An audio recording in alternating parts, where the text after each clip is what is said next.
skop. Gulde geleentheid vir hulle. Net nie gebruik gemaak van hulle geleentheid nie. Maar goed gedoen deur die genote Wellington. Om daar die konstante druk uit te oefen op die verdediging van Hermanus. Eerste skram van die wedstryd. Goed skoon gemaak. Kom met die lewendige agterlyn van die genote Wellington. Afgetrap na die binne toe die man is vlugvoetig. Nou is dit die ondersteuning, het hy die spoed? Ja! Hy het die spoed! Goed gedoen daar deur Storm Atkins. En hierdie man het 'n goeie stormloopie. Vir 'n oomblik gelyk of die verdediging hom gaan vang. Maar Storm Atkins, hy wys hakskene vir die verdediging van Hermanus, voeg self die 2 punte by dus. Hier genote Wellington, hulle is op die telbord. Nou vir 'n oomblik het dit gelyk of Hermanus hom gaan vang, maar die stamina en die beenkrag net te veel vir Hermanus.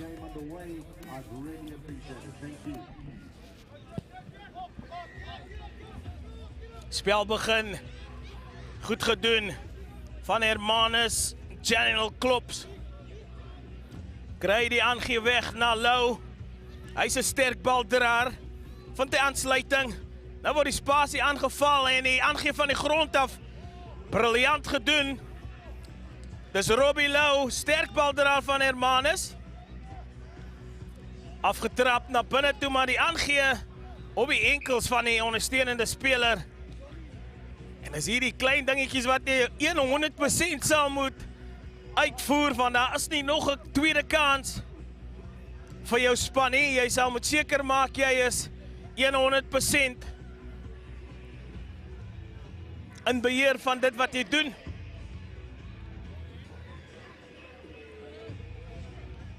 Hermanus, bietjie hoog ingegaan deur Wellington.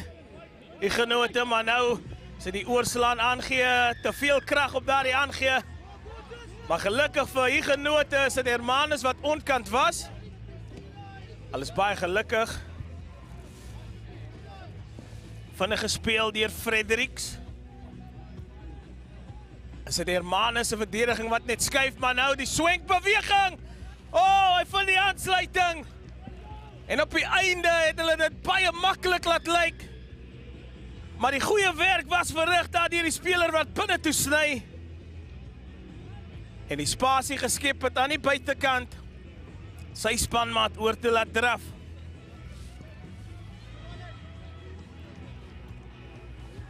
Ongelukkig die doelskop nie suksesvol nie. Asien is weer op die kyk weer, goeie kragloopie. Reguit gemaak en spasie geskep aan die linkerkant. En uiteindelik baie maklik oorgedraf. Vir hulle tweede 3. Die genote met rente van die afskop af. Is dit Lucian Lou. Hermanus wat net nie vorentoe momentum kan kry nie. Plaas hulle self onder onnodige druk. Maak dinge vir hulle self moeilik. Hulle grootste vyand en dan die opskietverdediging wat hom onverhoeps betrap het daar. Daniel Hanekom. Hy word plat getrek. Sit weer Lucian. Ingesny met 2 Wellington man op sy rug en dan van die kant af. Man wat die duikslag uitgevoer het, nie weggerol nie. Oh, ongelukkig vir Hermanus. Geen geduld gehad nie. Moet geduldig wees op die aanval. En hulle probeer hulle opponente 'n bietjie onkant te betrap, maar die hantering wat hulle in die steek laat, 5 minute verby. Die genote daar die 2-3 gedruk teenoor die 0 van Hermanus.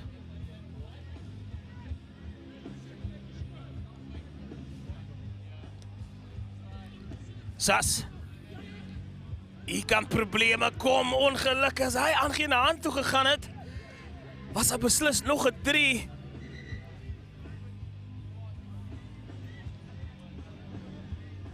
baie goed gedoen daar deur Humphries. Hy het gesien na spasie en ek hou van die manier hoe die Huguenote span opstel wanneer hulle aanval. Hulle skep daai spasie aan die buitekant. Lou, onsuksesvol. Hanteer die bal weer terug vir Huguenote Wellington. En die ondersteuning wat bykom. Goeie 3 gedruk, die derde 3. En het lyk of Hermanus net so 'n bietjie energie verloor, 'n bietjie momentum verloor het. Hulle is heeltemal uit die wedstryd uit. Huguenote hulle derde 3 gedruk, doelskop suksesvol. Nog 7 punte bygevoeg. En vir 'n oomblik het dit net gelyk asof Huguenote speel saam met Hermanus. Suksesvol met die derde 3. Ek moet sê die koel weersomstandighede maak dinge bietjie maklik in vergelyking met gistermiddag waar die kook baie hoog was. En nou word daar baie ligtheid gegee na die afskop. Maar goed onder hom is dit Robbie Lou. Probeer hulle weg. Breek haar in die vorm van Lou en ingesny deur Daniel Klot. As die bal beskikbaar vir Hermanus. Lou vind aansluiting by Van der Merwe wat goed doen. Verloor hy die bal in die kontak. En as Hermanus wat die antwoorde het vir die verdediging van Huguenote in die einde van die eerste helfte. Huguenote 17, Hermanus 0 in die uitspelrondes van hierdie 7's toernooi. Nergens heen gaan die tweede helfte, soos nou terug. I've been here a few times in the past as a football player manager, and this one always is the most difficult one to win. Premier League is a crazy league. The chase, the attack, the wild struggle for survival. Premier League is the biggest league. They've got some really good players here. You know, he's pretty unplayable, to be fair. Yeah, we've had a few of them lately. I like to play in this intensity. That's exciting. That's what the Premier League's all about. I didn't expect anything else, I must say. A manic fight to the finish. It's happening again! Can the champions make it 3 in a row? It's going to be good. The hype is real. The Premier League. Live it all. Live on SuperSport. Stay connected to DSTV Compact for football's greatest season. Broadcast brought to you by Discovery.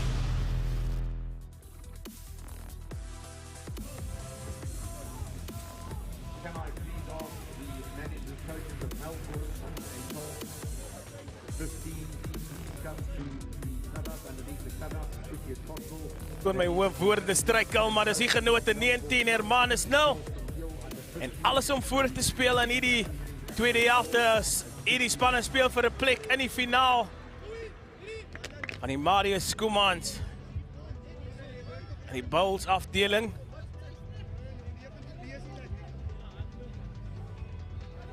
Huguenote op die voorvoet. Hermanus geen antwoord vir die aanval en verdediging van Huguenote nie. Dis wit sentraal teen Overberg. Al twee Bolandse skole wat mekaar die stryd aan sê. Hoog gehang van die afskop af, het hy die bene ongelukkig nie. Een van die minfoute wat Wellington gemaak het.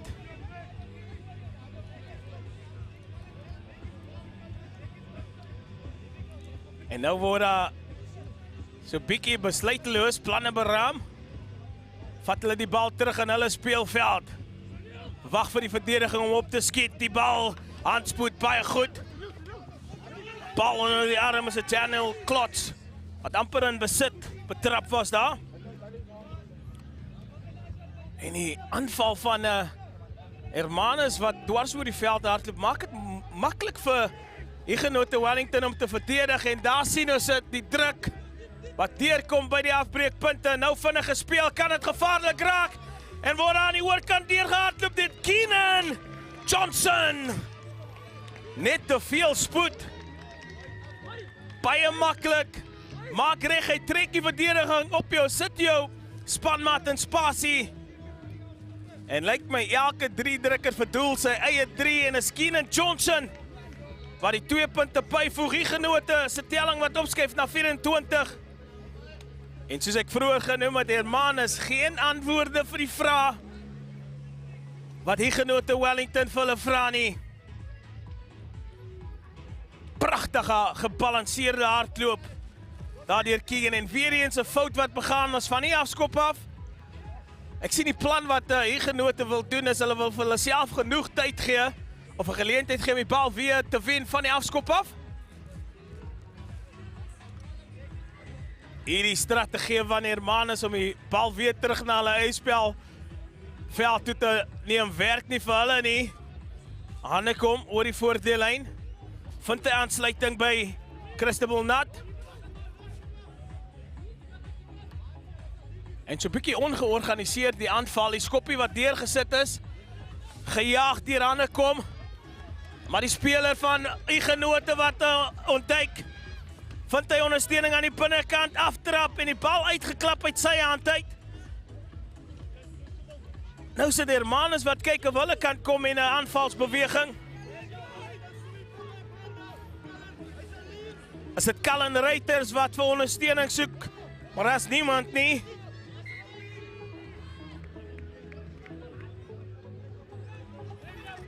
Skeiedsregter wat hulle terugroep vir daardie hanteringsfout. Genote wat gemaklik voorloop met daardie 26 punte teenoor 0. En ons moet gesels oor daardie strategie wat Hermanus het om terug te speel in hulle eie doelveld in plaas van om die verdedigingslinie aan te val. Gee hulle daardie gebiedsvoordeel weg. Laat hulle toe vir Genote om in hulle verdedigingslyn op te draf. Maar hier kom Hermanus. Geen plan van die span van die Overberg. Hy maak dit maklik en Johnson wat die bal vinnig speel. Elke keer as hierdie Wellington se manne bal in die hande kry, lyk hulle gevaarlik. En daar dwing hulle die strafskop af. En 'n geel kaart. Skeiedsregter genoeg gehad van die ongedissiplineerdheid en Robbie Lou, hy moet ongelukkig die kaart vat vir die manne. Wellington die Genote afgetrap is dit Atkins. Storm Atkins oor vir sy tweede 3. Storm Atkins druk sy tweede 3 en onsuksesvol met die doelskop.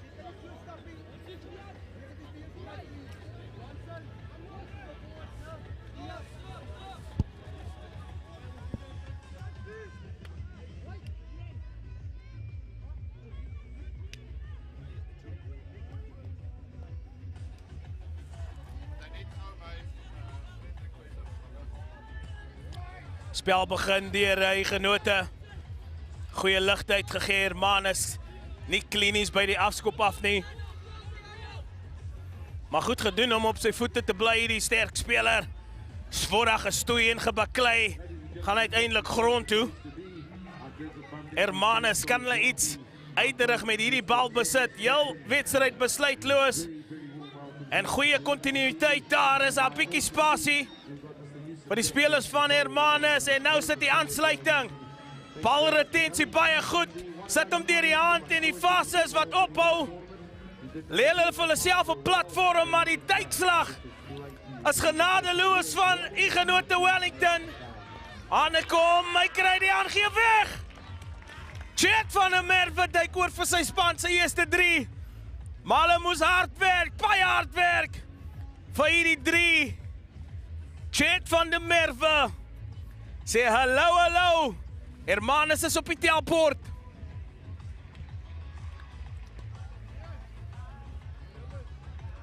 Onsuksesvol met die doelskop en as sien ons daar Hermanus wat bietjie vorendag kom en 'n meer direkte manier van hardloop. Oefen meer druk uit op die verdediging van Genote Wellington.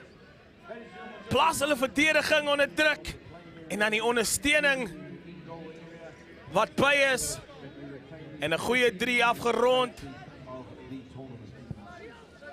Bal wat die 10 meter gevorder het nie. Van 'n gespeel. Wellington Genote, Brendan Lee Sas. Baie gevaarlik met spoed en krag in die lyn in. Oh, ongelukkig, die aangeen na vorentoe, maar hier kom Hermanus. Miskien het hulle nog 'n toerkindsie in hulle sak. Maar die verdediging wat nie val vir daai triek nie. Hermanus met 'n bietjie bal besit, gee hulle die bal lig. Dit lyk beter, Hermanus. Oh, opportunist Keenan Johnson. Hierdie man het lang bene en jy gaan hom nie vang so naby van die toelyn af nie. En dis beslis definitief die einde van Hermanus se drome vir 'n plek in die uitspeel in die finaal van die Marius Schoeman 7's Bulls-finaal en Johnson verdoel sy eie 3.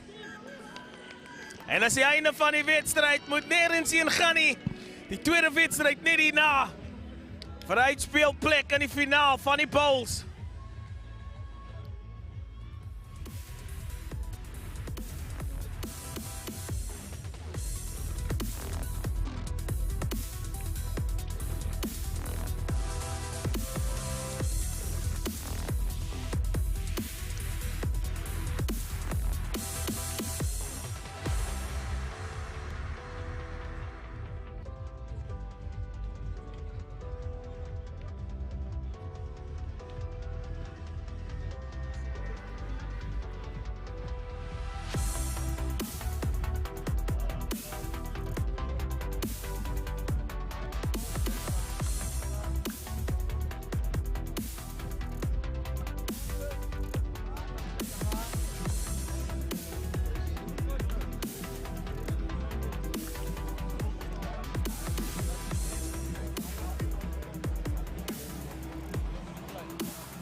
Welcome back, folks. It's the Jan Creel Field Paul Gymnasium. It's the Marius Schoeman 7's Rugby Festival, which is well underway. And coming up next is the Bowl quarterfinals. Let's quickly run through that. Durbanville under 17 side for you, wearing the number 1 jersey is Rulofse. Number 2 Pretorius, 3 for Yun. 4 will be Van der Vestes and Engelbrecht Jordan. And Nero, while on the bench, it's Joseph Taran, Oostes and Olkers, and De Toy. That is the starting lineup for you of the Durbanville under 17 side. From the Polish Uber point of view, let's quickly run through that side for you. It's Ruan Dean Blankenberg who will wear the number 1 jersey. Jay Matthews and both Jay Matthews, number 2 and number 4 respectively, while CeeLo, Zed Simmons, Darmonsa and Abrams makes up the 1 to 8. On the bench it's Fortuin, Davids, Pitt, Matthijs and Roberts. That is the Polish Uber side up against Durbanville. Of course, as already mentioned, it's the Bowl quarterfinal about to kick off. At some point, we're hoping to be joined by Blitzbook Ruan Null, who might join me in the commentary box, but don't hold your breath. We'll keep a close eye on whether or not he makes it across. The fans will not leave him alone. So for him to walk anywhere around this fantastic stadium takes him quite a while. Nonetheless, it's Durbanville who will look to get proceedings underway for us here. Let's go, guys. Let's go. It's nice and high and hanging. It's unfortunately not recovered from Polish Uber, but the referee says kicker in front of the ball. Short arm penalty, of course, on the halfway line. An opportunity here for Polish Uber to launch somewhat of an attack. Ball goes down the back line, the ball over the top. Unfortunately, just doesn't get hold. But there was plenty of space there for Polish Uber. Durbanville look to play quickly. Strong run this time by number 13. You need support. The support arrives. Cleaner gets there. Clears from the base very quickly. This time it's down the back line. Big pass across the top. Referee says ball just floated forward, unfortunately. And scrum down to Polish Uber. And a fantastic attacking opportunity here for the side.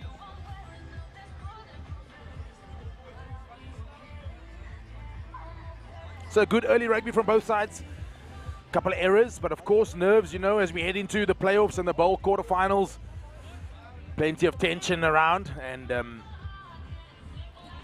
Got to get rid of those nerves nice and early. Make a nice early tackle, make an early pass, get your hands on the ball as quickly as you can. Referee says ball comes out the same tunnel. We'll have a reset scrum.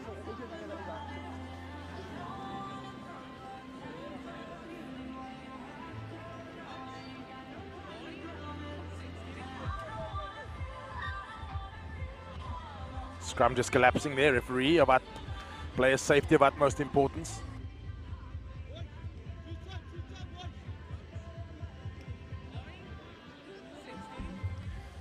Better scrum this time from Polish Bear. Referee says penalty. Durbanville just coming in from low down. Polish Bear take things quickly. Play down the left-hand side of the field. Decides to put the ball in the boot. See some space in behind. It's well gathered by Durbanville, who look to counter. Unfortunately, the ball just goes forward. Referee says knock on. And as the ball gets knocked on, it's probably appropriate for me to introduce who's just joined me in the commentary box. I mentioned it a little bit earlier. And he's finally made his way across. The fans have now decided to leave him alone so he can join me in the commentary box. We've got Blitzbox star Ruan Null who's joined us. Ruan, thanks for joining me. Mox, thanks for having me, man. It's an absolute pleasure. We'll catch up with him in just a second, but the action is hot on the field. Big scrum here from Durbanville. Ball spurts out, plenty of space down the left-hand side. Can they get the ball in the wide channel? Yes, they can. This young man's got wheels. Will he go all the way? Fends with the right, but met with some fantastic cross-cover defense. Cleaners arrive. Ball comes out this time. See some space in the opposite side of the field. Can they get there? Passing on the right hand. Strong carry up in midfield there by number 9, Sebastian Taron. Scrum off snipes up the left-hand side this time. It's Wade Joseph who sees the space down the left, and it's Volrino Olkers who eventually gets in for the first score of the morning. It's the first 5-pointer in favor of Durbanville. Takes the score to 5 points to 0 with just 3 minutes played. Ruan, some glimpses of what you can do on the rugby field. Yeah, I think what I used to do when I see these young boys play around, I actually just get tired watching them. But obviously a great play there. I think people underestimate, like you just said, space on the outside. But I think people underestimate the value of obviously hitting up in the middle, then coming back to the same side there. So absolutely great play, great vision there from that sweeper to pick up the ball and come to the blind side there.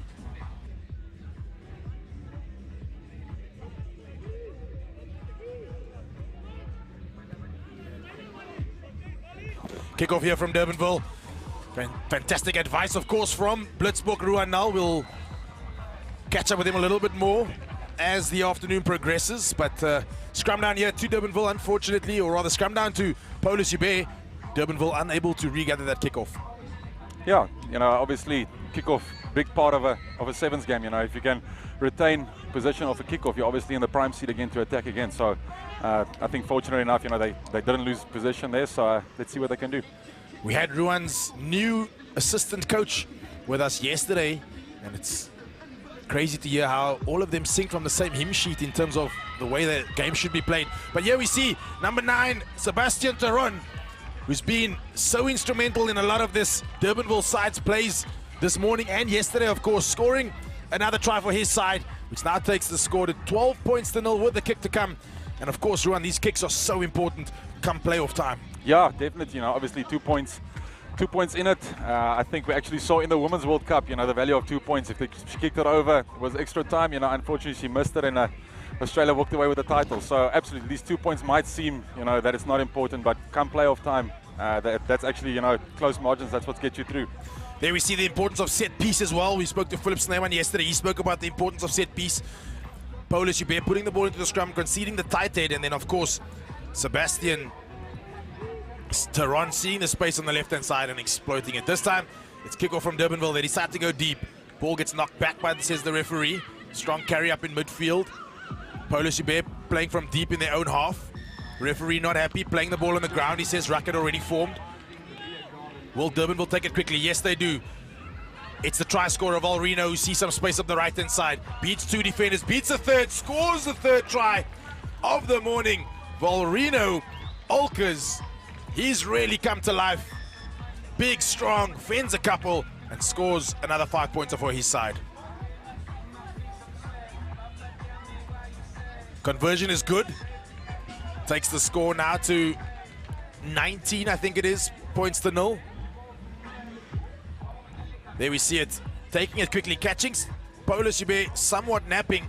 Still had plenty of work to do. Beats a couple of defenders, fends off the final cross cover and scores another 5-pointer. Durbanville decide to go high and hanging straight down the middle this time. Met with some solid defense. Referee says Polish player was played in the air. It's Keenan Fortuin who was played in the air there. And I think it's Calvin who gets sent to the sin bin, but I'll see if I can get hold of his number. It is Sebastian Taron who gets sent to the sin bin for taking the player out in the air. Nonetheless, play continues. This time it's Durbanville on the attack. Try scorer Sebastian Taron wanted to throw the big pass, decides to hold on to it. Bit of a chicken wing to get the ball out the back door. Met with some solid defense from Polish Ube. They have been really good on defense. This time it's Ruduan Matthijs. The big man comes on the cutback again. Can he get there? Yes, he can. Scores another 5-pointer. And Durbanville, as the clock runs down in this first half, seem to be running away with things. Yeah, I think Durbanville obviously just enjoying all the position at this stage, so it's very difficult, for Polish Ube obviously to, I think, first of all, gain momentum, and then, a game of sevens, it's a game of close margins. So the moment you start throwing at 50-50s, you actually open yourself up for the other team to create some opportunities for them. So, well done to Durbanville. That'll probably be the halftime chat in terms of getting their hands on the ball. There we see, once again, Durbanville on attack, just holding on to possession so well. Polish Ube will have to get their hands on the ball in the second half if they're going to launch some form of comeback. But don't go anywhere. We'll be back in just a couple of minutes for the second half of this encounter between Polish Ube under-17s and Durbanville under-17s. It's, of course, the bowl quarterfinal currently underway. The T20 World Cup is close, and burning questions must now be answered. Super shot. What a head that is. Holy. What a crack. Massive. Who has the power? Oh, goodness. Who has the skill? Straight through. Oh, got him. And who Beautiful. can take Masterful. the heat? Glorious. The India versus South Africa T20 series. Cricket metal forged in fire. Only on SuperSport, your world of champions. On DSTV live and on demand, anywhere you like. Welcome back, folks. It's the second half of this bowl quarterfinal between Polish Ube and Durbanville. Durbanville running away with it somewhat in the first half, 26 points to 0. In the commentary box with me, we've got Blitzbook star, of course, Ruan Null. And Ruan, what do Polish Ube need to do in the second half to come back? Yeah, I think it's just important, obviously. Ball possession is key in the game of sevens, and I think at this stage, they're just struggling maybe to hold on to that ball, and Durbanville just being so clinical and accurate, come ruck time, and obviously with their carries as well. So I think ball possession is definitely key for them in this half. Polish Ube get things underway. This time they decide to go deep. Defense comes up nice and solid. Plenty of chat, plenty of aggression in that line speed. Durbanville again holding onto the ball. Valrino scoring 2 tries in the first half. Can he get over for a third? Cross cover is coming across. Has he got the wheels to go all the way? Yes, he does. Valrino Olkers, he's come to life on day 2 of this Marius Schoeman sevens. And it's Polish Ube unable to stop this big, strong, young ball carrying. He waits there for defenders to come. Referee says he now has to put the ball down. Takes the score now to 31 points to 0 with a kick to come. The kick is good, 33 points to 0 with only 8 minutes played. Yeah, I think, the game of sevens is ruthless. Yeah, it's ruthless. And there's just absolutely no substitute for pace. Even if you get there to him, he's just got the gas on you, and obviously that's the result if we see if a guy's got, exceptional speed. He does have exceptional speed. Dals Valrino Alkers, definitely a man to look out for in the future. As we get things underway this time. High and hanging, unfortunately well contested in the air this time by Durbanville, but the ball is knocked on.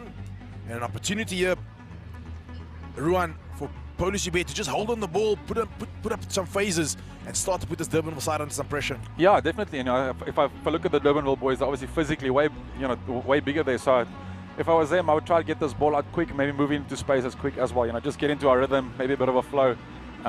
Just take it from there. Channel 1 ball is probably the order of the day, but a big scrum here from Durbanville. Can Polish Ube get it out? Ball seems to be stuck in. Referee says play on. Good discipline there from Durbanville. The ball comes out. Good strong carry up in midfield this time. Ill discipline there from Durbanville. This time they decided to put it on the boot. It's Keenan Fortuin who sees some space in behind. The chase is good. But the cover is just as good here from Durbanville. Fantastic footwork. Once again, Durbanville playing off the left hand this time, putting the ball in the wide channels. To the man that received the yellow card a little bit earlier. Does he have the wheels? Yes, he does. And Durbanville's so good at turning defensive situations into attack. Another 5-pointer. And they really are running away with it now. 38 points to 5 with a kick to come. Call it 40-0 after just 9 minutes, I would think. Yeah, great character there from Durbanville. You know, obviously with the kick going, they all got behind the ball pretty quickly, you know, and that just grabs options at the back as well, you know. So the moment that ball got turned over, there was already 5-6 guys behind that ball, and as we can see here, the ball's going through the hands, which obviously creates them some great opportunities for the overlap on the outside. Fantastic passing off the weaker hand somewhat. And the Durban will get things underway once again. Fantastic feed this time by Polish Hubert. It's Ryan Pitt who steps off the left this time. Ball puts the ball in the boot. Again, Durbanville finding some space, hard, aggressive running. Bit of an offload in the tackle. Doesn't go to hand. An opportunity here for Polish Hubert. Rudwan. Matthijs holds into possession. Referee says play on. It's scrappy, but still in possession is Polish Hubert. Plenty of space on the right-hand side. Can they get the ball out? They decide to hold on and keep it tight. Cleaners arrive. Ball gets cleared. Steps up the right. Can he get there? Yes, he can. Referee says it's a 5-pointer. And much better rugby this time from Ryan Pitt, who scores for Polish Hubert. They take the kick quickly. Obviously feel they can still get back into this encounter. 40 points to 7 is the score after 11 minutes played. Very clever. Not quite sure why we're bringing play back. A referee says not happy with something.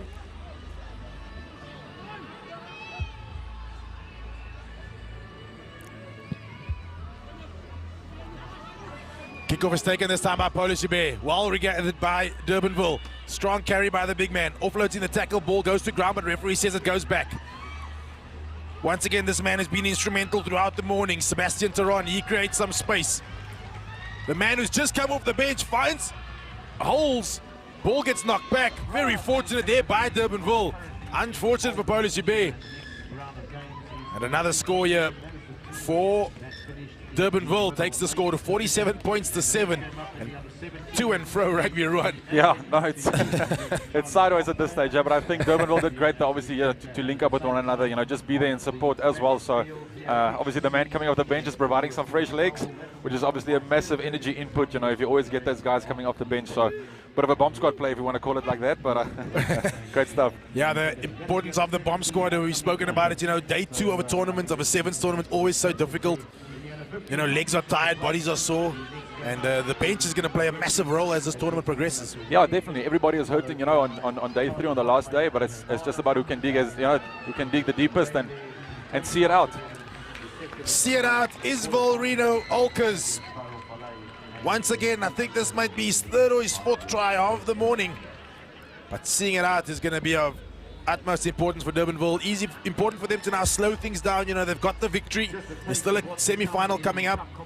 And important that they keep their legs fresh. You know, coaches make sure all the players are used, go through that full squad, and really make sure players are well rested for their semi-final, bowl semi-final coming up a little bit later this morning. There we see fantastic play up the short side.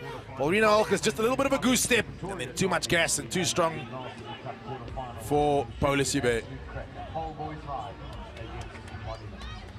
Fantastic work on the ground this time from Polish Hubert. Again, ruthless play. We're seeing the impact of the bench. We've spoken about it already, Ruan. This time they play up the left. Volrino again in the tackle. Referee not happy with something, says Polish Hubert not back 10. Discipline letting them down. 54 points to 7. Only a couple of seconds left on the clock. Durbanville decided to slow things down. No need to rush. Keep the legs nice and fresh. Hard, direct rugby here from Durbanville. Cleaners arrive. Ball is cleared out. Finding space up the left-hand side this time. Steps off the left, steps off the right. Met with some solid defense, but referee says slightly high. Volrino with a big pass over the top. All the way to the left-hand corner it's Sebastian Taron who gets in for another, while Reno Olkers and Sebastian Taron really have been instrumental in so many of this Durbanville side's tries, as they take a very, very comfortable victory, 59 points to 7 up against Polish Ibe. Yeah, obviously great vision there on Durbanville. You know, just building some phases and obviously just spotting the mismatch on the open side there. So I think it's a great victory, obviously, to take into a semi-final. Great victory, as Ruan says, 61 points to 7 in favor of Durbanville. Don't go anywhere. Before we go, Ruan, thank you so much for joining us. Maybe you'll join us a little bit later for the semi-finals. Yeah, definitely. I'll be around. But don't go anywhere, folks. We'll be back in just a minute for some more fantastic rugby from this Marius Schoeman 7's Rugby Festival.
Welcome back to the Jan Kriel field. It's the Amdek Blitz under 17 versus the Charles Lee Hofmeyer under 17. As the Amdek Blitz side, it's Oor, Philander, Kemp, Samuel, Smith, Windvogel, Van der Merwe. It's the plate quarterfinal here with Alexander Binas Adams on the bench. As we look at the Charlie Hofmeyer side, it's Pieter, Seister, Kutsi, Van Wyk, Guilherme, Duplessis, and Manuel. With David Groenewald, Yankees, Van der Merwe, all looking to add some impetus off the reserves bench. It's an entertaining day. The weather is perfect for rugby here at Paul Gym as we go forward towards the business end of this tournament. Just waiting for the opposition at the moment.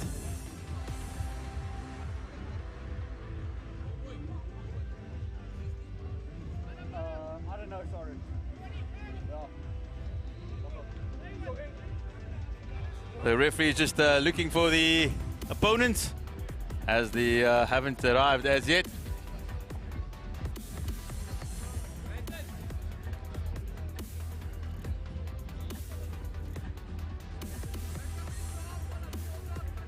They're just looking for the other side.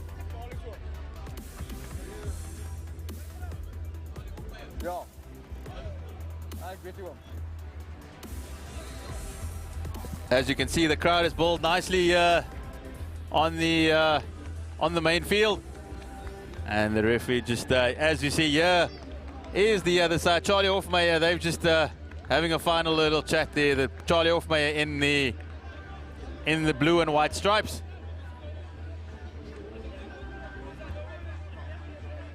And we are about to get away fairly shortly.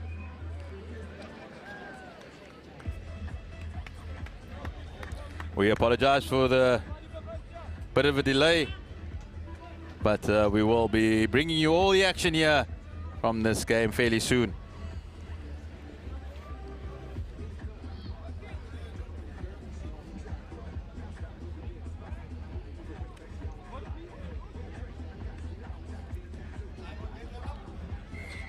Here's Charlie Hofmeyer in the blue and white stripes.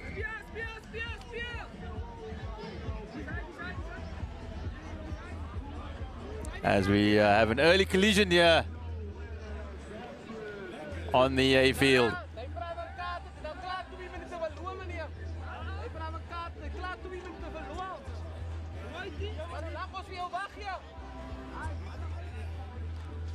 The medics just running on to give them some attention.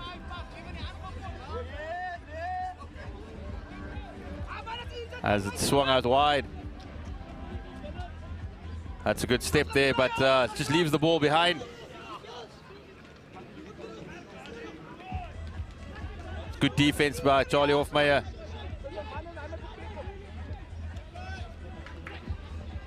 Throws an overhead pass, picked up neatly. Good support play. And that could be the opening score.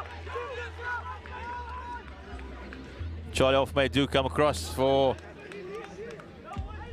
defense. Ball swung out wide to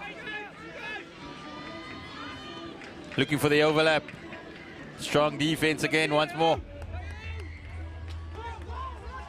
It's a penalty. As he creates the overlap, it's a one-on-one situation. And he shows good power and strength to get over in the corner. And that will be the opening score of the game.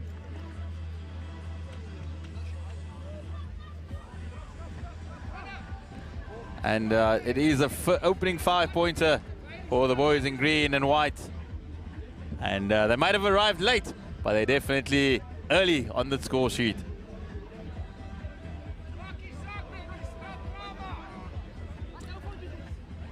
It's the Amdek Blitzes who have the first points of the game, and they are in the lead by 5 points to 0.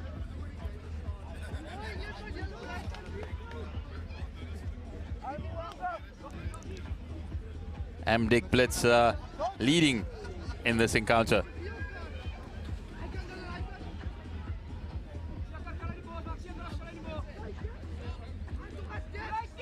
It's Amdek Blitz who will get us underway once more.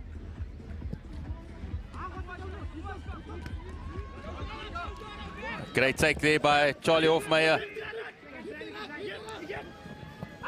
But the Blitzies are strong on defense, just wrapping up Matthew Seister as the ball comes, looking for the ball to be swung out wide into the hands of Lawrence Yankees. He's got pace, he's Yankees, and he has shown an absolute blitz down the left-hand touchline. And he runs in for the score, for the equalizing score for Charlie Hofmeyer. It's Lawrence Yankees, he's the try scorer as they settle it up. And with the conversion, it is Charlie Hofmeyer who are leading by 7 points to 5.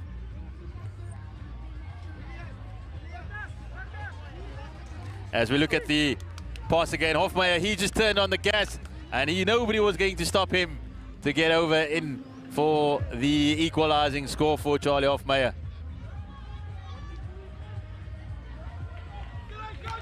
But it is the Blitzies who are back in charge. They are hitting back immediately with a score of their own. And that's the beauty of 7's rugby. You had a try on the one end, and immediately on the other side of the field, it is the Blitzies, Amdek Blitzies through Mahive, who equalizes and takes his team back into the front with a conversion to come. And suddenly the Blitzies are leading by 12 points to 7. As we look from the kickoff, it wasn't gathered cleanly by the Charlie Hofmeyer side, and Niemwe, he just showed the pace and presence of mind to get the score for the Amdek Blitzies, who regain the advantage. Taking in, that is a heavy collision there, but William Manuel, he manages to survive. And it's a penalty though for the Blitzies, who have a man down after that heavy collision.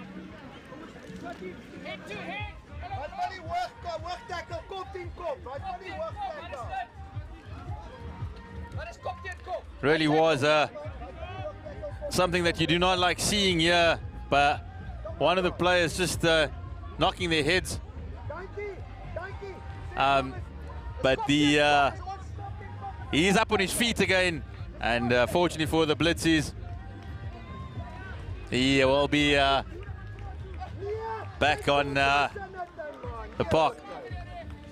It really is Sevens might be fast and furious, but the physicality these boys have shown has also been impressive. As the blitzes come again through, showing wonderful goose-stepping there, but loses the ball in the tackle, unfortunately, allowing Charlie Hofmeyer just to recuperate. Because for a moment there, it looked like for all money that the Charlie Hofmeyer side were looking to equalize. Just 1 minute remaining here in this first half between the Blitz and Charlie Hofmeyer. As Hofmeyer feed the scrum, and it's a breakaway. And it is there, the pace and the power of Leroux Groenewald, who will run in for the second try for Charlie Hofmeyer. Easy as that. The moment he was put into a little bit of space, he knew exactly what he needed to do as he dots down his Leroux Groenewald, his second try of the game, and he'll pop it over for the conversion. And it is Charlie Hofmeyer that will just take the lead, by 14 points to 12. We really have a classic contest. Remember, this is the Plates quarterfinal, and that's all to play for. With should be half-time, but the referee has restarted the game, and it has falls back on the side of the Amdek Blitzes. And it is a penalty in their favor for the boys in green and white. Can they get on the score sheet before the half-time whistle blows? That's good work. But good cover defense by the Charlie Hofmeyer side. Unfairly though, going over the ball. And it's a penalty for the boys from the Amdek Blitz. It's taken in. Good support player. 3 men hounding him. But it is a penalty for Charlie Hofmeyer, who looked to play. The clock is a minute over into extra time already in the first half. But they continue to look for possession and just kicking the ball away there, knowing that they will come back for the penalty.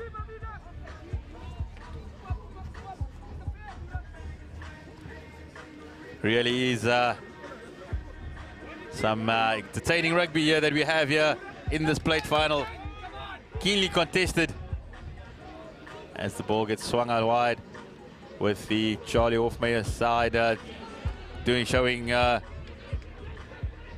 innovation attack as it's hacked through, and it'll be a foot race here, and off the knee of Johan Kutsi, who still looks to try and get the score. But it will not be, and that is the halftime here whistle. It's 14 points to 12, the Amdek Blitz. We'll see you in a few moments.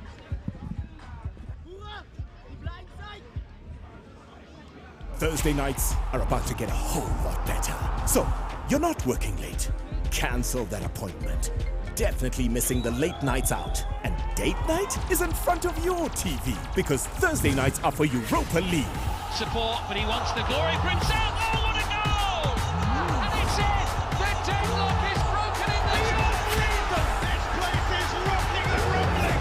The unthinkable unfolds before our eyes! From this screen to that screen, watch Europe's best football clubs battle for supremacy and the chance to fly to the next level in the 52nd anniversary of the UEFA Europa League. Live on Thursday nights on SuperSport, your world of champions.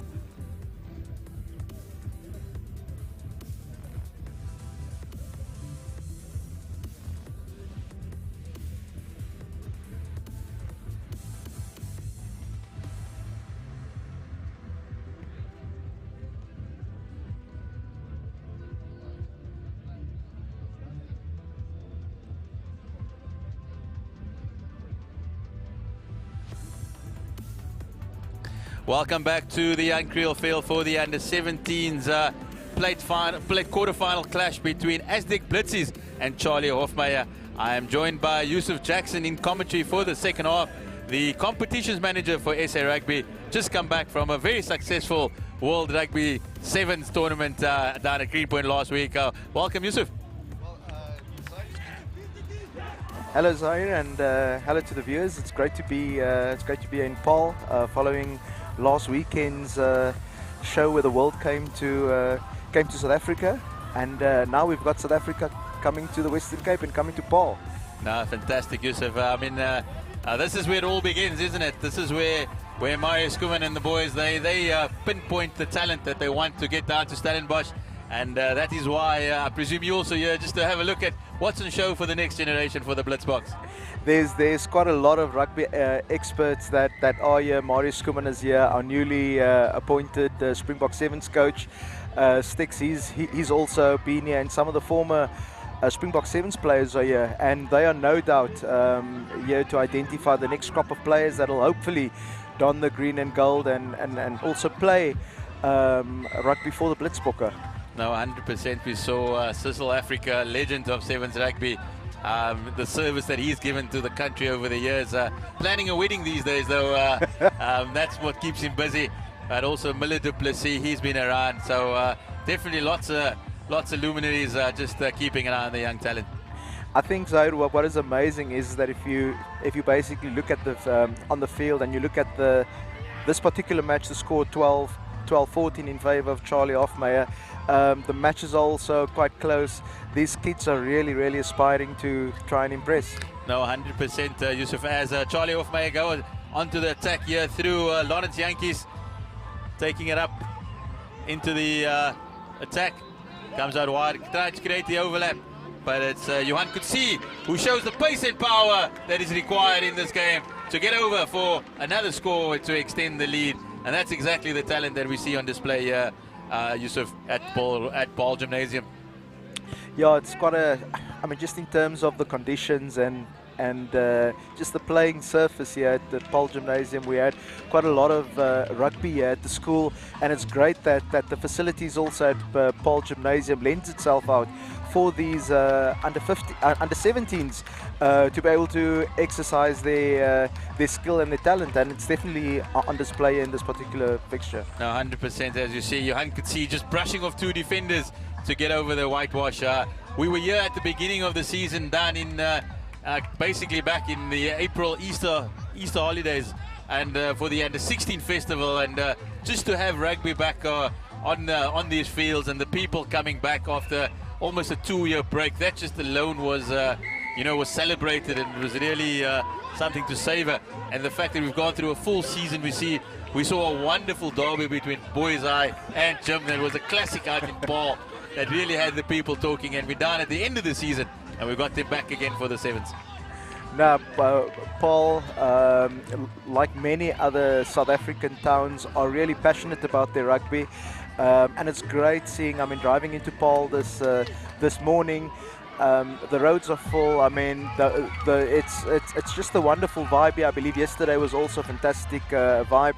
I think that for those fortunate to be in and around the area, there's still rugby planned for the day. I think that with the Springboks playing tonight, it's a great way to start your Saturday. And there is another try there by Philip du Plessis, who just put the ball in the boot, and he's in, and it looks like Charlie Hofmeyer are showing their dominance here. Yes, a fantastic way to warm up today. There's plenty of festivities down in the area where the adults keep themselves warm, and a lovely way to just warm up for tonight's game. The Springboks only going at 10 tonight, if I'm not mistaken, and a lovely way to spend your Saturday. I remember coming in here this morning and yesterday as well, as we just have another look at du Plessis running in for the try, picking it up nicely, just bouncing perfectly for him. But the traffic coming into Paarl was similar to getting into Greenpoint Stadium last week. So that's the excitement that we have down here. No, definitely the passion and the excitement, specifically at this level, is something that'll constantly. There we go. There's a try for the Amdak Blitz under 17. So just when we thought it was one-way traffic, we've got the Amdak Blitz under 17s hitting one back.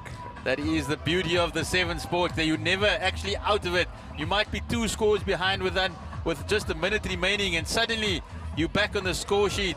It's 26-12 to Charlie Hofmeyer, and this game just on 3.5 minutes, 26-17 at least. And although there's just 3.5 minutes remaining, it's still anybody's contest as the boys in green and white restart us. But as we've been saying, it's the crowds are filling up, the weather's warming up as well, as we see another individual move here by the Charlie Hofmeyer side, just unable to connect with the defender. But this festival is a real exhibition of the rugby at all levels, how much it's enjoyed by the people of South Africa. It's definitely enjoyed by the people of South Africa, and specifically the people that are here today. Whilst there's rugby on the screens, right around the facilities of Paul Gymnasium, there's some there's hockey, there's netball, and again, for a complete day, there's some stalls, there's an area where people can hydrate themselves as well, as you mentioned earlier. So it's quite a good sporting event to make yourselves come to. It is a fantastic initiative here. We also, all the players that you don't get to see this off the field, but on the screens at least, but off the field, all the players are able to go for massages after each game. There's drinks they can pick up. It's been the on-field commentator has those said, adults please stay away from the massages, the dads, but definitely for the young men, just to get a bit of a rub down after all the hard hits that they take on the field. As Abdic Blitz are looking for that equalizing score, but the cover defense by Charlie Hofmeyer, brilliant on that occasion, as they look to hang on the lead with just under a minute remaining. I wanted to ask you, in terms of that recovery and massages, have you been for one of those? They did say adults not allowed. Adults not allowed. Not even my Super Sport accreditation was able to get me onto the table there. I must reveal that it's the same personnel that was last week at the Rugby World Cup Sevens that is involved here today. That just shows the quality on and off the field of the services provided. It's high-class entertainment on and off the field. As you can hear, the DJ also DJ, he's loving it out here. He's keeping everybody entertained. So if you are in the area, we're not saying go away from Super Sport schools. Bring your tablet, bring your phone along, and keep watching, keep streaming.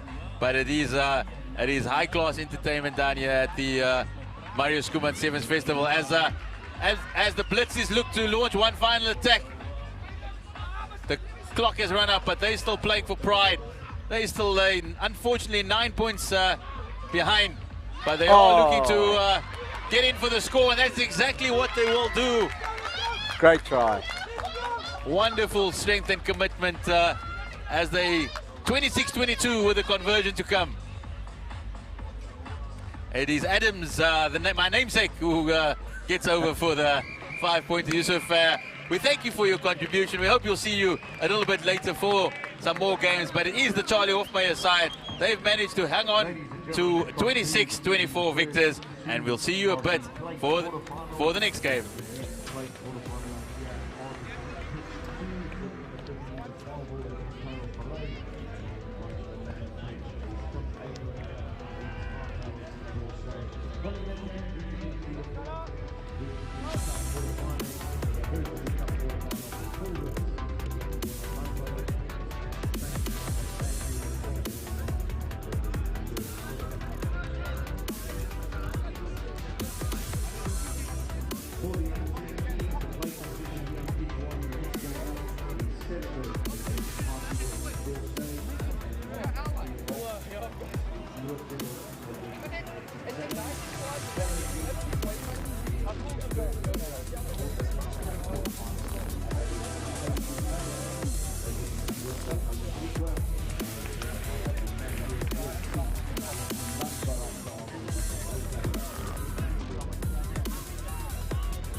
Baie welkom Stellenberg teen HTS Drostey.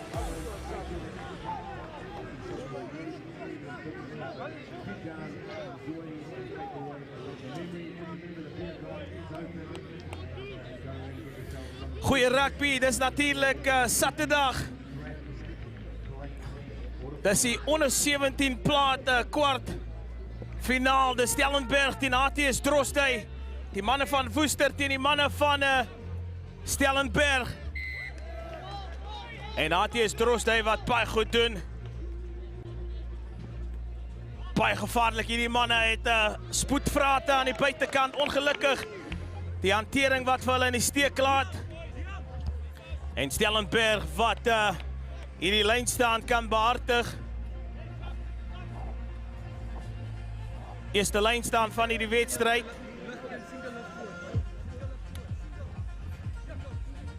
Vaste facette baie belangrik. Stellenberg se lynstand is baie goed. Drostdy wat hulle verdediging sal moet ken. Teen hierdie gevaarman ons het gesien en wat se verwoestende by Stellenberg kan wees.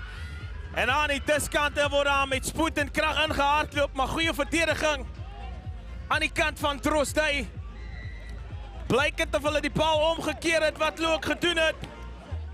En uitstekend gedoen deur die donkies van Woester.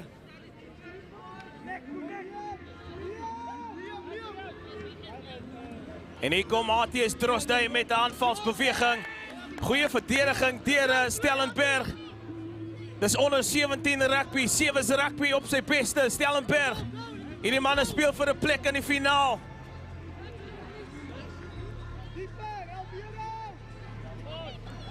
Bal wat stadig uitkom by die agterlyn. Is dit Stellenberg wat amper in besit betrap was en nou is dit die druk van Drostdy wat deurkom. En die ondersteuning is goed. Dis baie goed, nou is daar spoed aan die diskant vir Drostdy. Oho! Drostdy wat die eerste 3 druk van hierdie wedstryd. Baie gevaarlik is hierdie manne. En met my in kommentaar het ek vir Yusuf, hoe baie betekenisvol is hierdie toernooi soos hierdie vir die ontwikkeling van 7's rugby in Suid-Afrika?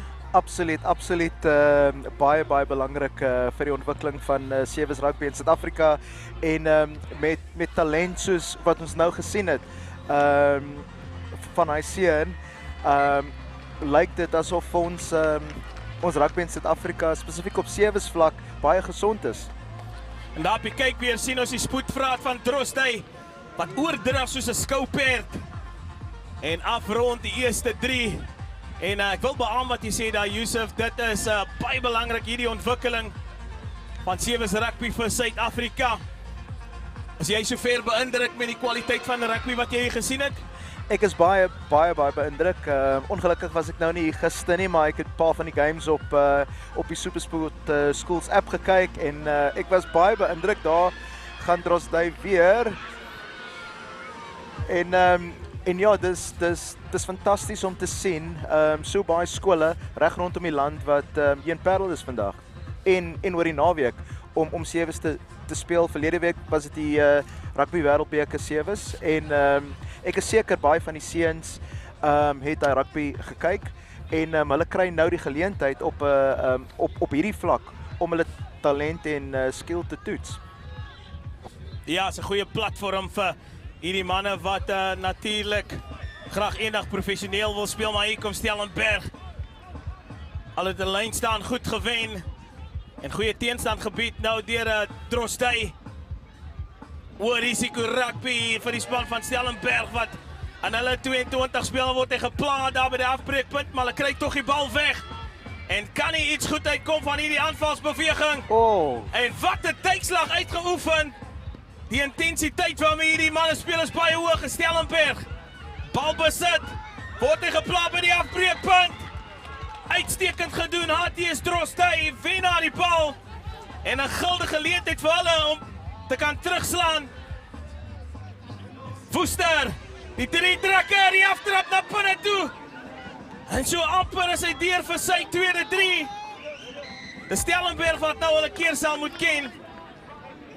En Yusuf, ek hoop jy geniet die res van die wedstryd en die res van die toernooi.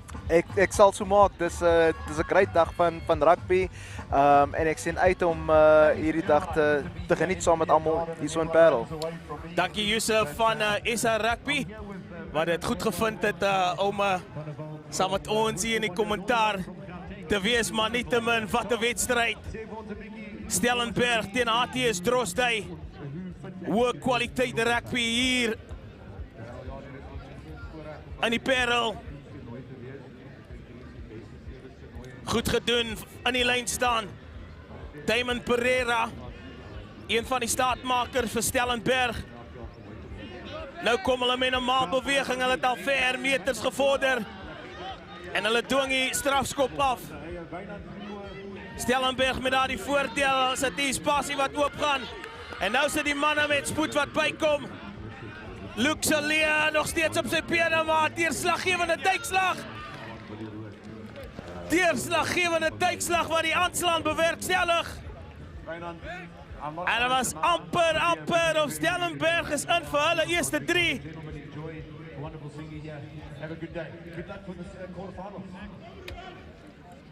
Trostay met 'n goeie verdediging. Stellenberg was definitief op pad om te gaan druk.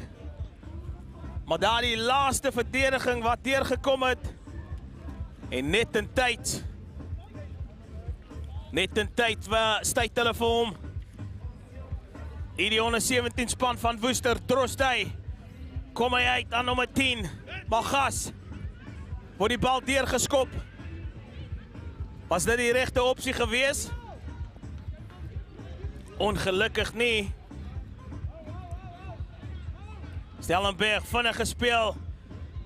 Skeieregter sê nee manne, kom ons kry dinge agter mekaar.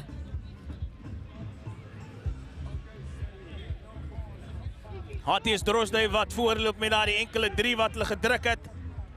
Deur die kookwater 11 speler. Weer eens goed gedoen deur Petzer.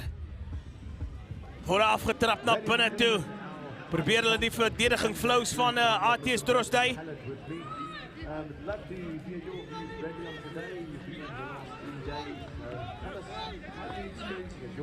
Binne buite. Sluit hy hom tog na binne te gaan.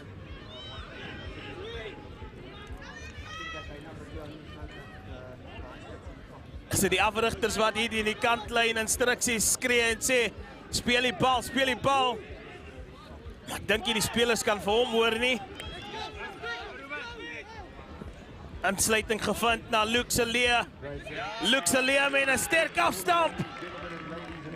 En hy open Stellenberg se rekening, hulle is op die telbord. Luke Salia. Kan hy die deurslaggewende faktor wees vir hierdie span van Stellenberg? Dis Marius Trostay wat nou geensins op hulle lauwere kan rus nie.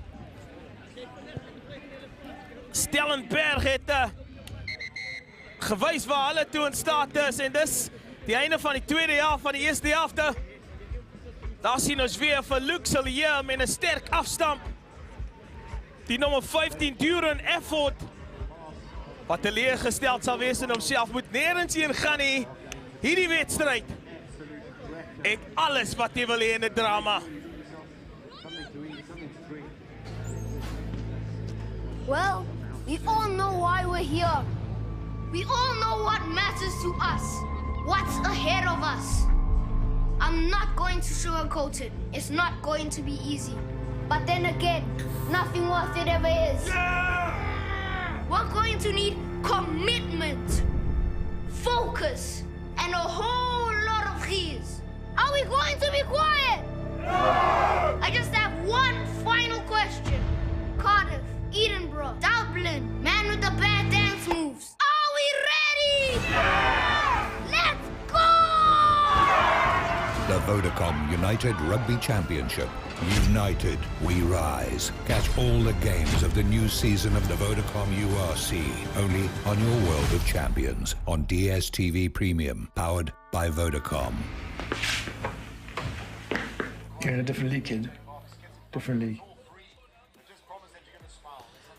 Ja, dis die kwart eindstryd in die plaatsfinaal. Marius Trostay teen Stellenberg. Al twee spanne 'n 3 gedruk elk. Luke Salia die 3 drukker vir Stellenberg en dan Graham Thompson die 3 drukker vir Marius Trostay. Spelers om uit te kyk vir aan Stellenberg is die nommer 16 en dan die nommer 14 Ruben Pretorius. Hy was prominent vir sy span. Giftige speler Skeiden Malgas van Atius Trostay, 'n man om dopgehou te word, die bal goed gehanteer.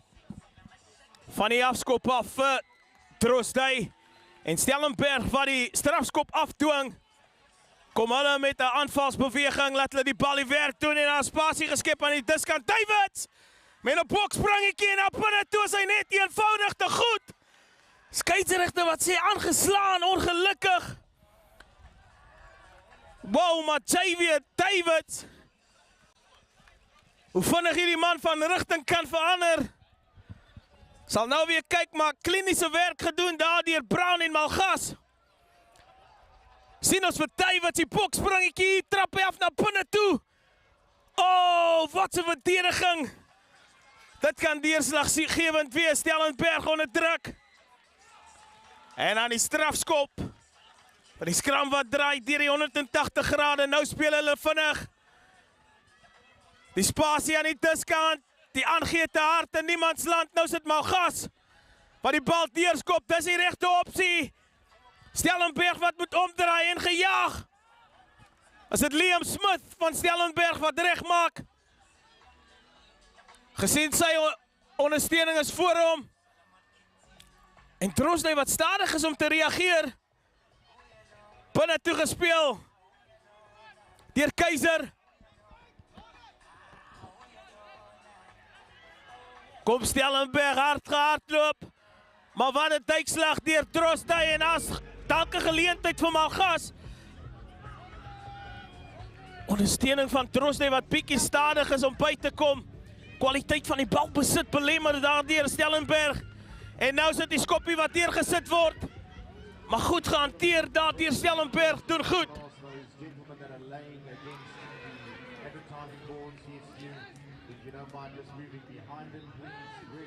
Goeie verdedigende druk deur Trostay liewer.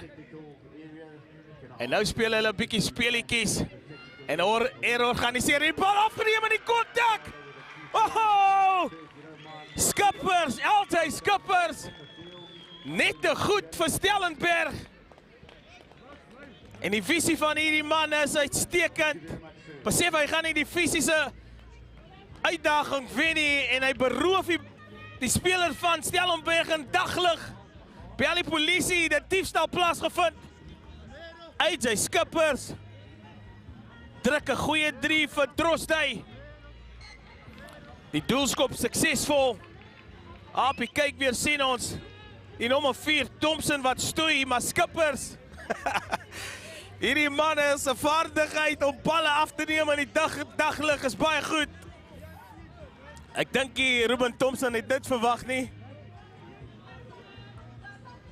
Maar dis die span van Trostay wat beklei ver bo kan hulle gewig. Spelers van Stellenberg baie groter, sterker. Maar die hart van hierdie Trostay spelers staan hulle nie terug en 'n diep afgeskop in die keelgat van Stellenberg.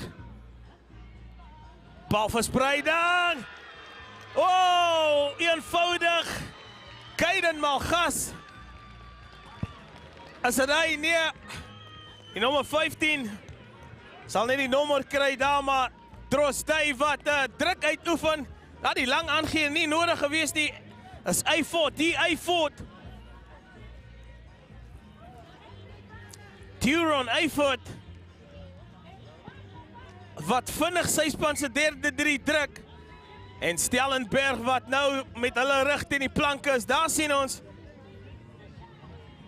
Stefan Visser, die skuldige in daardie geval. Dat was nie nodig vir daardie lang aangee nie. En terug regs by die spel is dit Trostay wat die bal teruggewen het. Dis 'n plek vir die semifinaal in die plaat afdeling. Trostay, die 3 drukker. En dan die spook aangee, kry hom weg. Want hy aansluiting by die 3 drukker. Turon Eyford wat oordraf. Verspoot maklik vir sy tweede 3 en nou sit die donkies wat die krane oopdraai. Met hulle voet op die pedaal. En definitief is dit hulle wat deurvorder na die volgende ronde van die plaatafdeling in die Marius Schoeman 7's toernooi.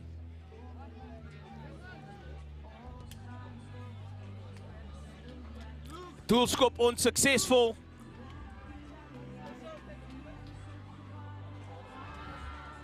En op die kyk weer sien ons harde, goeie werk gedoen deur Graham Thompson. Hy het self vir 3 gedruk. En hy stuur vir Turon Eyford oor vir sy tweede 3. Weer eens wys Drostay hulle klasp van die afskop af. Stellenberg, nou gee hulle die bal lig. Ingesny, toets hulle die verdediging van Drostay. Ondersteuning wat nou bykom vir Stellenberg. Oh, en 'n dubbele tydslag uitgeoefen. Ongelukkig die dissipline onkant. Maar goeie intensiteit kom by die verdediging. Dian Netling uitmoedig probeer vir sy span die nommer 10. Afgetrap en ingesny. Nou sit die bokspringetjie wat inkom. 'n ondersteuning, topklas. Nou moet hy die aangee wegkry, maar die verdediging beter vir Drostay. As dit Stellenberg wat die laaste sê gaan het in die wedstryd. Met Elmer Keiser wat oordraf. Vir Stellenberg se tweede 3.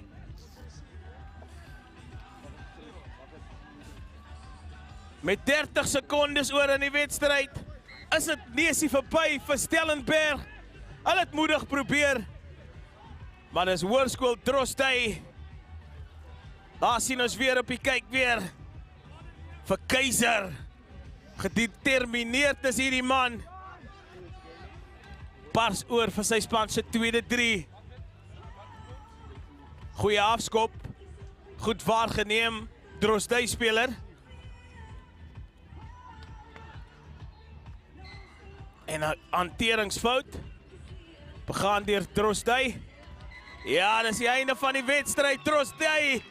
Hulle gaan deur na die semifinaal van die plat afdeling. Moet nêrens heen gaan nie. Nog 'n opwindende wedstryd wat wag hierna.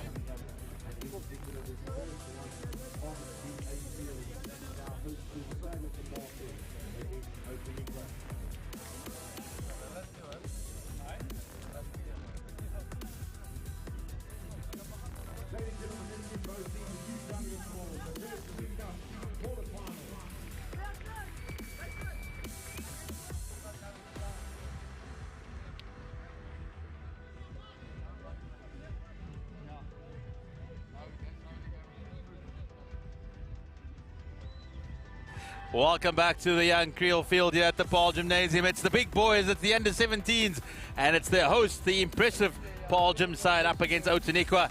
As we have a look at the Outeniqua side, it's Boertes, Smith, Rousseau, Meyer, Stopforth, Diamonds, Yankees with impetus provided by Hatting, Burns, Leverdal, France, and Abels.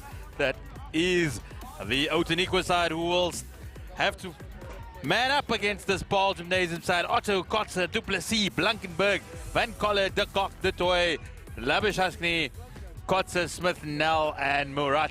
And he's all about Carl Smith, the VP Craven Week fullback.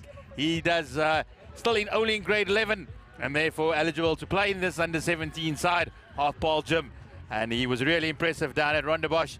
And he gets us underway here in this Cup quarterfinal against Outeniqua, who have an early chance down the left-hand side, at least, and taken into touch by Henny Otto. As the Paul Gym side will have the comeback for the knock-on. And Outeniqua in the golden black, the golden black stripes, and Paul Gym obviously in their traditional maroon, gold, and white shorts.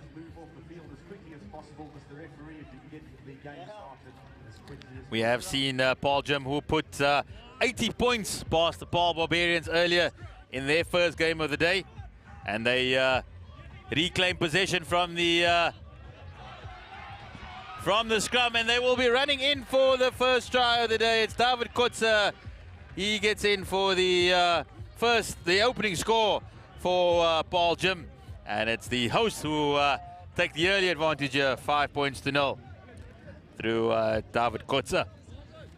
Just that just shows the how impressive this Paul Jim side is. They had one opportunity and they were in over the whitewash. Smith not able to add the extras, but they will have the lead by 5 points to 0. Remember, this is the Cup quarter-final. It is and everything at stake for a place in the business end of the competition. Smith restarts the game, taken in by Ruan Ating. Ensures possession for Outeniqua. Swung out wide. Really looking trying to spread the Paul Jim defense, but it's good defense by Tazriq Murat. Ball comes back to Outeniqua. Just trying to look for the opening, but Paul Jim defense just standing tall at this moment, but they do manage to regain possession, is Outeniqua. Just keeping it close to the fringes, but that is what Paul Jim do well. They just pressurize into the mistake, and they will have an opportunity out wide through Freek de Kok as the ball gets recycled, and it's a penalty with it. It's Smith with the ball in hand. He looks to spread it out to Otto. It's Murat, cuts inside, takes it, pushes it down, and it is Smith who tries to bundle his way over, but it's valiant defense by the Outeniqua side who hold it up, but they can only hold for that long before the defense is breached by David Kotze, running in for his second try of the day. Just relentless pressure from Paul Jim as the testing, putting the Outeniqua defense under huge pressure, and they are 10 points to 0 lead here at the Uncreate Field. The hosts really putting on a display for their home fans, and Smith, as you can see, it just recycled. Murat with his hands on the ball, and all it needed was to get it out wide, and that's exactly what they did. And Kotze runs in comfortably for the score, with Smith looking to restart the game. Two leading by 2 tries to 0, Paul Gymnasium. It's knocked on there by Paul Jim. They'll come back for the scrum. Outeniqua have shown to be a stiff challenge and really up for this Cup quarter-final. But at the moment, just the experience and composure of Paul Jim just getting the better of them at this stage. But lots of time left still in this Cup quarter-final for Outeniqua to launch a couple of attacks of their own. Really is filling up here at the Uncreate Field, and with the home support expecting this Paul Jim side to really turn on the afterburners, and that's exactly what Freek de Kok did over there, and he's in for Paul Jim's third try of the day. Really just Paul Jim side just does make it look fairly simple. They are faced with a strong Outeniqua side, but at this stage they're just not having any answers for Paul Jim. The conversion unsuccessful once again, and it's as you see de Kok just running into the corner for the try, as it is now 15 points to 0 in favor of the hosts, with Carl Smith looking to restart the game. Hangs it up neatly in there. Miscommunication by the Outeniqua defense, but they do eventually pick it up as it comes out to the back line. Haven't had many opportunities to show their pace, but that's good support play as they move their way towards the halfway line. Could this be the chance they've been waiting for? That's a rush defense by Paul Jim, but it's momentarily breached as the ball comes back on the side of Outeniqua.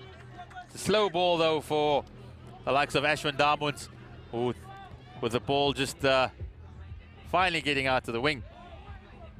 And it is a penalty. That is exactly what Belgium do very well. They swarm into the background and they win over possession.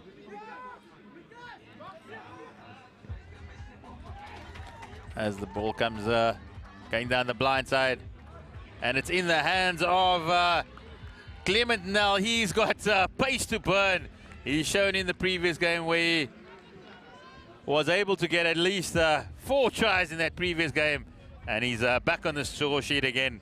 Really a man with wheels, and he gets in Belgium's 4th try, as it becomes just a bit of a romp at the moment, with as we 1 second in before halftime, and it's 20 points to 0. 4 tries for the Belgium as the hosts take the advantage through this 4th try by Clement Nel as they go into the break by 20 points to 0, and we will see you in a bit.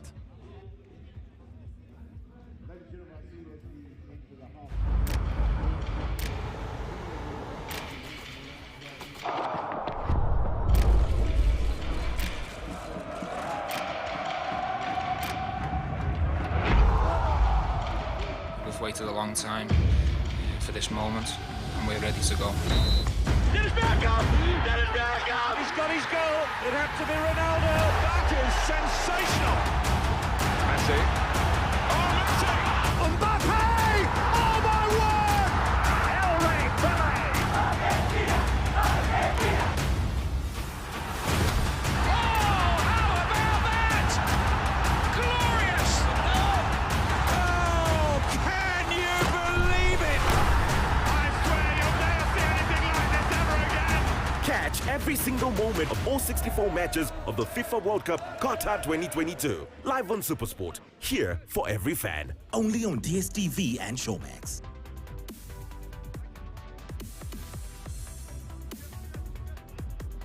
We're back on the Uncreal field here for the second half of this Cup quarter-final between Belgium. As you can see there, it's been an all Belgium affair. They've run in 4 tries already. Kutz has got a double. That's the Cock and Null that's also on the score sheet as the hosts are in total command of this Cup quarter-final. 20 points to 0. Outeniqua, they've shown good commitment on defense, but just not able to find anything on attack against this really powerful Belgium outfit. We can all expect the Belgium boys to advance to the semi-final, but does Outeniqua have it within themselves to surprise us all and put a spanner in the works of everybody here at the Uncreal field? We await the second half. It's about to begin in a few moments' time, and we expect another 7 minutes of exhilarating schoolboy rugby.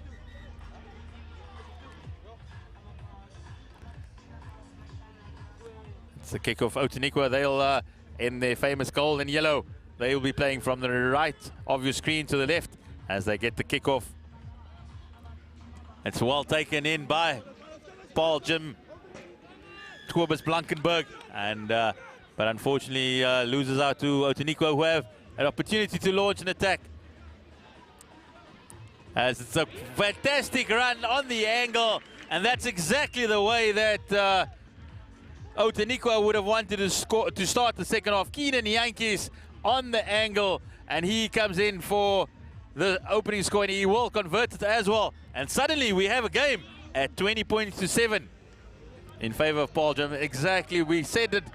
Does Outeniqua have it within themselves to turn up and surprise the hosts? And they've come out in full fire through Yankees, who gets the opening score for the boys from George.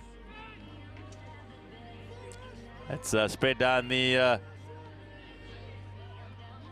line. Little chip, but knock on there by Belgium. And just a little few things just not going in favor of the hosts suddenly in the second half that will give Outeniqua just a little bit more confidence, especially after that try, and just allow them to play a little bit with a bit more freedom. And should they get another score, they'll be within 1 score of Belgium, and that could really be a turn up for the books here as we settle for the scrum. And Julian Lievendahl looking to feed. Gets it back out to Algernon Meyer. Doubles up for the turnaround into Keenan Jantjies. Takes it in. It's a penalty for Outeniqua and to stop for. He takes it quickly. Wonderful little dummy inside pass by Outeniqua. Really doing well there to hold on to possession. But that is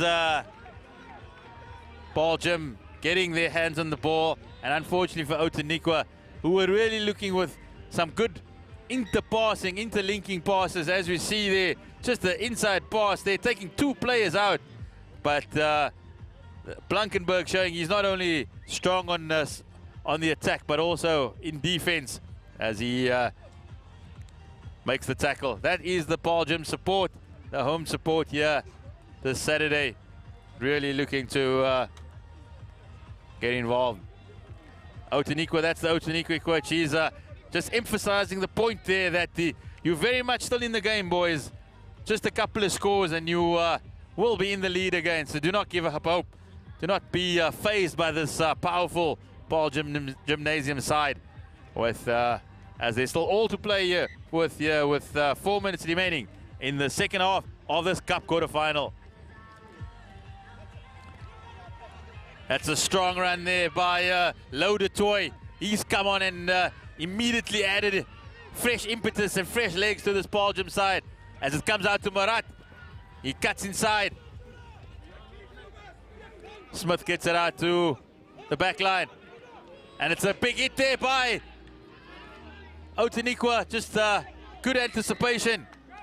But unfortunately not able to get their hands on the ball once again.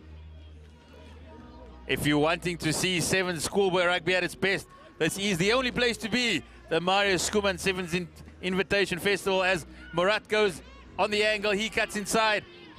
But he's met with strong defense by Outeniqua. Ball comes, takes the blind side to Belgium. And that is the strength that Belgium shows through Frederik Kok. It was a really tense affair there for a moment. You could see by the Belgium defense, they knew the value of that score. They needed to just stretch their lead once more, and that's exactly what they did through de Kok. He showed pace, he showed power, and he's extended the lead to 25 points to 7. And it is just a little tap over by Murat. It makes it 27 points to 7. You look at that, he had 3 men to beat. 1, 2, beat the next defender, and the third one. And there was nobody catching him after that. And de Kok does get under the poles. For a moment there, the Belgium team were under pressure. They were feeling the heat, but that is the quality of their side that are able to take it back and extend their lead to 20 points with just 2 minutes remaining in the semi-final. But what does this Outeniqua side have? They're not going to give up. They're going to show that they're here to play. And that's exactly what this young man, Jude France, has shown down the left wing. Managed to pop it up there to Algernon Meyer, who's down the touchline, gets it back inside to Julian Levendal, who is brought down. But the referee has avoided a penalty try for a high tackle, and will most likely also provide a card as well. And then Belgium down to 6 men here with just a minute and a half remaining. It's a try for Outeniqua, penalty try for Outeniqua, as they go to 14 points to 27 points to 7.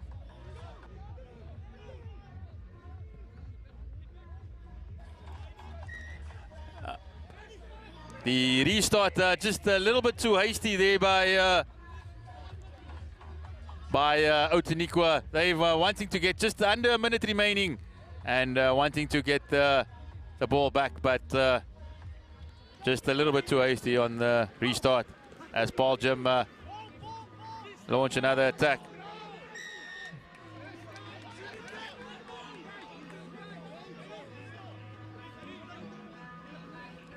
It's 27-14 in the clock running down. This Belgium side impressive, but they were tested by this resolute Outeniqua side. But unfortunately, just it looks like the clock will beat him to it. As Carl Smith, he's showing all the strength and power that he possesses. As he gets it out, they're lining up there, and it is a score. Clement now, he'll seal Paul Gymnasium's passage into the semi-final. That is what the home support wants to see, and he'll hopefully add the extra 2 points with Paul Gym securing their place in the playoffs. Well done to Outeniqua. They tried really hard. They showed lots of effort and lots of passion, but ultimately it's that man Carl Smith, who is the Cravenwick fullback. Look how strong he is, brushes off defenders almost at will, and eventually it comes out to Nel, who does provide the finishing touches. But the referee says we will have one more play, and it's not all over yet. At 34 points to 14 for Paul Gym. That's a powerful tackle there, but it's in the air, and Bolandbo, at least Outeniqua, will be able to go again. It's a step back to Keenan Yankees. He throws it back, a wild pass, but he does find the support. And that is the final whistle. We'll see the hosts. They've managed to do what they came here as they go into the Cup semi-finals with a victory over a very game and gallant Outeniqua side. 34 points to 14. And we'll see you in a bit for the next round of fixtures.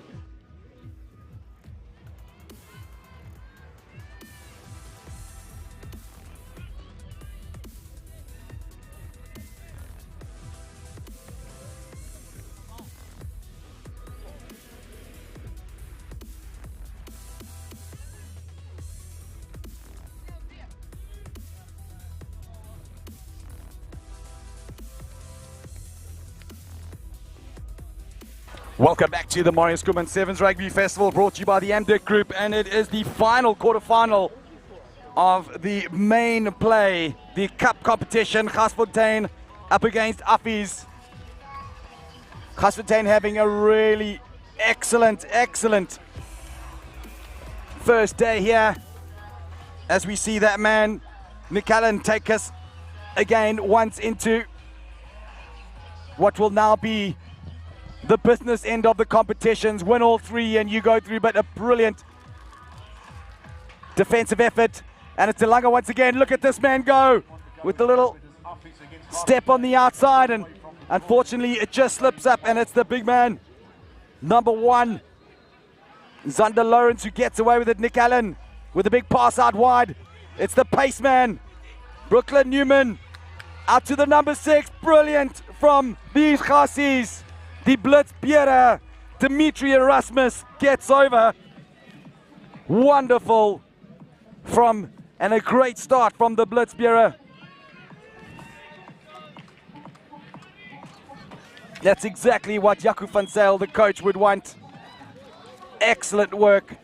And it's just Affies that were caught unawares. Just one slip up, and you see this in the 7s competition.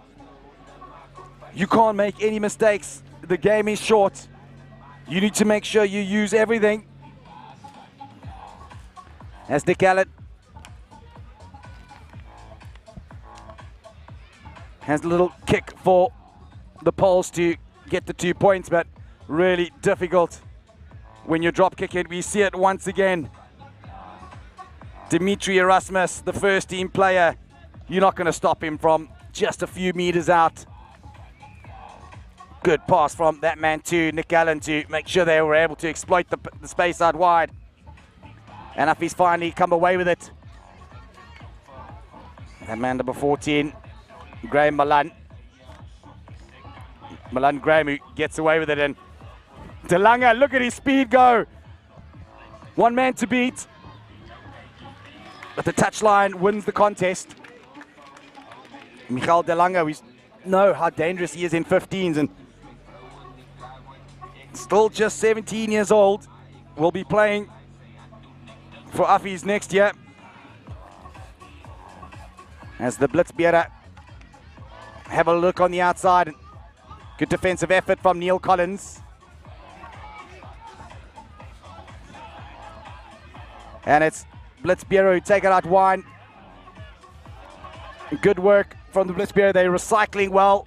Nick Allen. Good tackles, bringing the boys down.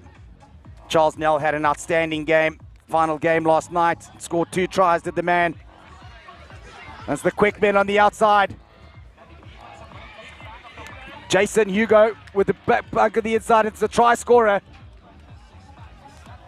Wouldn't play on it. And it's end-to-end stuff here. And it's the big man, Tiens Maritz, who had probably the game of his life last night. Bit of space out wide. Great hand from De Lange. And Uppies are away. Need some support. Comes in the form of Maritz. And De Lange. Oh, we might see something. Shoulder is off there, and I think De Lange really made that clean out count. Oh, massive clean out from De Lange. We see him there. He might be wiry, but I'll tell you what, it's like tackling a pillar when you do. As we see the number 13, Neil Collins, go down, and De Lange coming in there and really effective. Outstanding player, the young man. Michael De Lange, saw him at Wildeklaver, brilliant.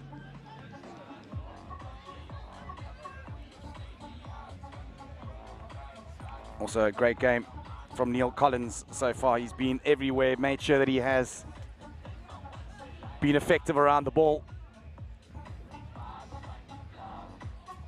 And we see it once more.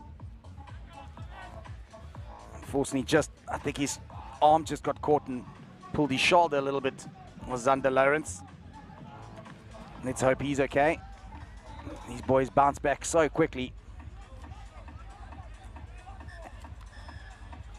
Speedy recovery there, young man, and it's Nell who gets us underway once again.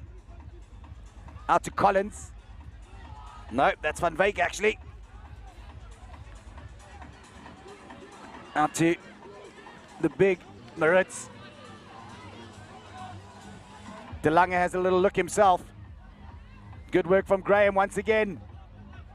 Schoeman, we know how pacey he is.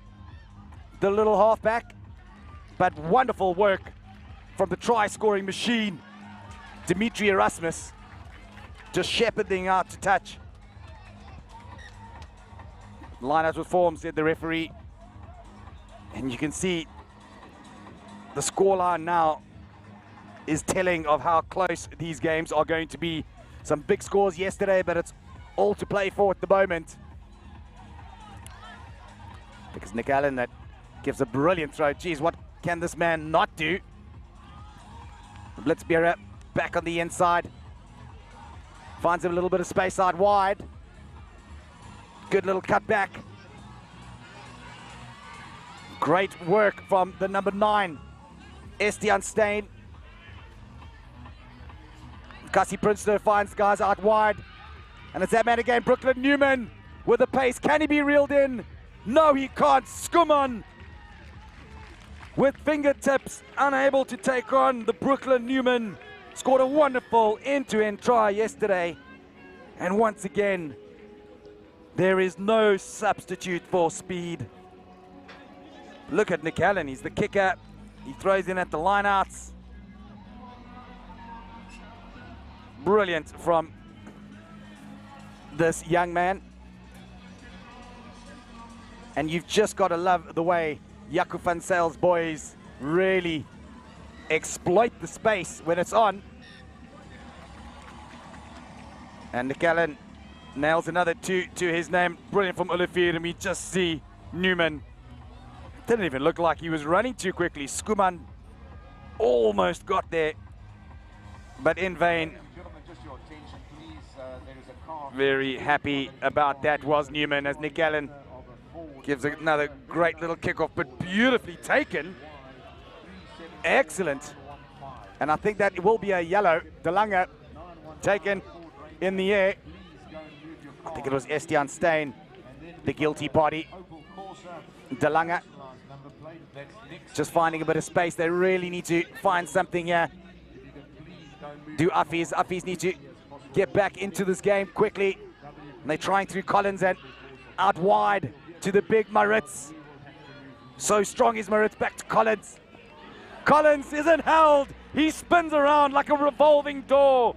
And he gets Affies back into the game. This one is not over by a long shot. Excellent work. We said earlier how Collins is such a workhorse. Making sure he just, like a revolving door, spinning out of that tackle. And it's going to be Milan Graham now with a difficult kick. He gives it a good crack, but unfortunately unable to get it over, and it is the Bira who go 12 points to 5 up. We see it once again. Excellent work from that man, Neil Collins. It's going to be a titanic battle here in the Cup quarterfinals at the Marius Schoeman 7's, brought to you by MDEC Group. Don't go anywhere. We'll be right back after the short break. Thursday nights are about to get a whole lot better. So, you're not working late. Cancel that appointment. Definitely missing the late nights out. And date night is in front of your TV, because Thursday nights are for Europa League. Support, but he wants the glory for himself. Oh, what a goal! And it's in! The deadlock is broken in the unbelievable! This place is rocking and rumbling! The unthinkable unfolds before our eyes! From this screen to that screen, watch Europe's best football clubs battle for supremacy and the chance to fly to the next level in the 52nd anniversary of the UEFA Europa League. Live on Thursday nights on Supersport, your world of champions.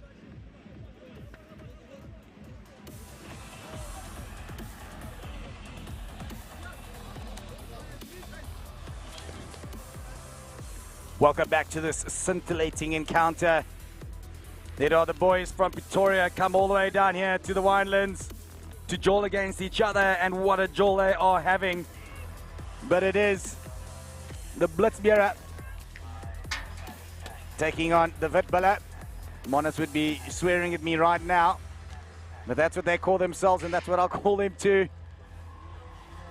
Excellent comeback from this Affies team right in the death, and it's not over yet.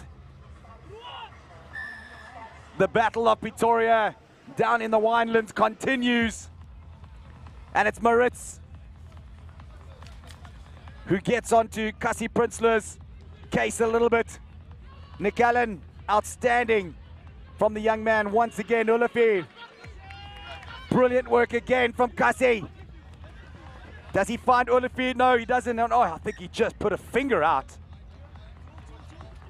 Cassie Prinsloo, really stocky man, and just saying a little, how's your father there? Schoeman will get us underway and does really well to get to Marius. Now back to Schoeman. And it's the quick man out wide. The most outrageous dummy from Milan Graham. But the clean out is good. Milan Graham does the good work, and Marius up against the titanic Cassie Prinsloo. Getting out is Ivandre van Beek now. These boys need to find a bit of space. And it is De Lange. Can he break away? He's up against another speedster. De Lange will stride his way into the corner. Fantastic work. He beat the quick man himself, Brooklyn Newman, to the line.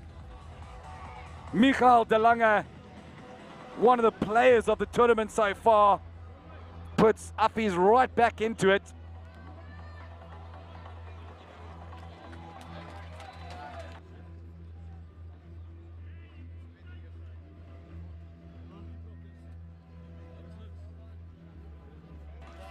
Thanks. And another miss, so that takes the Bira just 2 points, or rather takes Affies 2 points close. We see it once again. Michael De Lange, look at that stride. You might have seen a Peter Rousseau back on the field in those days, 20 odd years ago. And it's Collins who comes away with a great step from him, but Scragged by Alex Koos. Good recovery from the big man, and Marius bouncing off people for fun. Schoeman. Big pass out wide. Oh, straight through the legs. Wonderful work from the number 14, Milan Graham. Holding, says the referee, and is that a big one? A big turnaround as Newman takes it quickly. Blitzbearer back on the inside, very isolated. Was the number 6 once again, Dimitri Rasmussen. As easy as that, as Milan Graham takes it. A bit of space out wide. Coming back on the inside of Affies, and oh, massive hit once again. Collins out to Van Wyk. We have one of the Beera down already as Marius decides to go up channel 1. Releases the referee. Schoeman. The Blitzbearer. The Khasis boys are really doing excellent work here on defense. As Collins has another look up the middle. Offside, says the referee, and a little bit of high tackle. Schoeman out to the danger man. And we'll come back for a penalty. Schoeman with a quick tap. Graham back on the inside. Back to Schoeman, and Schoeman will go under the poles. Brilliant from Affies. They were just able to recycle that ball over and over again. And the resolute defense from Gasfontein finally breaks. And for the first time in this game, with about 3 minutes to go, it's Affies who go ahead 15, now 17 points to 12.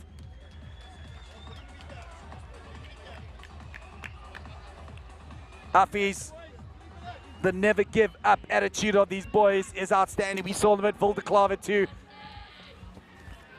They've had one of their better seasons of late. And it finds a bit of grass for the Affies boys, and Blitzbearer will be able to throw in and hopefully win some ball back, as Nick Allen, the man who does everything in this team, throws in once again. Gets out to the man who was sin-binned a little bit earlier, Estian Steyn, who's back. Good little step from Newman. But Affies really need to Olafir. Oh, wonderful clean out. Some space. Estian Steyn back on the inside to the Bullock and Cassie Prinsloo. Olafir. Good work from Olafir. He finds some speedsters on the outside, but the Affies defense able to come across in time. Cassie Prinsloo with a quick hands. Newman out to Steyn. Steyn with a big handoff. But in the end, Collins just gets him. Ah, massive clean out once again from these Affies boys, and you can see they've really turned it on, switched it on here in the second half. Marius always beats the first defender.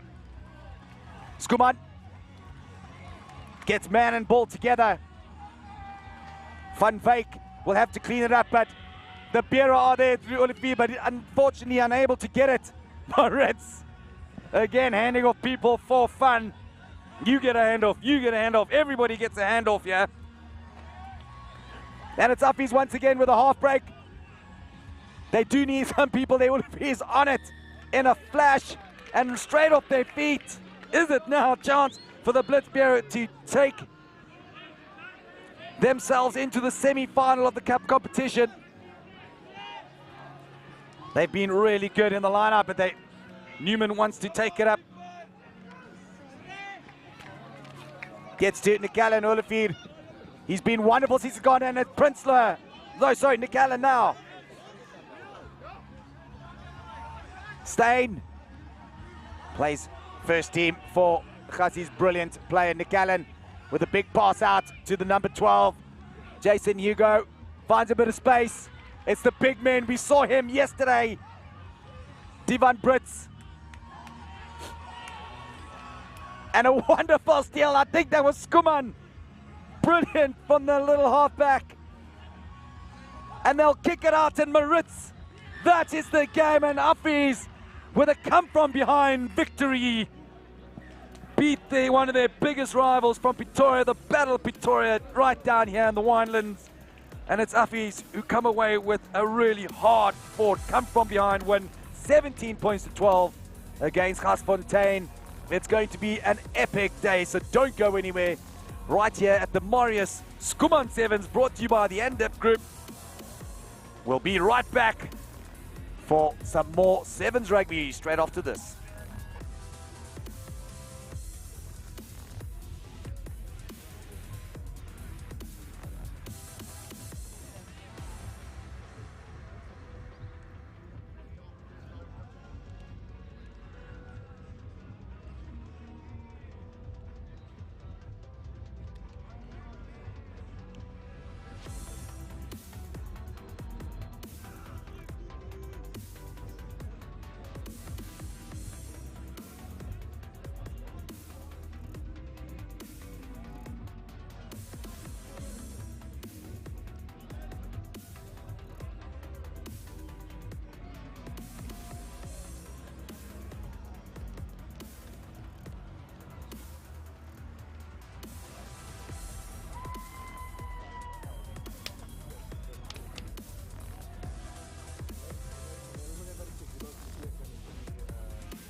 And it's Huguenot under 17 up against Bartelfilet under 17s.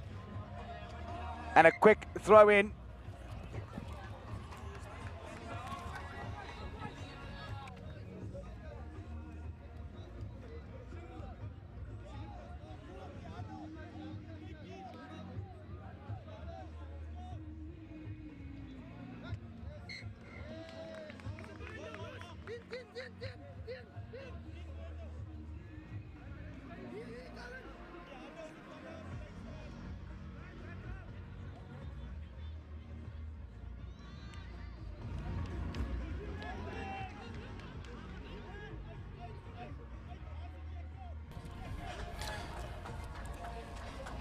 Dis Huguenot teen Bartelfilet.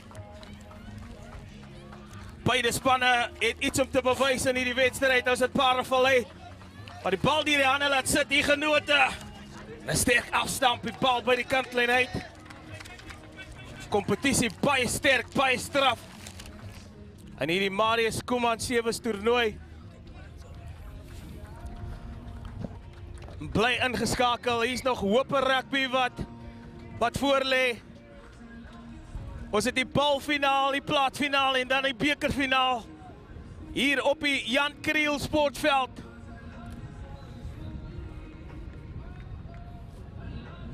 Die eerste skram van die wedstryd.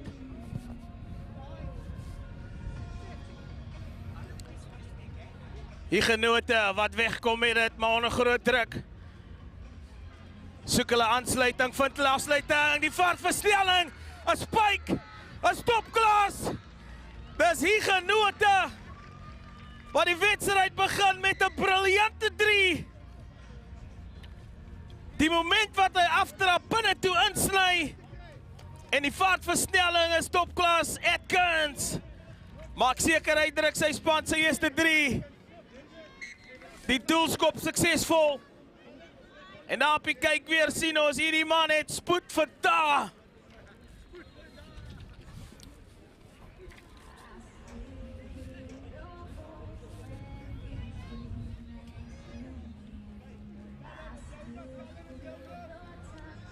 Net die begin wat die Huguenot gesoek het. Afgeskop. As dit die Huguenot wat uitstekend gedoen het van die afskop af. Om die bal te wen, maar dan gee hulle 'n strafskop weg vir Bartelfilet. Ongevraagd. Bartelfilet wat probeer om aan hierdie wedstryd te kom. Bal verloor in die tykslag en dan word daar oor gehardloop. Traf iemand vir spot oor vir die tweede 3. Nommer 13. Bartelfilet wat nou onder geweldige druk is teen die verloop van spel.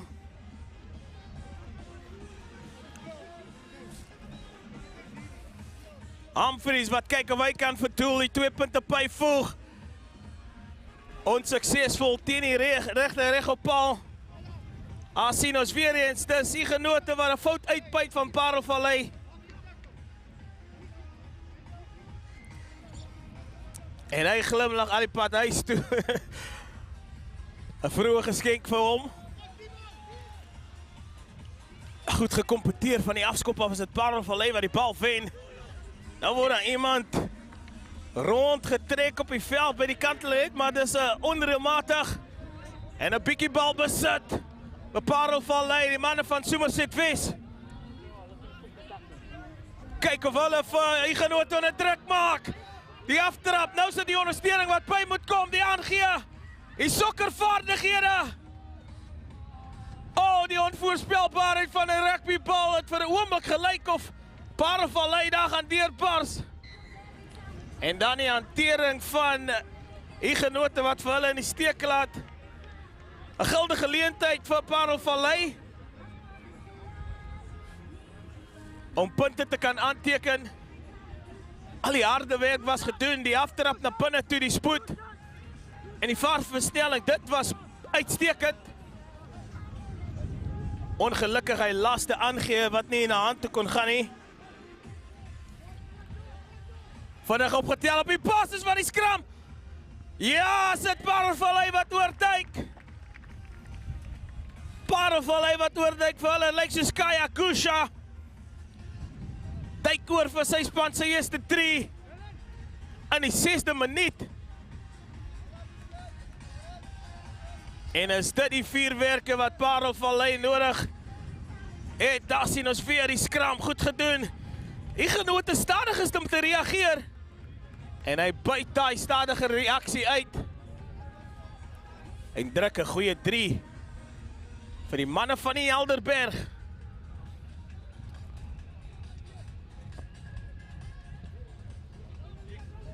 Verander die rigting van die afskop. Goed gedoen. Maak het moeilik, die verdediging is Leon Wild. Hierdie man was 'n heel toernooi baie goed vir Ignoto Wellington. Storm Atkins uit. Spog met 'n hele paar treë en nou sit die voorspeler wat die aangee wegkry, maar die dekverdediging uit die boonste gehalte bewerkstellig die omkeer besit. Net wat die dokter voorgeskryf het vir Parelvallei.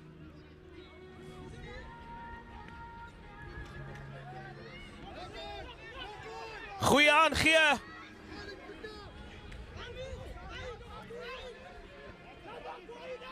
Hard gestoei. Moenie 'n fout maak nie, die intensiteit is baie hoog. En hierdie wedstryd word daar weggepars. Parelvallei vir 'n oomblik gedink hy's weg. Maar goeie verdediging van die manne van Wellington. En hulle wen die bal op die grond terug by Ignoto.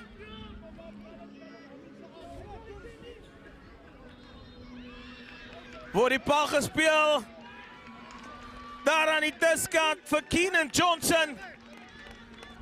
Hierdie man is 'n topklas afronder. Kan nie vir hom spasie gee nie, hy het genoeg spoed in haar die lang bene van hom. Druk sy span se derde 3. Parelvallei wat bietjie stadig was in die slaap gevang.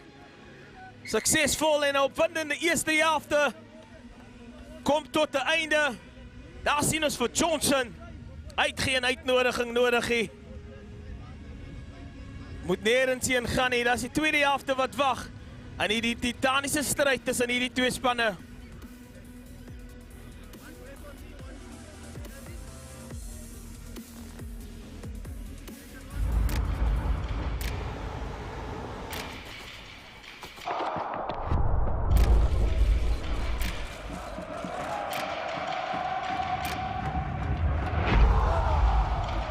We've waited a long time for this moment, and we're ready to go. Dennis Bergkamp! Dennis Bergkamp! He's got his goal! It had to be Ronaldo! That is sensational! Messi. Oh, Messi! Mbappe! Oh, my word! El Rey Pele! Argentina! Argentina! Oh!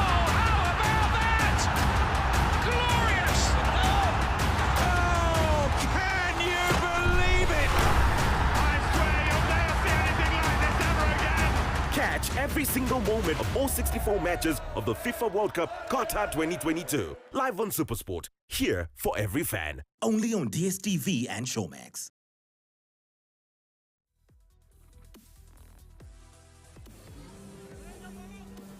En ons is terug by die tweede helfte. Parel Vallei. En hulle kragmeting teen Huguenote 1917. 7 liewer, dis die 3-3 teenoor die 1 van Parel Vallei. Parel Vallei wat sal moet uithaal en wys om terug in hierdie wedstryd te kom. En 'n diep afskop, goed gedoen, goeie druk uitgeoefen. Teen die Huguenote span. Forceer hom by die kantlyn uit te gaan en wen die balbesit dan nou terug lyn staan besit, so hulle moet die lyn staan wen. Ons kyk wat hoe vorder hulle in hulle lyn staan besit.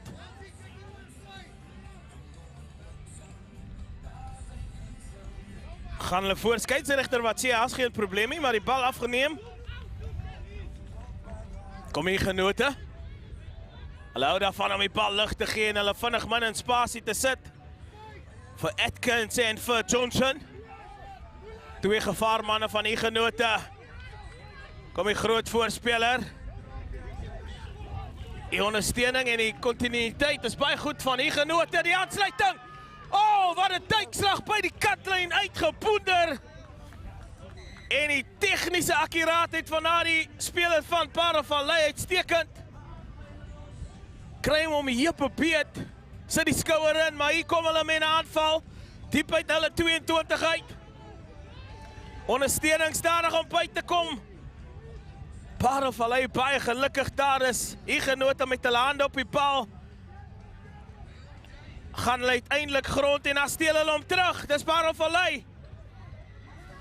Dis 'n heen en weer wiplankryery met die bal besit wat gestoei word.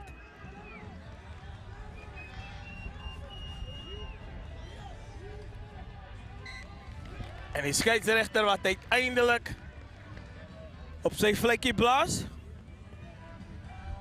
Sê manne, julle het nou genoeg gestoei. Skram vir Huguenote.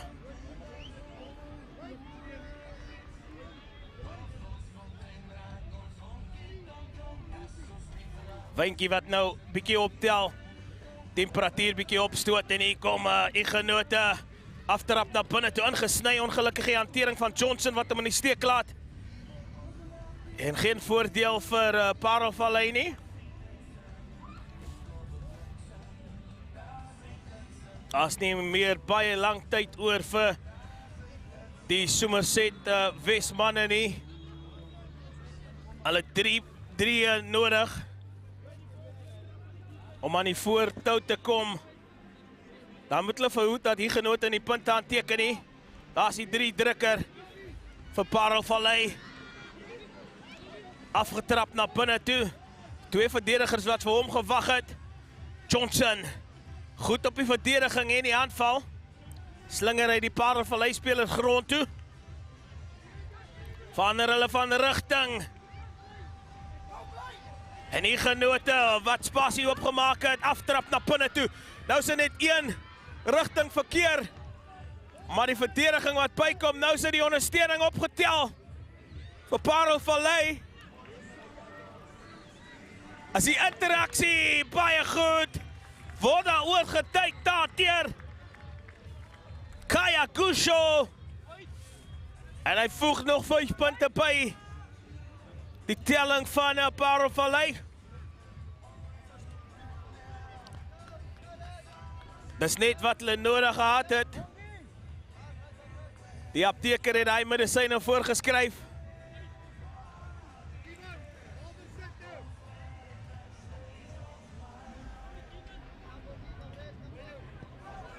Daar's 3 minute oor aan die wedstryd. Sien ons weer die doelgerigte hardlooplyne van Parel Vallei stel hulle in staat om oor die voordeellyn te kom. Dan is dit die ondersteunende spel. Huguenote die bal bemeester van die afskop af. Johnson van aansluiting by Weed. bal aangeslaan het. En nou 'n guldige geleentheid vir Parelvallei om 'n mok te maak aan die hoekie. Baie oorgeduik teen die verloop van spel. Parelvallei wat die kersie van hoop aangesteek het. Met 'n briljante 3 daar in die oorkantste hoek. Die doelskop wat wag, kan sake gelyk maak. Parelvallei wat die oproep geantwoord het om maar die 3-3 te druk. Onsuksesvol daar die 2 punte waarmee hulle agterloop.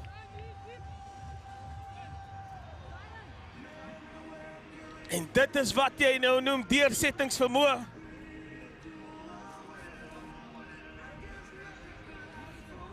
Wat hulle nou sal wil doen, Parelvallei, is om die bal terug te wen van die afskop af. Dis hoog, dis diep. Maar goed gedoen onder druk is dit Saunders, Keanu Saunders.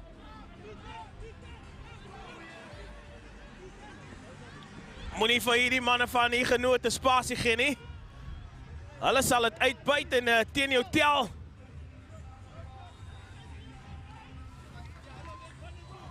Beproef hulle die verdediging en kom hulle in die spasie. Sy nommer 14 van die genote, dit is definitief die doodskoot.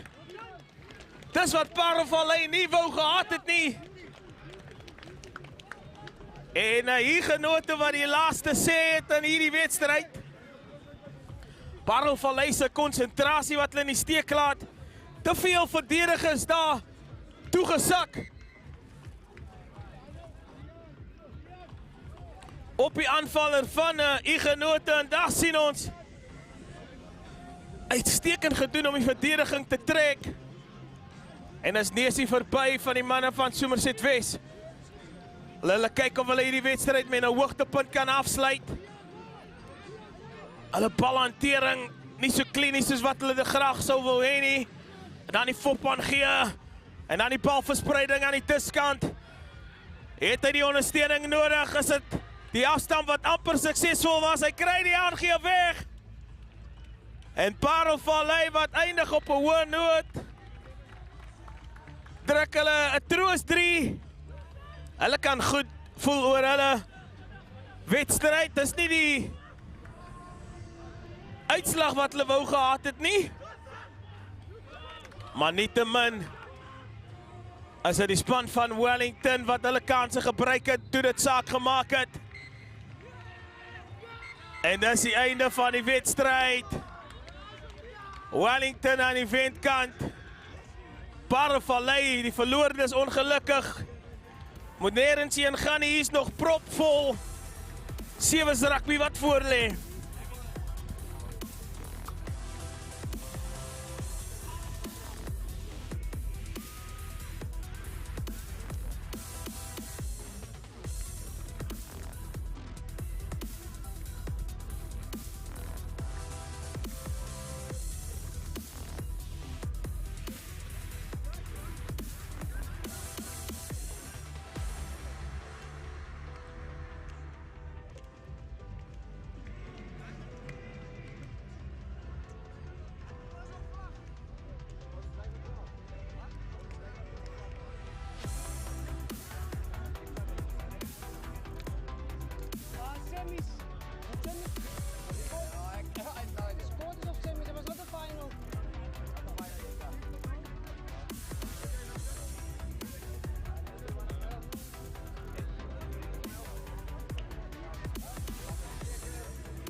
Welcome back to the Jan Kriel field. Here we are waiting on the clash between Milnerton and Durbanville. The towing costs are just been undertaken now. Both teams just with similar jerseys, but that is the Milnerton side will be playing from your right-hand side of your screen towards your left. And as the Durbanville side will be kicking off soon.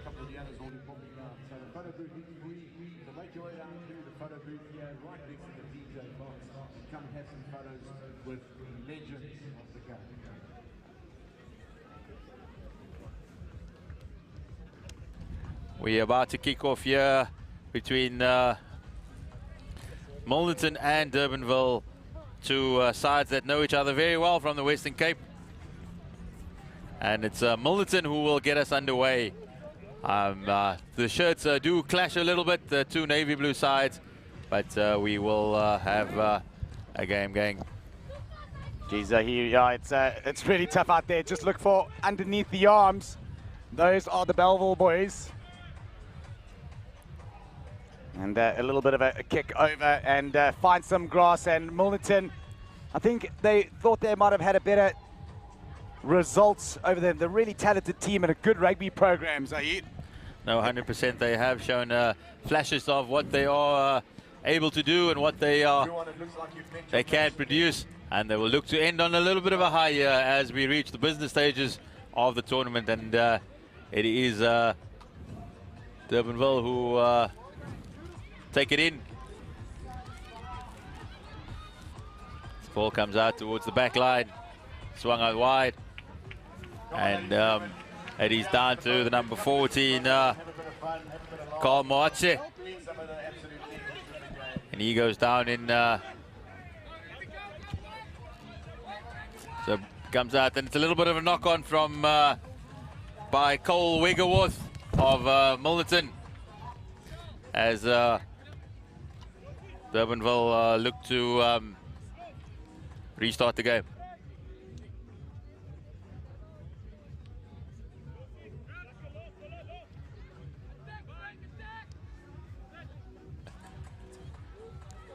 Comes back onto the side of Durbanville, but the referee has just asked him to reset.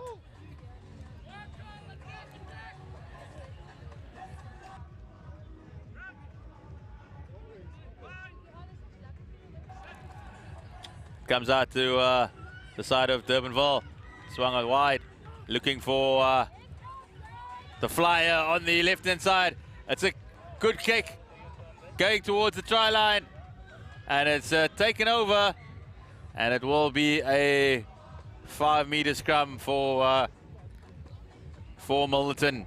Durbanville putting Milnerton under real pressure, as Devin Diamonds, he was looking for the opening score of the game, but it wasn't to be, and it's Milnerton who will have the put in to the scrum.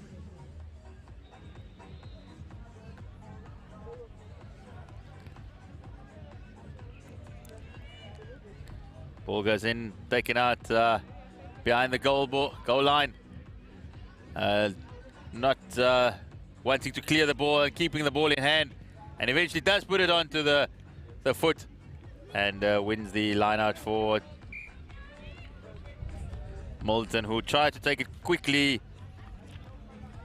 through Morgan Ludewijk, but the referee has called him back. Thank you so much. These are Milnerton's throw with Nihana Shanu, who has had a good tournament thus far, Shanu, as he plays that out wide. As Milnerton look to launch an attack from deep in their own half. Through Mohache, who shows lots of strength in the tackle there, even though it's a ferocious defense by Durbanville. The ball does come out on the side of Milnerton, as on the outside, Hitma back to Niashe, and Wegerworth, really strong running here by Milnerton. But they do concede the penalty as Durbanville defense holds up strong. And they will have the opportunity to launch an attack of their own. Swung out wide to Durbanville. That's the flyer for Durbanville. Looking for the pass on the outside. But it's a forward pass, just holding on just a little bit too long. And once again, Niashanu putting in the tackle there for Milnerton. Just holding on to the ball too long with Durbanville.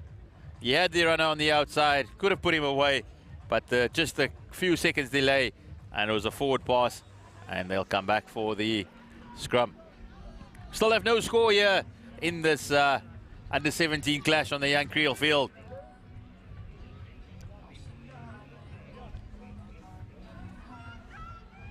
As Milnerton look to restart it. It's a good move behind the back, but it's not picked up by the winger, who unfortunately doesn't recover in time. And it'll be a line out to Durbanville, who take it quickly as they play through Erasmus. And it's Olkers on the attack, but he loses the ball in the tackle. And Milnerton are able to restart, and this could be the opening score.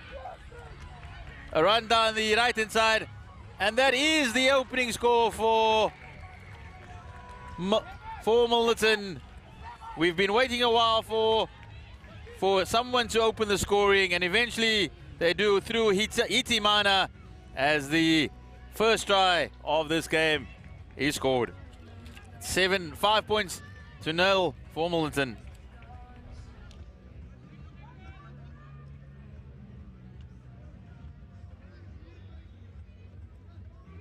Really has been a close encounter, and eventually the deadlock is broken.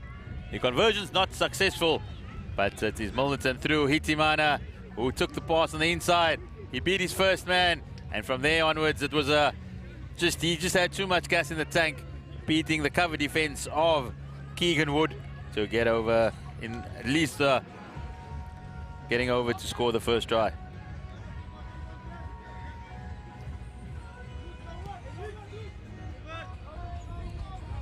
It's a good hanging kick, and not taken cleanly by Durbanville.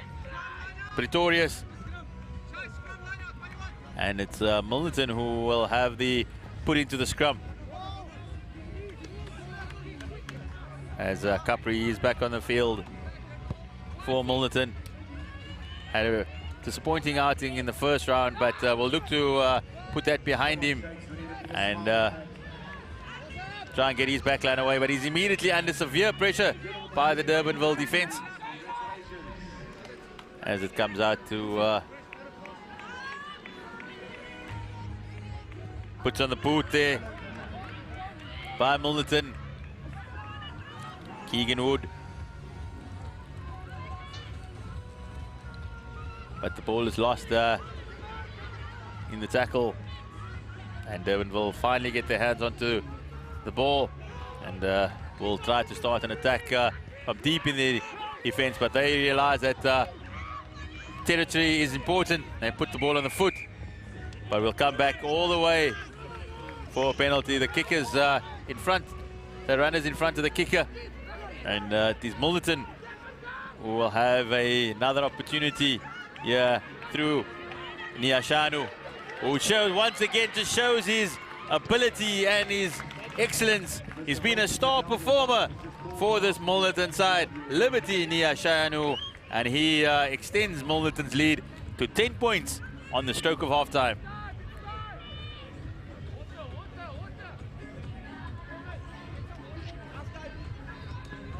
As the extra 2 is added, and Milnerton will go into the break through a fantastic little run by their star performer, Liberty Niashanu, and it's 12-0 to Milnerton over Durbanville at halftime.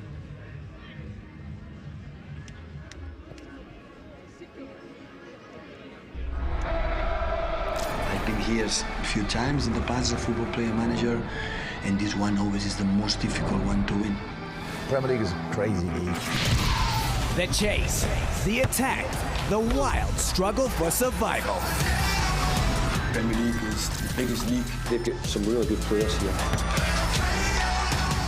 You know, he's pretty unplayable, to be fair. Yeah, we've had a few of them lately. I like to play in this intensity. That's exciting. That's what the Premier League's all about. I didn't expect anything else, I must say. A manic fight to the finish. Can the champions make it 3 in a row? It's going to be good. The hype is real. The Premier League. Live it all. Live on SuperSport. Stay connected to DSTV Compact for football's greatest season.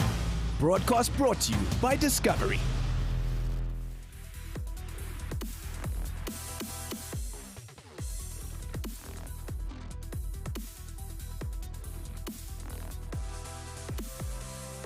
Who are leading through 12 points to 0.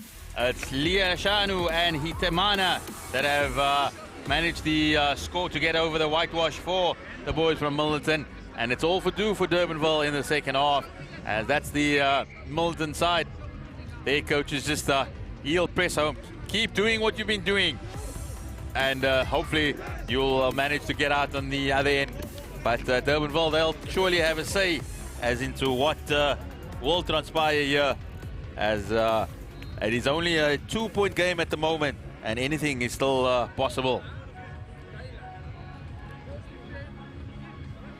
It really has been an entertaining day of rugby thus far here at the Marius Schoeman 7'S Festival for under-17s and under-15s. Has got a bit chillier here as the days progressed, as the sun has just gone away a little bit, but I'm sure the boys will keep us entertained and heated up as Capri gets the game underway.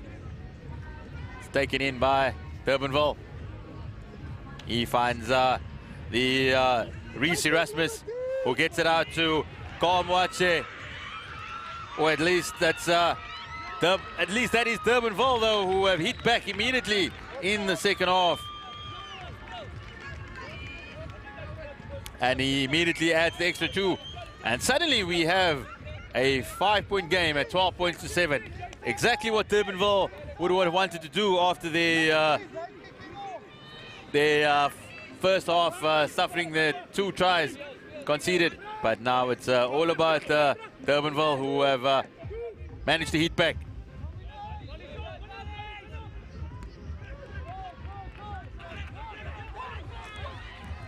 Ball comes back onto the side of Milton. They will look to recover from that early stuffing through Maatse.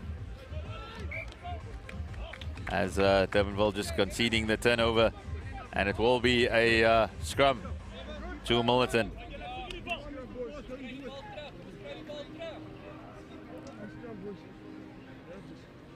It's a closely contested game we have here, just a 5-point difference between Milton and Durbanville, as each team goes looking for the try. It's a big run there by Moatse once more. He gives it to Erasmus. Makes good progress. And down the blind side, but it has to come back to Damuns. As a wonderful skip pass in the hands of Hitimana. The try scorer, he gets back to Van Blerk. Milton really turning on the style here now, as they've got a penalty deep in the half of Durbanville. They look to swing it, but they come back. And it's a wonderful move there by Devon Darmond. Show and go. And he goes over for Milton's 3rd try as they extend their lead to 17-7. Darmond, the try scorer.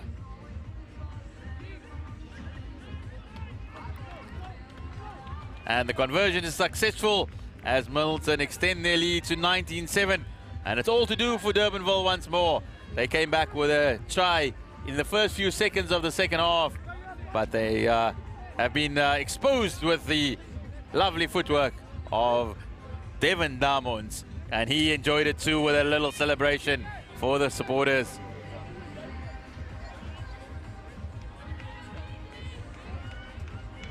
As Milton restart the game, Darmons is not taken cleanly by Niashanu on this occasion, and they'll have to come back for the the scrum. It's an entertaining clash here. Both teams are giving it all their all. They know what's at stake. A place in the semi-finals.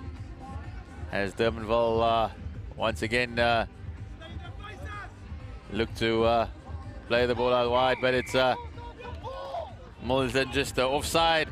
Just encroaching too quickly on defense as the Olkers makes the run and their ball comes out wide, and it's going to be, does he have the pace to get in the corner? Capri coming across, but he won't be quick enough as Durbanville get into the far left hand corner, and it is another score for the boys from Durbanville.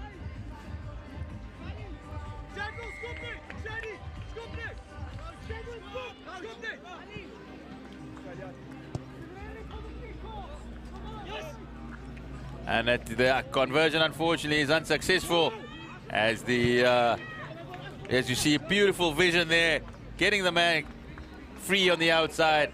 And Capri did his best to come across, but just not quick enough to avoid the try. As we now have a 5-point game with just 2.5 minutes remaining. As the ball's played in, Capri takes it cleanly, gets it out to Wood, who takes the contact. Niashanu.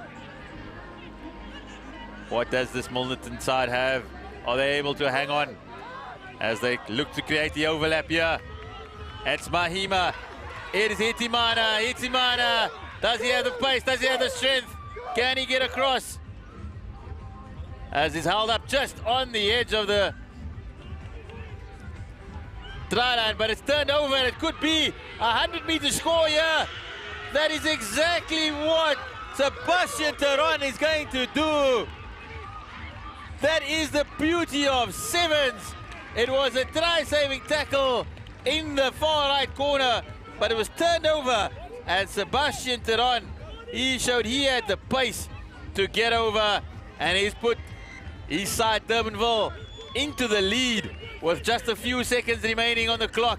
As you see, those orange boots filled with gas and getting over in the core, under the poles in fact, and allowing for the conversion as the kickoff comes. And this could be Milden's final chance here. The clock is basically up here with actually just 1 minute remaining. Could the last movement of the game. As it comes to Niashanu, he's been the talisman for Milton. But its ball's been ripped off out of his hands. But the referee will come back for the penalty as the Milton side goes again. As Damon's the try scorer, he will look to go on his own. Finds, throws the ball back, but it's a loose ball. And Milton will have the put into the line out. It's 19 all here.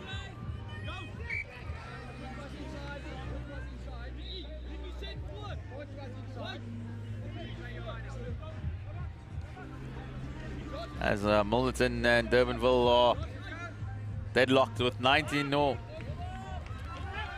19 all here with the clock virtually up, 15 seconds remaining. Niashanu with in possession. Milton trying to find that opening. Eager not to give the penalty away as well. As Hitima, that's Niashanu to Damons, getting it to Hitimana. This is Milton at his best. Hitimana going down the left wing, taking on the Durbanville defense. They're in that far left corner, but it's the touchline that wins. And that will be referee looking at his watch. And that is, he hasn't made a call yet whether it's full time. It does look like that is the whistle. And it's 19 all, and we will have extra time in this quarterfinal. At sudden death, golden point. Whoever scores first, they'll be the winners. We'll see you back in a few moments.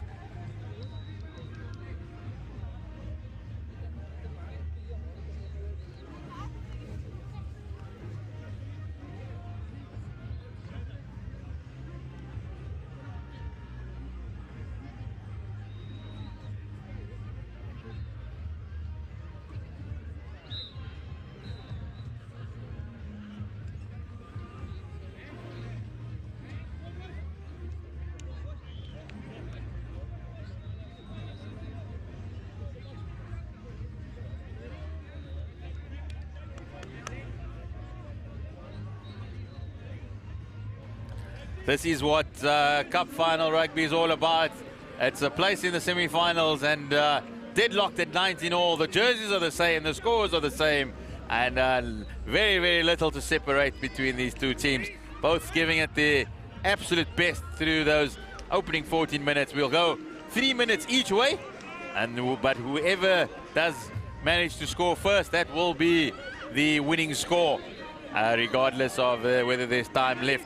And also, it will be, if the scores remain deadlocked, it will be Milnerton who scored first, who will progress to the next round. That is the rules of the tournament as Milnerton get us underway. It's Durbanville who gets us underway, and it's not cleanly taken. This could be the chance, but the referee will call them back for the knock-on by Durbanville.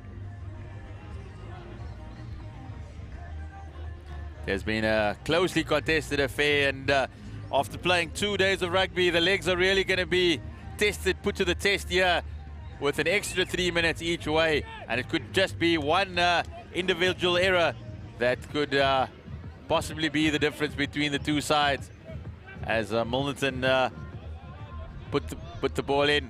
Not a clean pass, but it does come out to Ludovic, who finds the safety of the touchline, but it's been passed back, and they'll go all the way from where he kicked it. And now this could be the opportunity that Durbanville have been searching for early into this second period of extra time. Remember, it's 19 all. That was the score.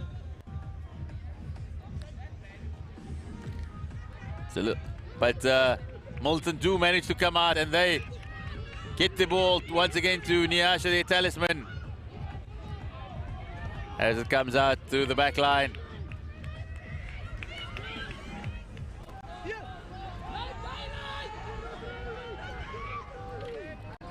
Eventually does find its way out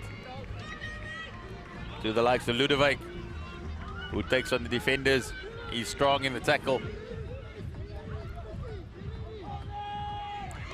But it is a penalty to Durbanville. They will have the advantage. It's the last minutes of extra time. A little chip kick there, and he gets the 10 meters. He was very, very aware of what was going on with him, was Valrinho Olkers. He saw that the Milnerton defense was back and just gained 10 meters for his team. As Milnerton come again through Jaden Smith.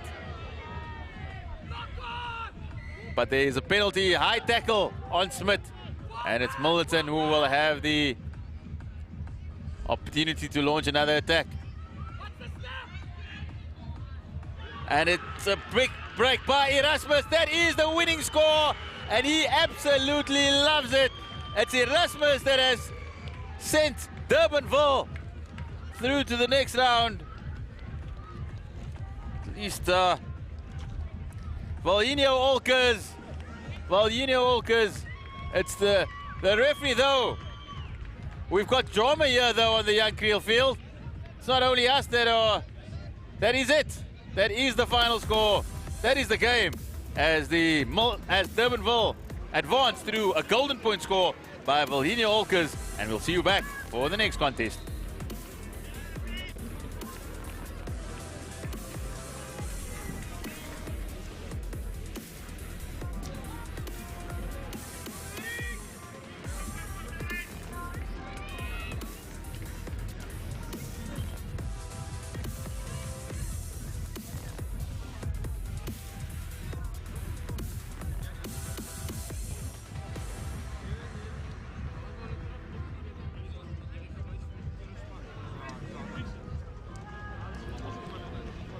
And we just had the golden score here on the Young Creel field, and wonderful festival rugby. But up next we have the plate semi-final, and it's the boys from Ceres, Charlie Hofmeyer, the surprise package, this tiny school that has absolutely dominated so much here and really shocked some big teams. Look out for Luan Gilemier. That man played Grant Como and Boland Sevens. Philly du Plessis, first team cricket. He's got robes in academics. Really intelligent player is du Plessis. And we look at Noordheuvel here too. The captain, Janenamo Laters, will lead from the front as it gets underway. Charlie Hofmeyer gets things straight through, and wonderful try. Jeez, we were still calling out the names, and bang, straight away under the poles.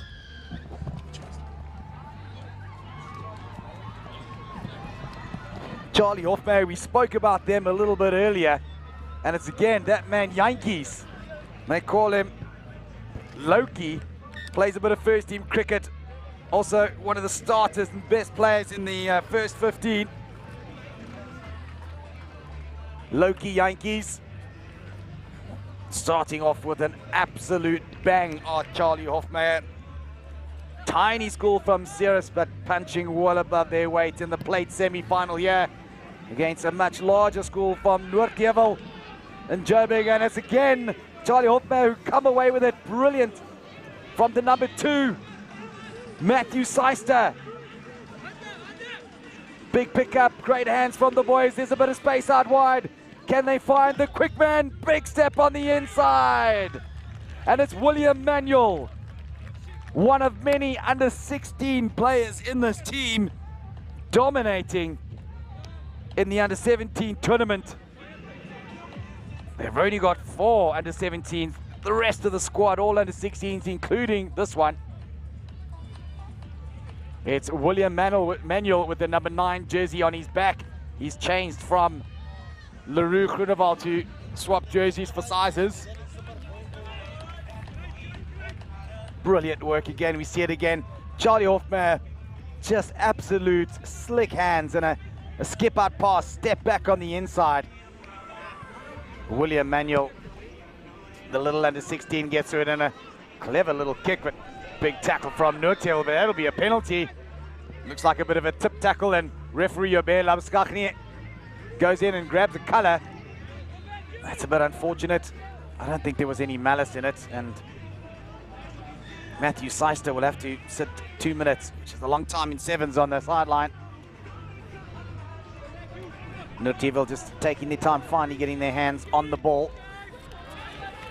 and losing it a little bit backwards, but in 7s you can run from anywhere. Finding some space on the outside once again. Coming in once again was Jared Kutsia. Big step on the outside. Can he find some space? Good work from Noordheuvel now. Big stepping. We know how good they can be. Aiden Bester. Brilliant work from the big number 5, Lindsay Janssen. Unfortunately, just knocking it on. Referee Labskagni picking that one up. We are getting into the business end of the competition, and this is the plate semi-final. Noordheuvel, a much bigger school from up north, up against Charlie Hofmeyer. From 7'S, almost David versus Goliath right here at the Marius Schoeman 7s.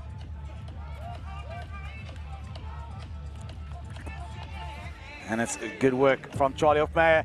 And they find a bit of grass out wide, and the chase is on. And the quick man, Manuel, is chasing on, but does it sit down? We'll have another look at it. Philly du Plessis, out of nowhere, comes through, and the referee says, no try. Philly du Plessis just put his ears back. Lots of pace for the man. Oh, slow that one down. Really brilliant. As we see Matthew Seister gets called back onto the field.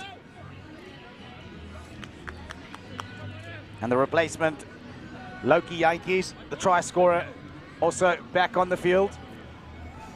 Substitutions made for the big number 7, Leroux Groenewald. And it comes back the way of Noordheuvel. Right in there, not very dangerous, but around the outside he goes. The chip over the top. Brilliant work. And you can just see the This Charlie Hofmeyer team, it's like they were born to play sevens. Big pickup on the man who almost scored earlier, and he does. Philly du Plessis. A well-deserved try for the big man with tons of pace. You can see what that means. He is tired. He's run a lot. He'll want to have a little substitution. He deserves a break. Philly du Plessis, first-team cricketer, first-team rugby, and also has his robes in academics. Clever man. And the kick is a good one. 21 points to 0. We see it once again. Philly du Plessis with nothing in front of him. Just had a look up. Presence of mind to just take it up. Channel 1.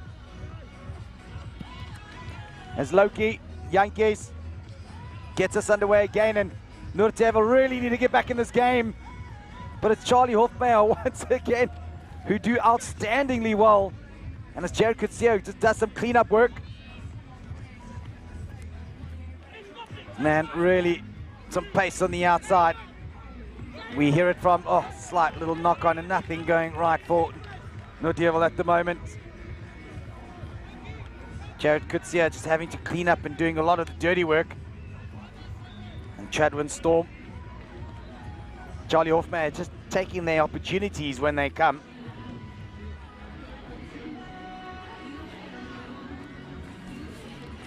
See that little man, Isaven van Wyk, also a little under 16, little halfback.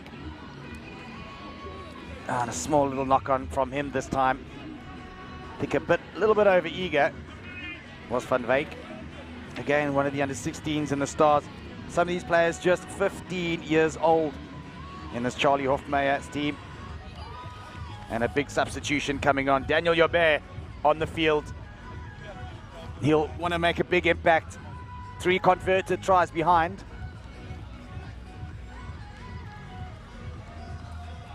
Noordhoek final come away with it, and a big step back on the inside. Not much ball, and it is that man, Jobert, who comes away with it, plays back on the inside. We need some cleaners, and again, Charlie Hofmeyer. Brilliant from the young men. That time, low-key Yankees. But Noordhoek just to shovel them out into touch, and that will be halftime. And it's Charlie Hofmeyer absolutely blistering out of the blocks. 21 points to 0 against their larger opponents, Noordhoek. Right here at the Marius Schoeman Sevens. Don't go anywhere. We'll be right back for the second half of this plate semi-final.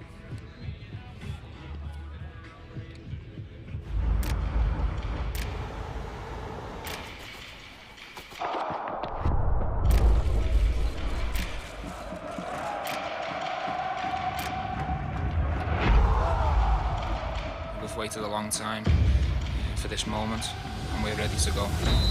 Dennis Bergkamp! Dennis Bergkamp! He's got his goal. It had to be Ronaldo. That is sensational. Messi. Oh, Messi! Mbappe! Oh, my word! El Rey Pelé! Argentina! Argentina! Oh, how about that? Glorious! Oh, can you believe it? I swear you'll never see anything like this ever again. Catch every single moment of all 64 matches of the FIFA World Cup Qatar 2022. Live on SuperSport. Here for every fan. Only on DSTV and Showmax. Welcome back here to Battle Gymnasium. Marius Schoeman Sevens brought to you by the NDEP Group. And it's Charlie Hofmeyer who have absolutely shot out of the blocks like they were born to play sevens. 21 points to 0 up. Noordhoek just unable to hold on to the ball. And the coaches will be having a big talking to the Noordhoek team. They would want to come away with something out of this game, but it's the bulldozer of Charlie Hofmeyer. The boys from Sierras who just not only grow apples, they grow really talented young sevens players. And that man there with the ball in hand is one of them. Loki Yankees, first team cricketer. Brilliant young player is he.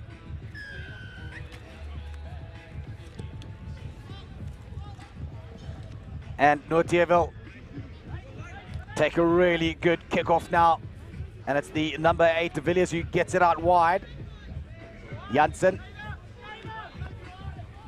just slowing it down, and this is the way you need to play sevens. Just let the ball do the work sometimes.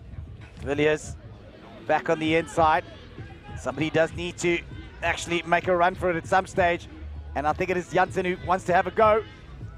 Big number 12, Kutsia. That's Kreyvagen. Janssen has been instrumental. He has a little look and go, but doesn't find one of his supporting players. And good work now from the big number 1, and it's De Villiers again. But a big hit coming in from Kutsia, from Charlie Hofmeyer on the cross cover. Excellent work from Chadwin Storm to put away De Villiers, but up to the task was Johan Kutsia. Played a bit of first team this year, did Kutsia. And it's Isavin van Wyk who throw the ball into the line out. And a good take from the number 1, Peters, Dan Peters. And now it's Loki Yankees who kicks downfield, and unable to gather it was Miller. The guys who come back, he gives a little intercept to the danger man, William Manuel. We saw his pace, and it's the try scorer who almost scored the first one, but he'll score 2 of his own here today.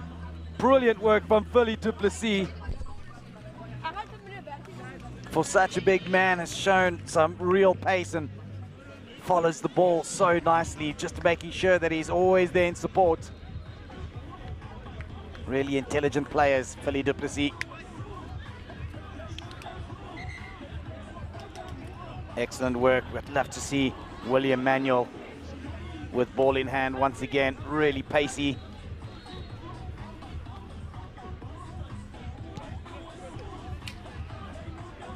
And it was a really good effort from Philly du Plessis as we see it once again. Manuel giving it out to Philly du Plessis on the wraparound. And Nortierville just running out of numbers.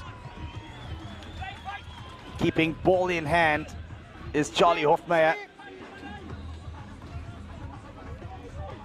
Good work, and the number 7, Groenewald, is there in defense. Big number 2, Dubé out wide. And they have looked dangerous at times as Nortierville, and the break straight through just needs to find an inch of support. And it came the way by Eithaler, but not quick enough. And Charlie Hofmeyer just absolutely taking the ball away from Nortierville. Brilliant support from Seister. He's had a good game. The little man Van Wyk with a chip, fights some grass, but straight into the hands of Venter. Venter gets it out wide, and Kutsia, oh, very strong, just needs to keep it in field and unable to take him by his opposite number, Spider-Man Isaac. Also a little 16-year-old is Isaac.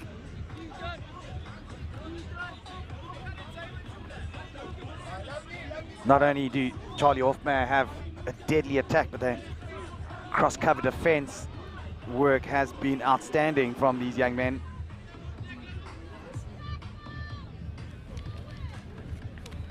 As it'll be that man, Isavin van Wyk, will get us underway. Gives it out to Davids. Really good throw from Van Wyk. Excellent little player. As we see Joel van der Merwe. Unfortunately, he loses it. And it's Francois Venter who comes away with it. We've seen the speed from this man. But he was taken out once again.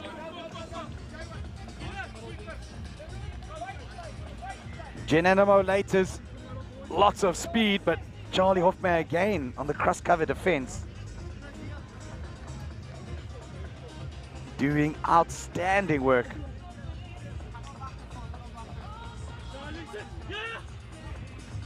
Not straight this time. First time Van Wyk hasn't thrown in. And Van der Merwe doesn't hit his line-out jumper.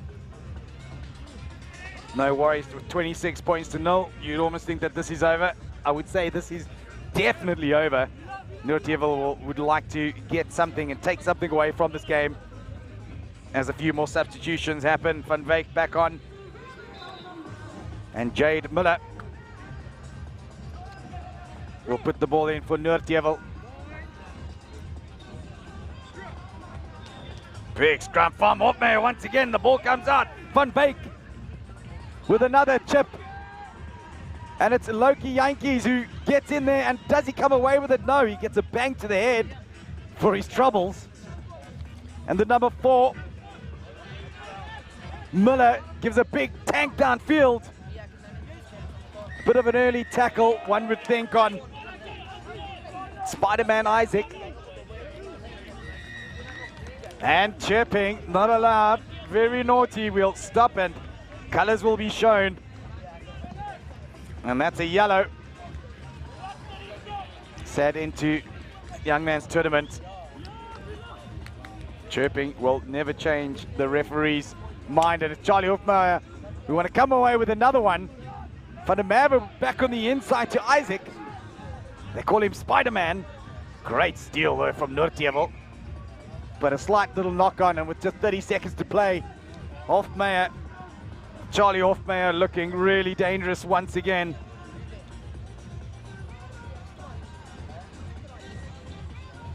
Really well coached team, this Charlie Hofmeyer too. Mike Barnard and Fana Duplessis, Etienne Wenzel, and the manager J.R. Foreman will be really happy with their team's performance, and they'll go into the final. Janssen takes it out. Noordjevel needs something to take away from this game. Set man number 7 again, the captain Laters, who's got some pace. Will he go on the outside? He does! And finally Noordjevel break away through their captain, Janenamo Laters, who goes under the sticks. Too late, she cried, but something to write home about. And it is Laters who's looked dangerous as the captain. And that is the game.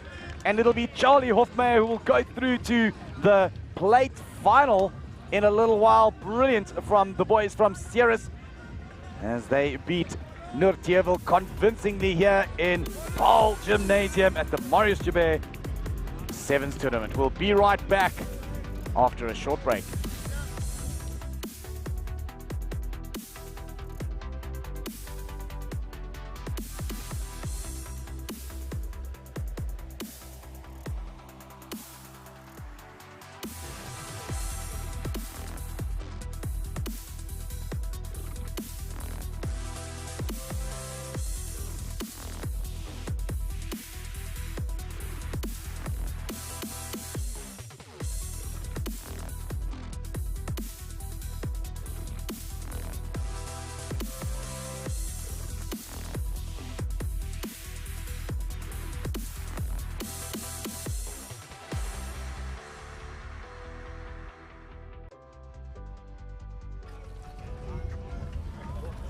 Ja, jy is ingeskakel vir nog 'n opwindende wedstryd.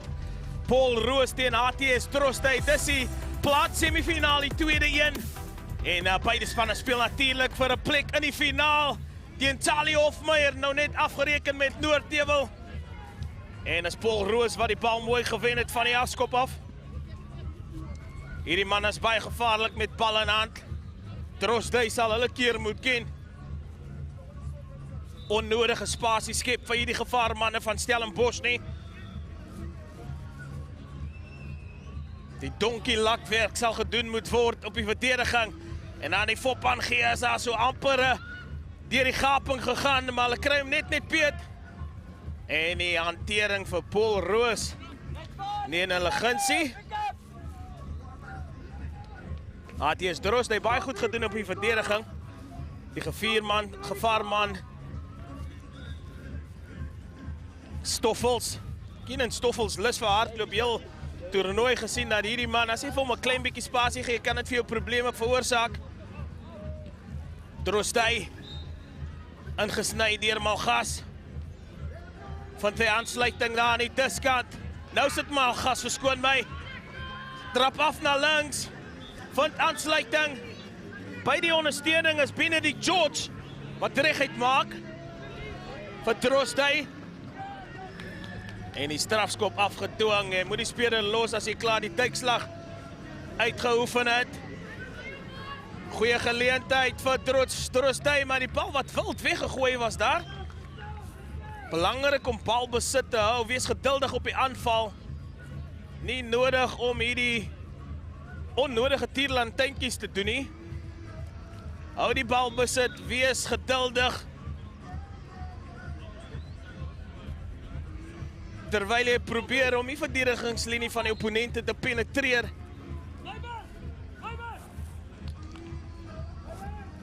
Paul Roos, groot drukskram terug aan die kant van Drostay, daar gaan het oop. Afgetrap na die pinne toe en oorgetyk. Deur die hastige man, Graham Thompson. Graham Thompson wat oorduik.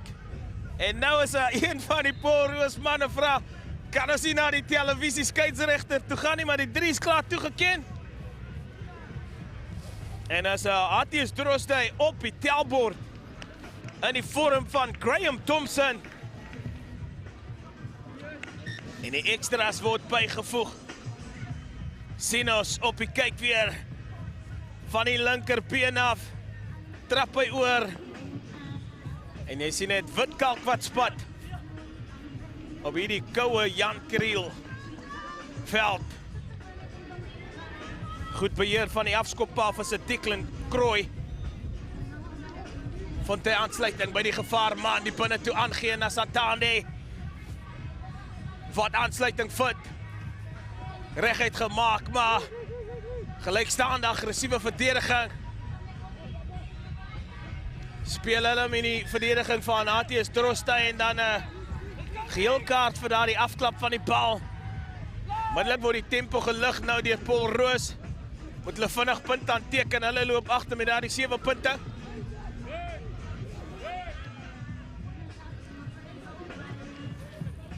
Satade, groot vinnige speler, breek hy die kontaklyn en Satade wat kyk of hy die vir Malgas kan afstamp.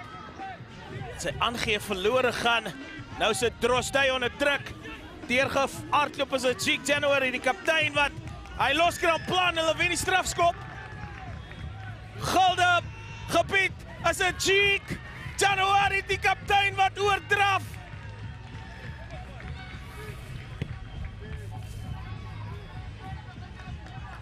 Reageer blitsvinnig.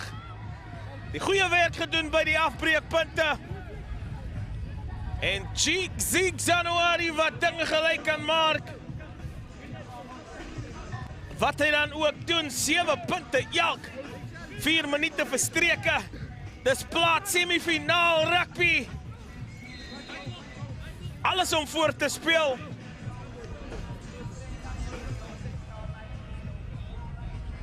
Paul Roos se gevaarman is Stoffels en Satade, daardie man wil nie spasie gee nie.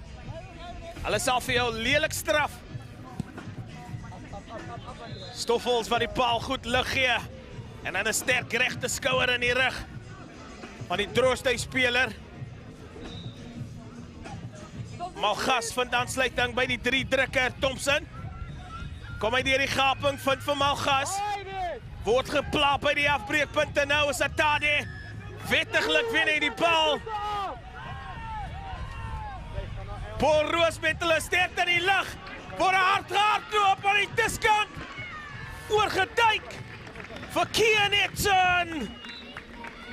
En nou is dit die Maroon Machine wat stadig maar seker aan die gang kom.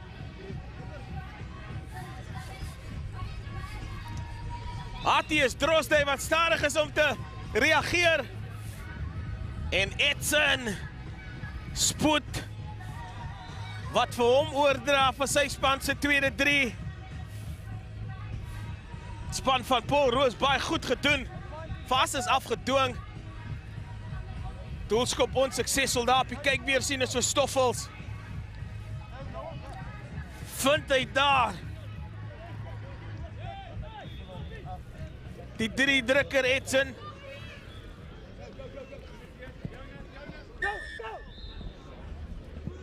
Van die spelers voor die bal, dit is ongedwonge fout van Paul Roos se kant af. Nou word daar planne beraam in die middenveld. Thompson.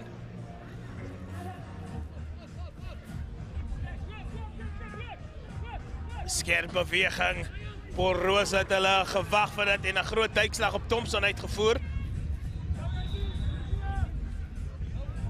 Gaan die gat oop daar vir Trostay, maar afgeneem. Stoffels, hierdie man is gevaarlik. Kyk daar die aangee. Stuur hy weer een vir Edson weg. Hy word gejaag, maar Edson net te veel spoed. Maar alles begin deur Keenan Stoffels. Hy doen die harde werk. Trek die verdediging van Trostay op hom en dan die oorhoofse aangee. Die balspoed van Stoffels is goed. Oorhoofse aangee. Vind hy vir Edson. En is January wat kyk of hy 2 punte kan byvoeg en so vinnig. Het Paul Roos 3-3 gedruk. Op die kykbeer sien ons vir Edson wat doordraf vir sy tweede 3. Dis die plaas semifinaal. Paul Roos met hulle voet op die pedaal. Dis die einde van die eerste helfte. Meneer en sien gaan die opwindende rugby wat wag in die tweede helfte.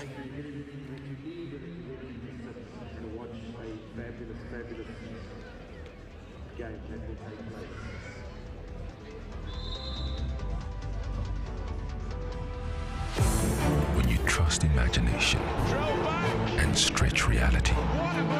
When you're on the wrong foot, but still step into greatness. When you find a way through. When you take the shot. When you light up a match and show the way. That's when you remind us that we're made of stars. And when a champion is needed, we shine. The UEFA Champions League. Every game, every glittering moment. Enjoy football's greatest season live on SuperSport. Football's greatest stadium on DSTV. Baie welkom terug by die tweede semifinaal in die plaatafdeling in die Marius Schoeman 7's toernooi hier op Parel Gymnasium Jan Kriel Sportvelde. Is Paul Roos wat voorloop. 19 punte teenoor die 7 van HTS Trostay. Die span van die Woester wat eerste bloed geryk het. Maar Stellenbosch wat teruggekom het. Die manne van Stellenbosch wat geantwoord het met 3 vinnige drieë. Edson en January. Gewys die klas waarin hulle is. Trostay wat definitief eerste punte nou. Definitief nou eerste punte moet aanteken in hierdie tweede helfte. Een van die invloedryke spelers vir Paul Roos Gymnasium is Stoffels en Edson. Hy is hulle planmaker, hulle argitek, wanneer hy op die aanval is. Lieflik gehanteer van die afskop af, word daar direk vorentoe gespeel deur Trostay. Die skoppie deurgesit, nou is dit die hastige manne wat die paal jaag, die spring van die paal. Kantlyn wat wen. LJ Skippers het genaal en gekyk of hy nie die bal kan raakvat daar nie. Maar al wat hulle nou gedoen het is balbesit terug gegee aan Paul Roos. Ziek January, die kaptein vinnig gespeel. Dan Stoffels wat die verdediging aan die raai hou met sy dart te lopies. Kry sy aangee weg. En 'n groot kontak gemaak in die middenveld. Een van die Trostay spelers 'n harde stamp op die skouer gekry. Sal jammer wees as hy die wedstryd moet klaarmaak, maar ons praat van die invloedryke speler Keenan Stoffels. Baie instrumenteel. Spesifiek op die aanval wanneer Paul Roos voorvoetbal het. Hou die verdediging aan die raai van Trostay. En 'n paar keer wat hy vir hulle ontkant betrap het. Sien ek hulle het vir Stoffels nou vervang. En ja, ongelukkig is dit die speler van Trostay wat van die veld af vergesel word. Baie jammer, hy sou graag hierdie wedstryd wou voltooi het.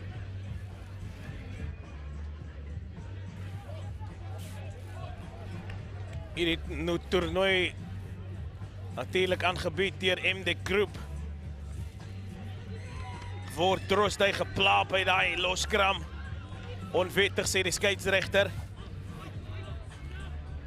Die groot voorspeler met Ramau van Trostay. Nou is dit maar gas wat kyk of hy deur 'n klein gapentjie kan gaan. Word in besit betrap. Ramau trap af. Die kan probleme kom. Sy momentum wat hom oordra. Daar is Venter, die 3 drukker.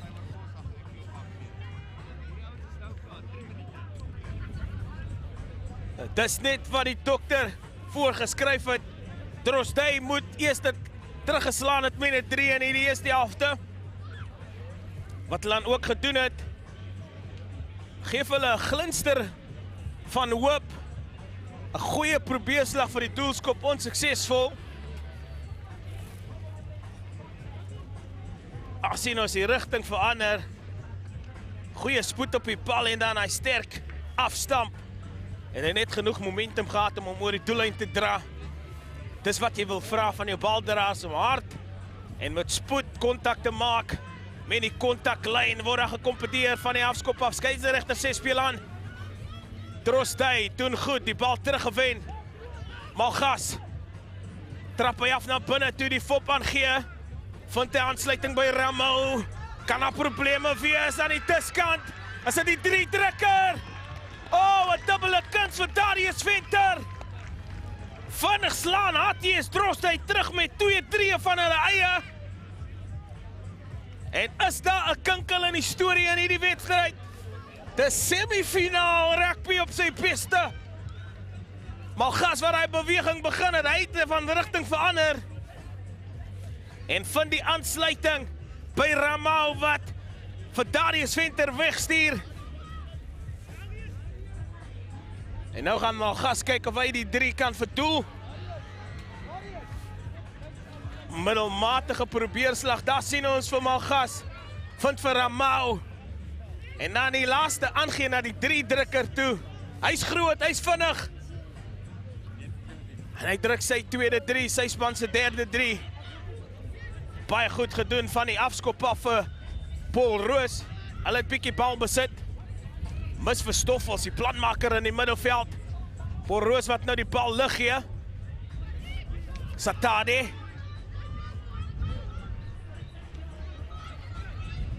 Ziek Januari met die spoor kan gee. Nou sit hy skoppie deur. Word die bal gejaag.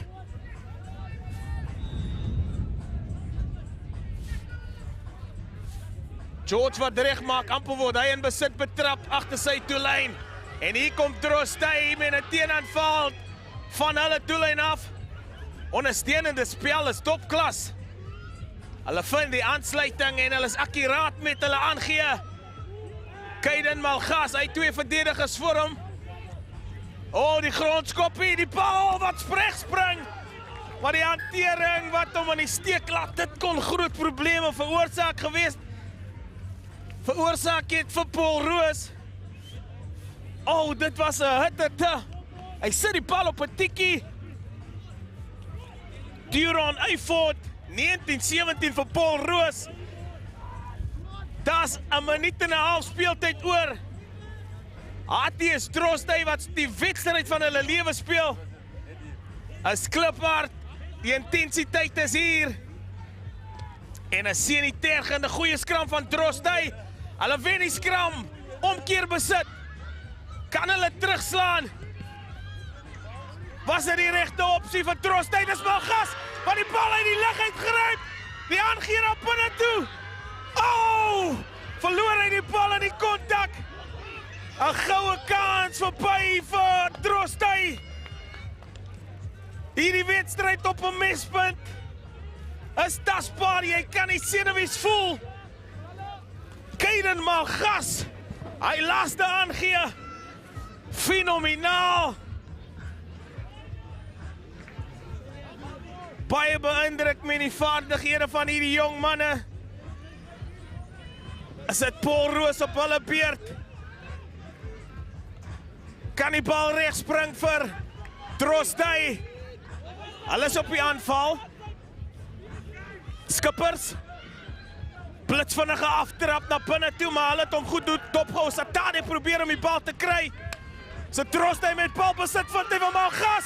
Trek is hy oor 'n plaat. Malgas by die kantlyn uit. Oh, aan die doodsnikke verloor.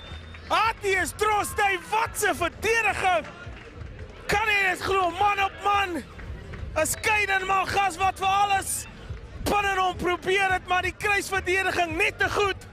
En Paul Roos wat deurgaan na die finaal.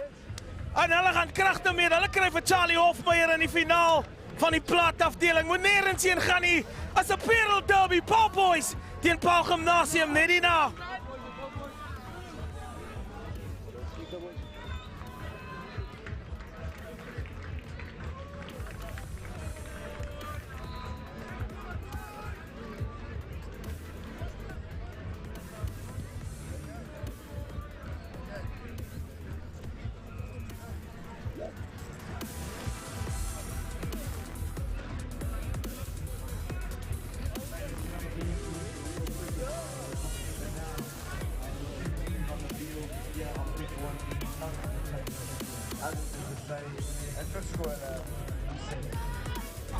Welcome back to the Young Creel Field here at Paul Gymnasium. This is the business end of the tournament. It's the semi-final between the host, Paul Gym and Paul Boys. That's the Paul Boys side. Van der Merwe, Nel, Pretorius, Mentor, Fransman, Nel, Loots, with Smith, Van der Merwe, Jacobs de Jong, Jamil de Jong, the SA Schools flyer, along with the Paul Gym side. It's Otto, Kotze, Duplessis, Blankenberg, Koller, De Kok, De Toy, Skabbe, Labiskachni, Kotze, Smith, Nel, and Murat.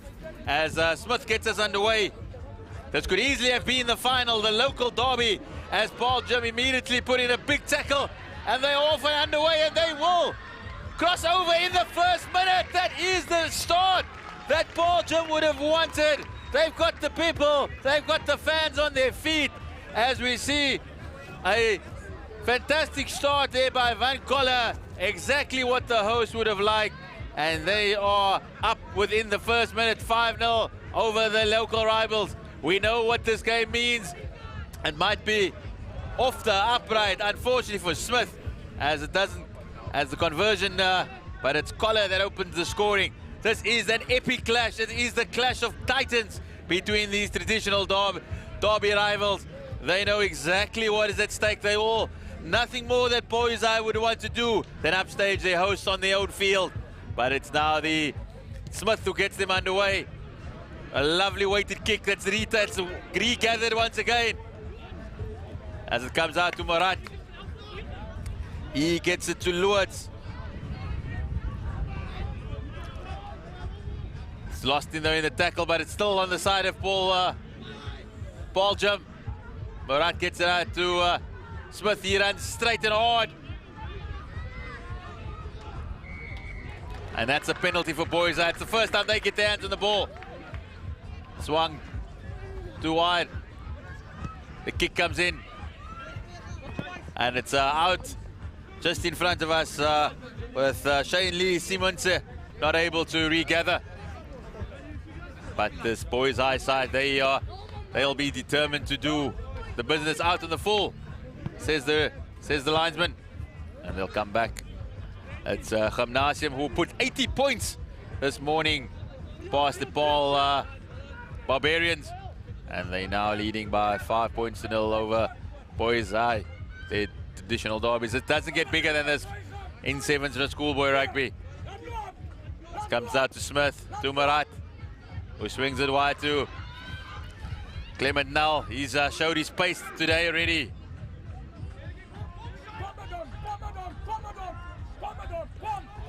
And the overlap is created. Eventually does come to Van Koller. in the hand of Kotze. It's been all Paul Jim thus far. Boys Eye not able to get their hands on the ball. It's Smith. He runs hard at the Boys Eye defense. Creates the overlap for now. Caught up though on the cross cover defense. Comes out to Kotze. Just one of the many playmakers to Smith. Gets it to now inside to Marat.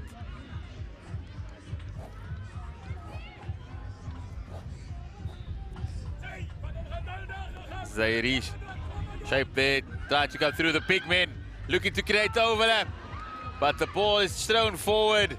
Just the chicken wing not going to hand here as the Boys Eye defense holds firm in this epic cup finals semi-final clash here, as both teams ring the changes. This is the energy that's required, the passion that's required. It's a massive contest between Gymnasium and Boys Eye. The crowds are warmed up to this clash, and they are expecting both teams to really turn it on. Comes out on the side of Boys Eye, manages to get it back. They haven't been able to get their hands on the ball, but this could be the chance in the hands of Jamil de Jong, who throws a wild pass, but it's picked up, and it's a little knock on there. Just a little bit of inaccuracy there by de Jong. Really, thus far it's a tense affair. Just the opening score separating the teams in the first minute. Paul Jim, they cross the whitewash, and they have an attacking scrum on the just 5 meters out of the Boys Eye line, who've been capped for much of this first half deep in their own half.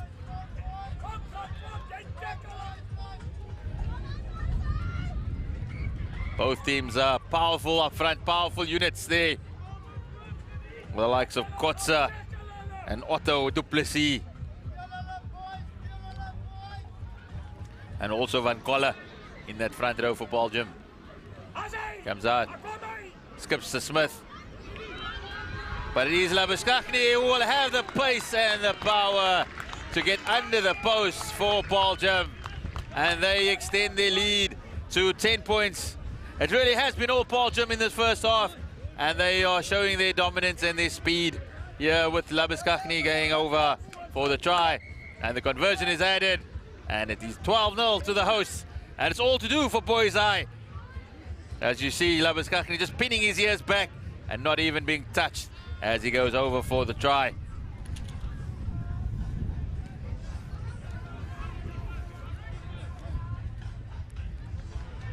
Eventually taken there, it's de Jong on the ball. He'd like to see a little bit more of it. Comes out to the side of the Boys Eye. Just haven't been able to get going. But a tip tackle there by Paul Jim, allowing Boys Eye to get some sort of momentum.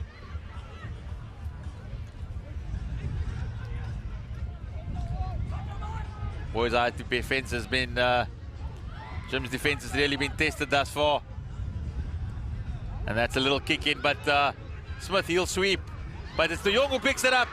And that could be the opportunity that Boys Eye have been waiting for, and it is de Jong who is held up.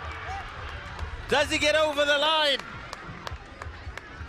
The linesman having a look, having a chat with the referee, and the try is awarded. Jamil de Jong opening the scoring for Boys Eye. And that's the one opportunity that they were looking for. And the SA Schools flyer, he's left his mark on the game. As Boys Eye with very little possession, and the one opportunity they have had, they've managed to get on the score sheet. And we have a contest here at the Jan Kriel Field. The conversion is unsuccessful, with Paul Jim still leading by 12 points to 5 at the halftime break. As we look at the replay, de Jong having plenty of work to do, and just stretches over like the Springbok that he is, and gets over for the try. It's 12-5 at halftime, and all to play for in this cup semi-final in the second half.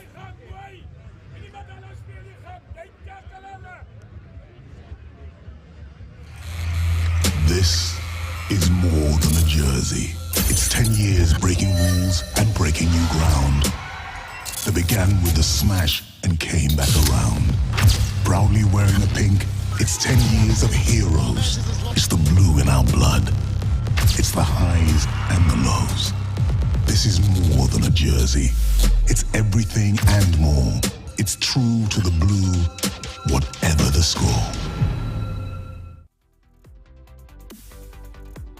We're back here at the Jan Kriel Field, a chilly Jan Kriel Field as the wind does pick up, but the action is heating us up. It's Paul Jim, the host in this cup semi-final, leading by 12 points to 5. Jamil de Jong just getting onto the score sheet just before the halftime break to reduce the deficit, because it's been all Paul Jim. They've kept in the half of Boys High and would easily could have been leading by much more, but the Boys High defense that stood strong, but they would like to have a lot more hands on the ball as their coaches give those final few words. This could easily have been the final, because we know the rivalry that exists between these two sides. It's not just the points that are on offer, it's not just the place in the cup final, but also the pride of Paul that is at stake. It's the bragging rights, it's the knowing that you are the best rugby side, the best 7 side in Paul. We saw the epic 15 derby, first team derby earlier this year that went down to the wire. And I'm sure this one is going to go the very same way, as there's 7 minutes remaining of what is expected to be another titanic tussle between these great rivals.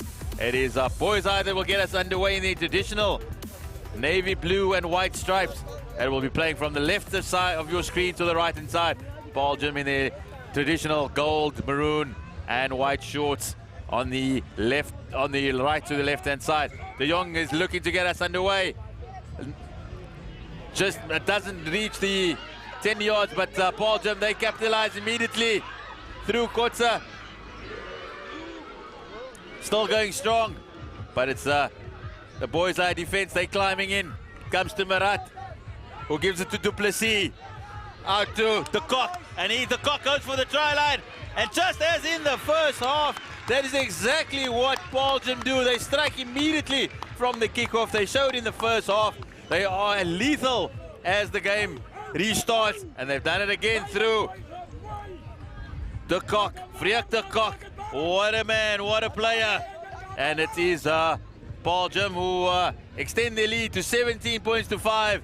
The conversion is unsuccessful from Murat as the hosts take a 12-point lead. As you see, a long pass from Murat to eventually coming out to the Cock, and he had the pace and the strength to get over the line.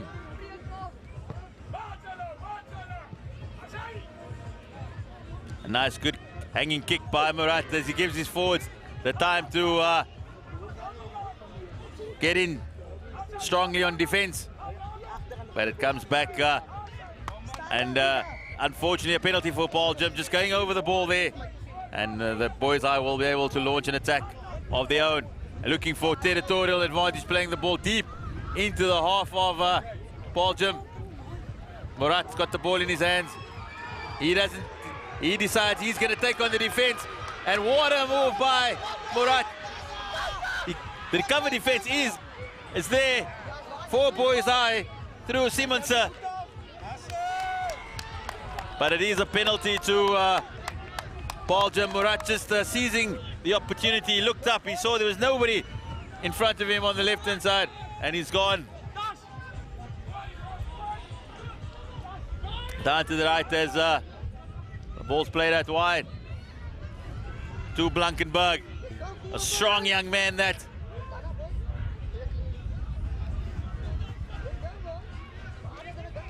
Held up there by the Boys High defense. Really strong, but it does eventually come towards the ground. Blankenberg to Smith. He decides to run straight at the Boys High defense. Back to with Blankenberg. And it's a try scorer. Labuschagne puts a little kick in, but it will go out directly into touch. And that's the pressure that the defenses are applying. Not looking to try and run through them, but actually just looking for the little kicks through and over, because it's a resolute defense from both teams.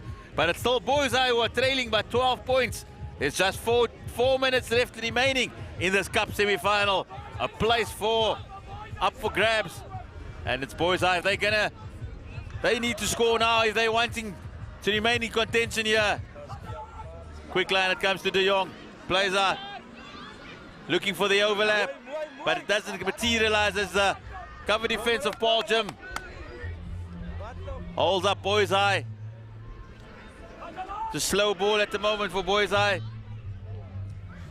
Gets out to the wing.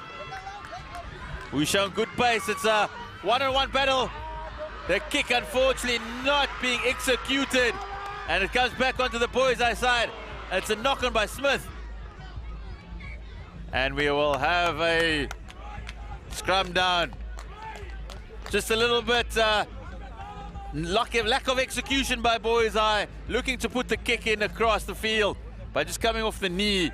And it's Boys High who will have the put into the scrum.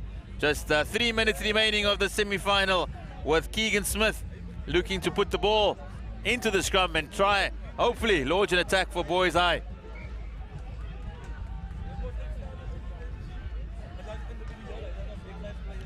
It is Boys High with the scrum put in. He's under pressure immediately by the Paul Jim defense, but the clean is good, and it's in the hand of De Jong. He tries to, once again, looking for the territory, but the defense of Paul Jim just too strong for Boys High at the moment. De Jong trying to bounce off his opposite number now. Ball comes out. And it's picked up by Murat, the loose ball, but just has a little bit of a knock-on. Boys High just trying to do too much on their own at the moment. The cohesion, the team cohesion, not in play at the moment because of this powerful Paul Jim defense. Every opportunity is just being snuffed out at the moment, but they do have just a minute and a half, 90 seconds remaining before Paul Jim could take the spoils in this cup final. It's been not the free-flowing affair that we would have hoped for, but the defense and the power has been something to behold. And it's Boys High who will launch an attack here through De Jong. He's stopped up by Murato, and it gets out wide. There's no space there on the outside. Back in the hands of De Jong. Looks for the short ball into the hands of De Jong. And his opportunities now. And he beats his outside man, brings it in back to Fransman, who takes it up. Smith takes it in further. De Jong. Jacobs. Is that the opportunity for Boys High? It is a try there for Boys High. With just 30 seconds remaining, we are in for a crackerjack finish here at the Paul Jim Jan Kriel Field. It's Scott Nell, who's managed to bring in Paul Boys High to 17 points to 12. As the game is on a knife edge here, as the clock is running down, but Boys High, they not giving up. It's taken clearly, but that is going to be the try for Louda Toy from the kickoff, and that is the game for Paul Gymnasium. It was on a knife edge. It was absolutely critical for from the restart, but it is that man, Louda Toy. He's got in for the score, and he's got everybody on their feet here at the festival. And that is the final score. Paul Jim, they are the winners of the Paul Derby. The winners, the home team takes the spoils. And that man will remember, Louda Toy, he'll remember that try for his entire school career. The day he broke the hearts of Boys High. Paul Jim winners, 24-12. And we'll see them in the cup final.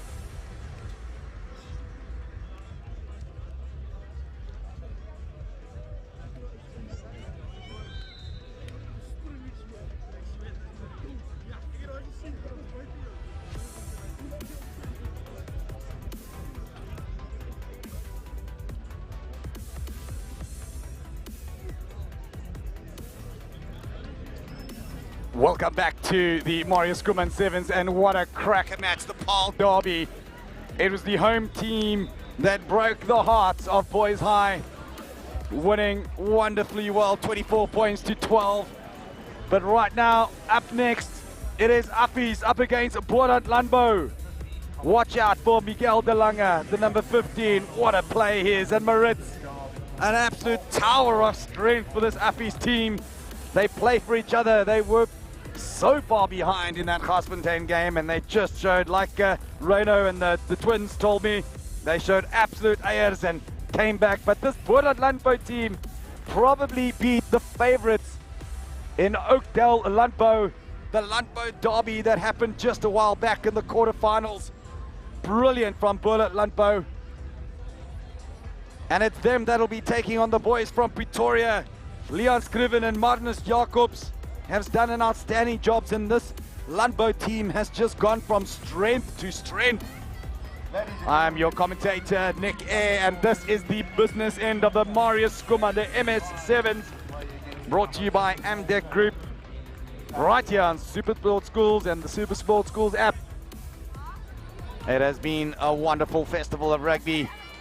The Blitzbokke are here as we see the boys from just down the road on the other side of the mountain pull in.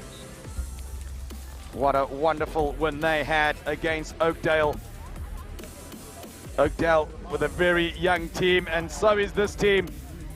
Hans Verster, Johan Smart, Rettegan van Roy, Loom and Swart.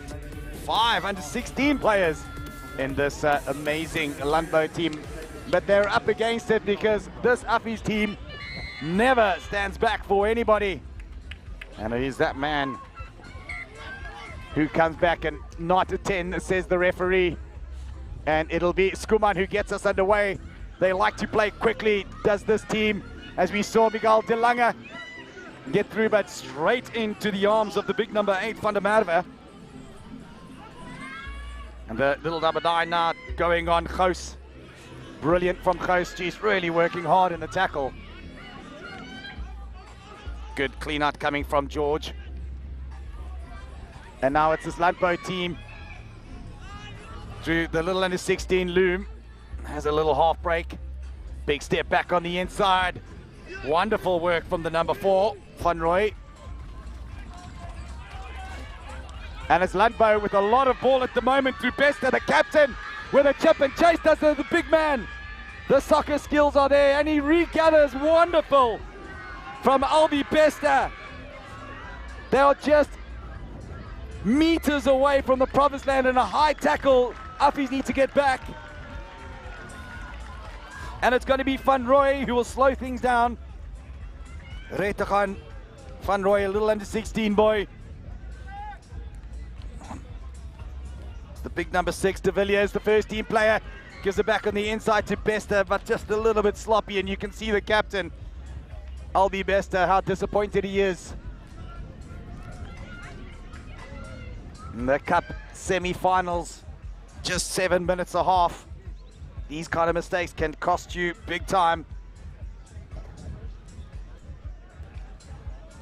And we see the captain there, Van Wyk, Ivrande Van Wyk, playing from behind their own try line. Are Affies, real tall, lanky players, and full of heart are these boys as Lange takes it back on the inside. Really good work from Collins. Out to Schoeman. He's had a tournament and a half. And the big man, Marius, revolving doors and not enough cleaners, and brilliant work from Bester, who comes away with it. Then the big number 6, De Villiers. He just secures the ball. Schoeman comes in, and it comes out on the side for Van Roy, who goes over for the first 5-pointer. Rettegan Van Roy just was given an absolute gift as it came out. Schoeman with a big counter ruck, but nobody on the blind side to watch the small and really quick little halfback. And the kick is good too, and that could really count a lot. 2 points is a lot here in 7s. We see it again. Schoeman comes in for the big counter-ruck, and the ball just shoots out and nobody there to stop that young man, Van Roy. Big kickoff once again. Now takes really well, and Collins is there to make sure that they secure it. Back on the inside to Marius. Backwards, says the referee, through Milan Graham. Now, we saw him score 2 really good tries yesterday, and Schoeman both scored a brace last night. Afi's just making sure they need to get cleaners, and they do. Same side play, and it's to the big number 15, but excellent work from the captain, Albi Bester, who's having the game of his life right here. First team player for the 15s as well. Ruan Jacobs and Neil Jacobs were chatting to me earlier about their big win from behind, and they just said these boys just never give up, and they'll have to do a lot because this Landbou team is really working well. But the Affi's defense is resolute at the moment, and brilliant work from Collins. Affi's come away with it. And this time through the big man Marius. They decide to go back down the opposite side. De Lange, lots of pace. Just throwing it left and right, and big hit coming in from Vester. Knock on, and it is now time for Buddha Landbou to ball in hand. Gets it away to Bester, the captain. He is just scragged by the coattails. Almost away. The big number 8 now takes it forward. Van der Merwe. Good work from Vester to do the clean out. And it's that man once again, Van Roy. Back on the inside. Can he beat? He gets it out to Vester, and the under 16s linking up and taking Buddha Landbou 2 tries to 0 up. This little these under 16 players playing out of their age group like they are under 17s, like they are 17-year-olds. Hans Vester, he had so much work and so much to do in that play. He did some clean outs. He did the support. He made a pass or 2. Brilliant work from the hooker. And Van Roy nails another one. 14 points to 0 as we look at it again. Vester, you see there with the clean out. Big step coming back on the inside. Van Roy just getting scragged there by Schoeman. But the defenses were just in absolute tatters, and Vester gets over. As we see it once again, Collins cleans up. Landbou onto the ball again. De Lange to Marius. Really strong, not rolling away, I think, says the referee, and we'll tap and go through Collins. Big step back on the inside.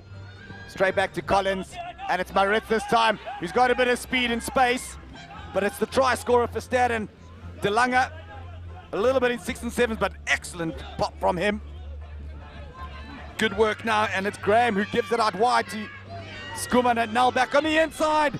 He's got loads and loads of pace, but he's finally reeled in, illegally so. The penalty will come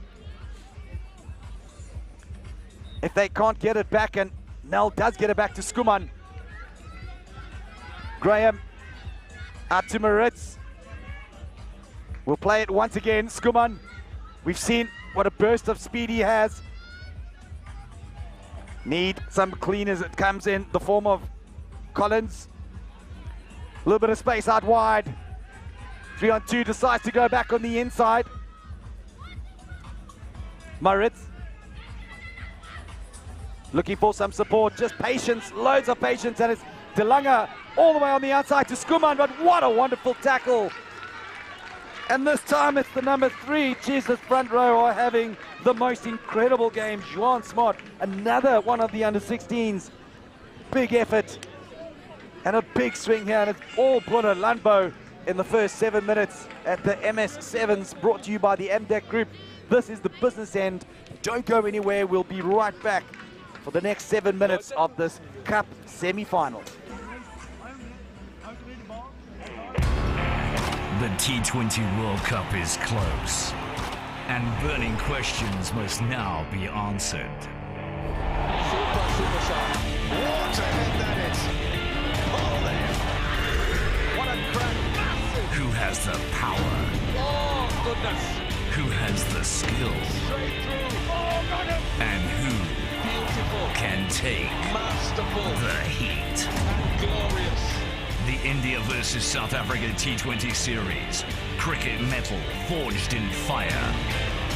Only on Supersport, your world of champions. On DSTV live and on demand, anywhere you like. Welcome back, and you can see the coaches from Affies. They really know that these boys can come back, but it is a mountain to climb. Ruan and Neil Jacobs. And of course, Reina van der Merwe, Director of Rugby. These boys have given so much, the Affies boys. But it's these boys from around the corner, just over the paddle bag. They're the ones. That is Josie, who is the coach.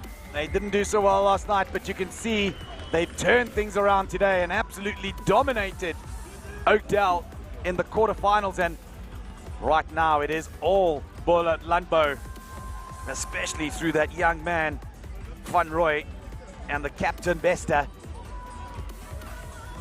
You can see they really do play for each other and put their bodies on the line. They will get the honor of playing against the hosts, Paarlgym, in the final a little bit later today. But let's see how much ether these guys have in them, do Affies. What a fantastic opportunity. Loads of blitzbokke. Josie, one of the assistant coaches there, also one of the old blitzbokke. No wonder they're doing so well. He's trained by one of the old blitzbokke back in the day. As the Affies get us underway, and it is fantastic from Collins, straight out of the air. Schoeman out to Nell, and it's a big run. Absolutely brilliant. They know that they need to come back quickly. Graham, Schoeman on the out. Can he get these held up brilliantly by the big number 6, de Villiers? And the counter ruck was good, but was able to bring it all the way around the back. And the number 4 now, a little bit isolated. Unfortunately knocked on. And Collins will clean it up for Affies as Schoeman gets it out to the captain, Van Wyk. Big run on the inside from De Lange. Every time they've needed something, it has been this man who's come with the goods and delivered for Affies. Affies strike first in the second half. And this game isn't over by a long way. These boys from Pretoria have come here to play in the Winelands. Milan Graham did excellently well too with her hands. And he will have the opportunity to put another 2 points onto the board. Are we seeing a big comeback from this Affies team? And look at this man, he's just slight of foot. Bester has been unbelievable when it comes to the defensive effort, but we know what De Lange can do. You don't want to give him any space. And that's the number 7, George. Daly George, oh, just holding so strong in the tackle is George up against some of the big boys in Leipold. Van Roy on the outside. Oh, unfortunately, unable to be gathered by Al Rugos. And 1 or 2 mistakes just creeping in.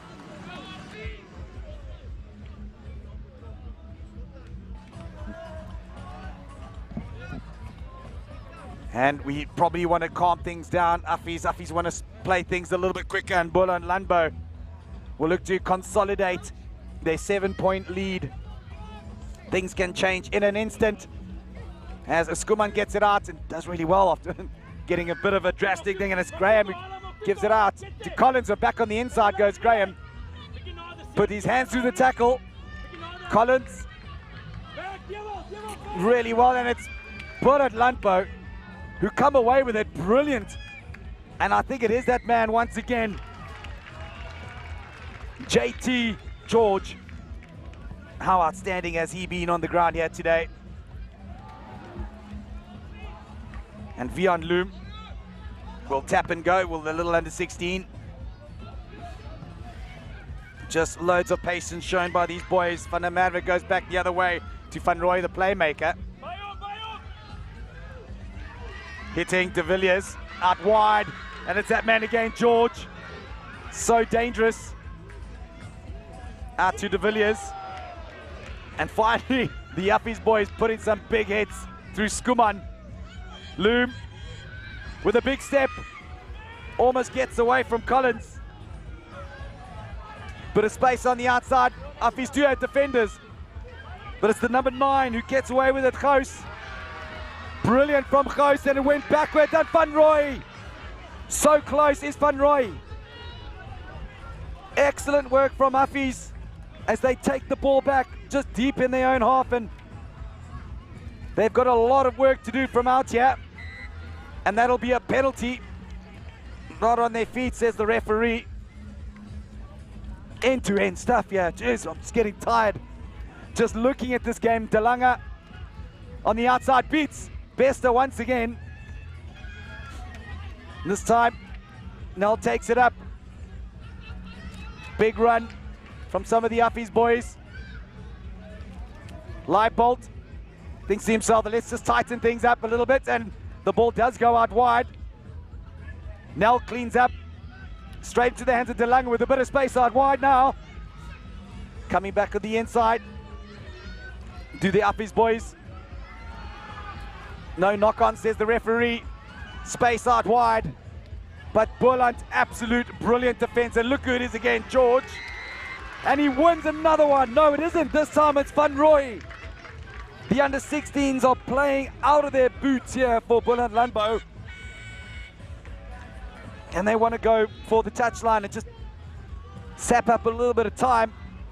Doesn't kick out, and Leibold will find Schoeman. That could count against them, very costly.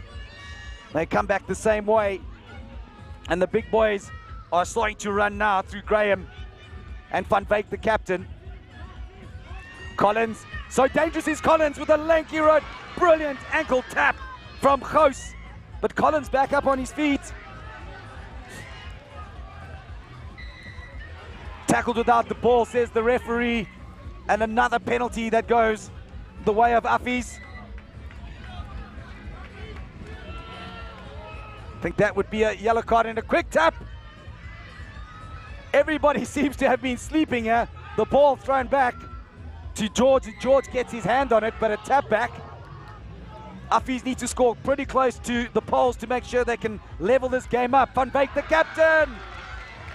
Oh, just took his eye off the ball. And is that game, set, and match for Uppies? I can tell you what, the Jacobs twins would say it's not. But Boland Landbou have looked so good in this game. And if anybody can close out the cup semi-final, it's these boys with just 45 seconds left on the clock. Some of the big men come in again. AJ van der Merwe, no, he's coming back off.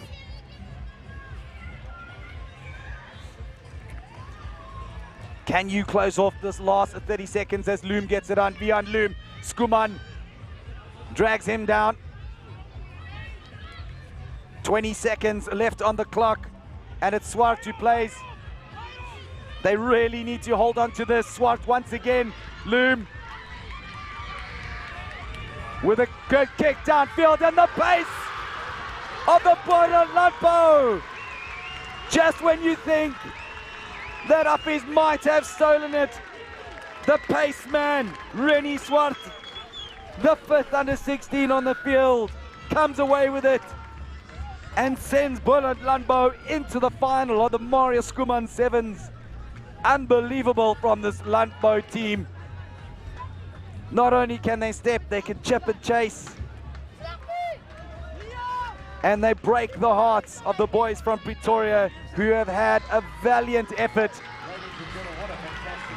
Brilliant game of rugby, absolutely fantastic, and both teams can be proud. Ruan and Neil Jacobs, Rainer van der Merwe, you can be very proud of your Chargers. Leon Scriven, Marnus Jacobs, the job is not done. We will see you in just a few minutes as we see it again. Leon Loom with a kick through, and Rennie Swart out of nowhere, showing a clean pair of heels. Wonderful for the little under 16.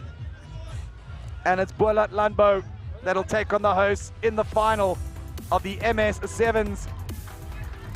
21 points to 7 in favor of Boilat Landbou. Don't go anywhere. We're almost into finals time.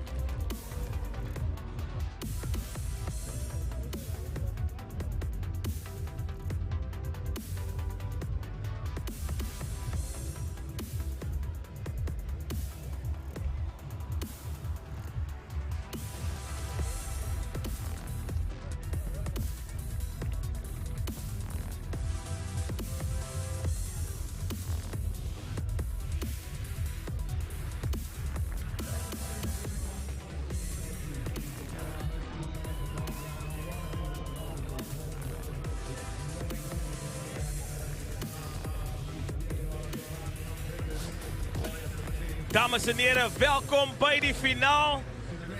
Dit is die balfinaal tussen Huguenote en Durbanville. Voor dit het ons fenomenale rugby gezien. Dis finale rugby, dit is waaroor die dag gaan. Sien ons vir Durbanville se spanlys Roelof se Pretoria se Viljoen, Van der Westhuizen, Engelbreg, Jordaan en Nero. Groot dak wat op hierdie manne se skouers rus.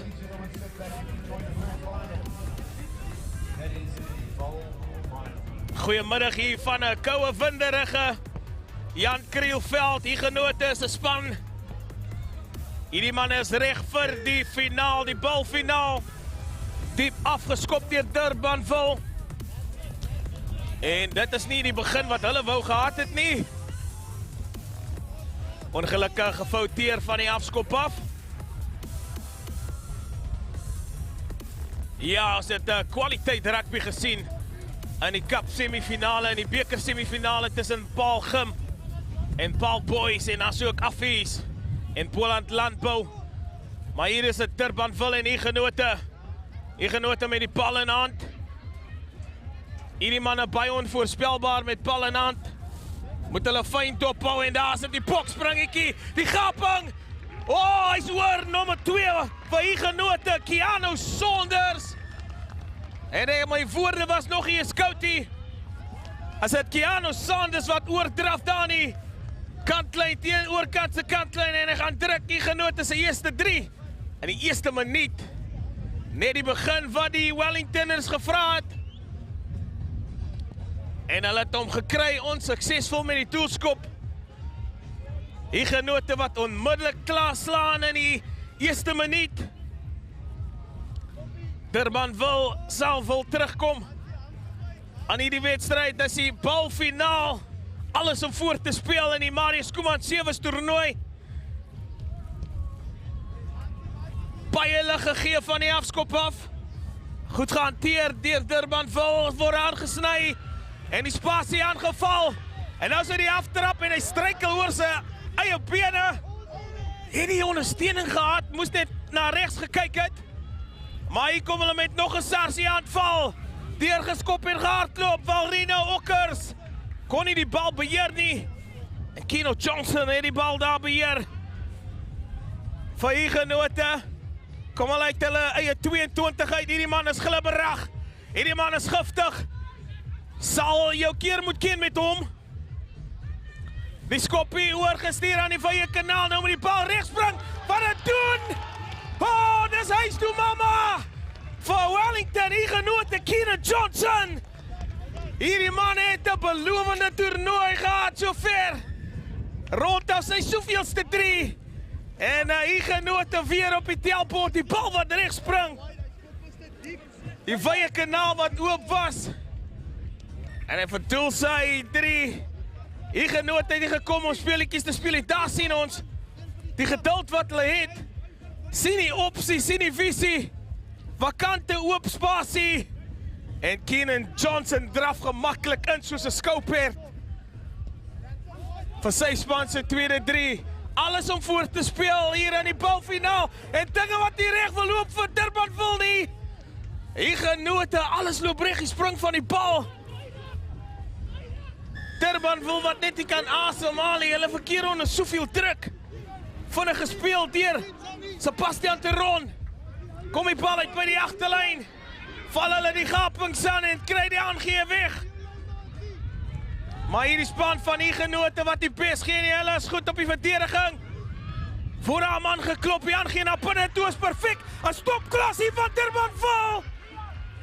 Hulle slaan onmiddellik, hulle moes onmiddellik terug staan. Valrenio Olkers. Hy slaan onmiddellik terug. Broodnodige 3, vinnig verdoel. En Durbanville wat hulle intensies vir ons wys. Hulle gaan nie net terug staan en kyk hoe Huguenote rugby speel nie. Hulle wil deel hê in die aksie. En die span van Durbanville gaan kuier. Daar sien ons op die kyk weer die binnebuite.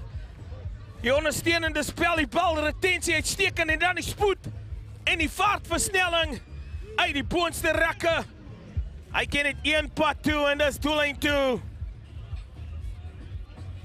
Huguenote, hulle balverspreiding, 'n stopklas. Weer eens die skoppie dat dit gewerk vir hulle heel wedstryd. Nou moet hy aansluiting vind. Hy kry die aangee weg. Fredericks. Durbanville met 'n bietjie bal besit en aan 'n desperate tydpoging. Moet van die regterkant af kom meneer. En nou word daar geskree, speel, Durbanville. Hierdie spoedvraat van Durbanville. Probeer hy vir Johnson afstamp, kry die reggie. Vind aansluiting vir Teron. Dodelik. Ongelukkig nie die laaste aangee, hy kry het weg. Oh, as Valrenio Olkers. Gemaklik. Stap hierdie man oor vir sy tweede 3. En Durbanville terug in die wedstryd. Ja, daar die vrou het nog nie gesing nie. Ons wag dat sy moet sing, maar Durbanville. Binne 'n bestek van 'n paar minute. Druk hulle 2 onbeantwoorde 3. En dan kyk ons weer op die kyk weer as Olkers hy die beweging begin. En hy vind aansluiting by Teron. 'n gevaarman.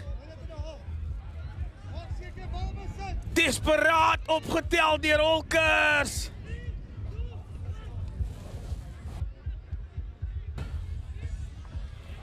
Huguenote sal nou klinies moet wees. Al het baie van die skopaksie gebruik, weer eens deurgestuur. Maar hierdie keer is dit by die kantlyn uit. Die hastige man was sterk op pad om hy bal op te volg vir Huguenote.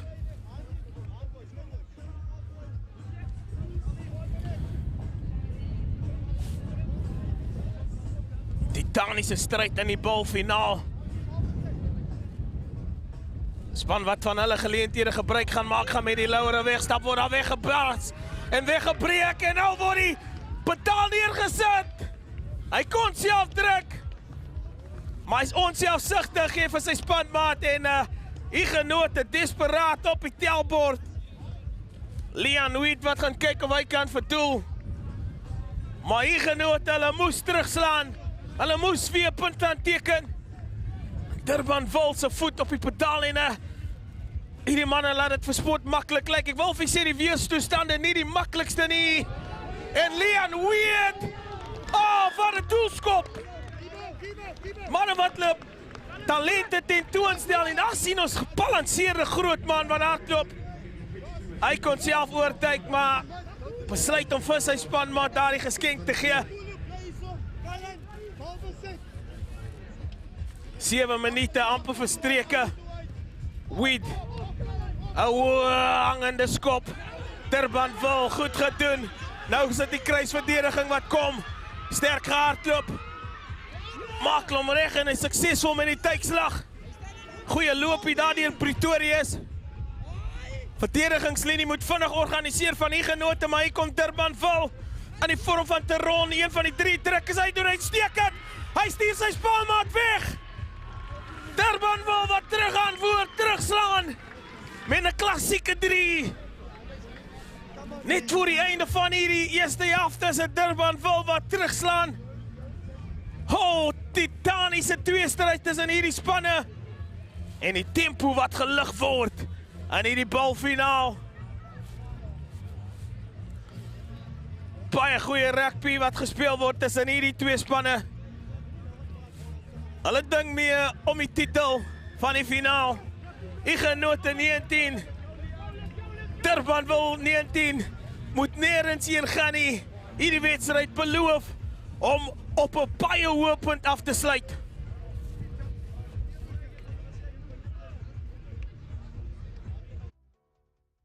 Thursday nights are about to get a whole lot better. So, you're not working late. Cancel that appointment. Definitely missing the late nights out. And date night is in front of your TV because Thursday nights are for Europa League. Support, but he wants the glory for himself. Oh, what a goal! And it's in! The deadlock is broken in the unbelievable! This place is rocking and rumbling! The unthinkable unfolds before our eyes! From this screen to that screen. Watch Europe's best football clubs battle for supremacy and the chance to fly to the next level in the 52nd anniversary of the UEFA Europa League. Live on Thursday nights on SuperSport, your world of champions. Ja, wat 'n opwindende wedstryd op ons hande. Durbanville teen Igenote. Telling is gelyk op, dis die halftyd. 3 gedruk deur Johnson, Sonders vir Igenote. En dan Olkers met daardie dubbele 3 kuts van hom. Wat hy gedruk het Durbanville. 19-19. Hierdie wedstryd. Alles om voor te speel. Beide spanne wat is 'n strategie verskil. Dis Durbanville liewer Igenote wat van die skoppie gebruik maak.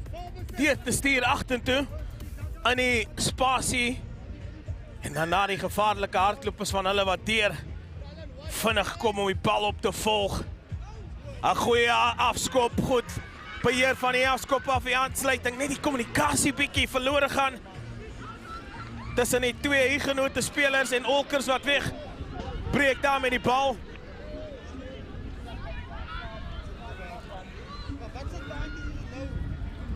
Durbanville nou met die wind agter hulle rug. Igenote wat teen die wind speel. Durbanville wat stadig maar seker oor die voordeellyn kom. En dis wat hulle soek. Die strafskop voordeel vir die Igenote speler wat van die kant afgekom het by daardie loskram. Olker die planmaker. 2-3 gedruk vir sy span. Sterk afstamp. Baie vinnig. Word aangesny en breek hom los uit daardie laagvaart. Ongelukkig die vorentoe aangee.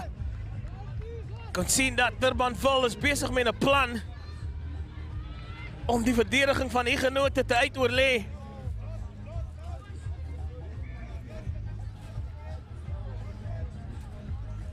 Minuut verstreke in hierdie finaal. Sterk skram deur Durbanville, kry hulle die bal tog weg. Sit 'n ron. Oh, goed gedoen, die aftrap na binne toe. Storm Atkins uit 'n goeie stormloopie gehad. Is dit Johnson wat kennis maak met die gras hier op die Jan Krielveld. En dan 'n sterk loopie van die ondersteuning en die gee na Johnson. Alla wêreld. Die balretensie van Igenote is uitstekend uit die boonste klas uit. En hulle manipuleer die verdediging van Durbanville. En Johnson, een van hulle sleutelspelers. Hy is een van die top 3 drukkers van hierdie toernooi. Druk nog 'n 3. Leon Wheat onsuksesvol met die doelskop. En daar sien ons Johnson uit die beweging begin. Kry die aangee weg. Durbanville baie goed gedoen op die verdediging. Maar dis daar die groot voorspeler wat 2 man op hom trek en hy skep die spasie vir Johnson en dan die fout begaan van die afskop af. Dis finale rugby, jy moet klinies wees. 5 punte verskil tussen hierdie twee spanne. En dan net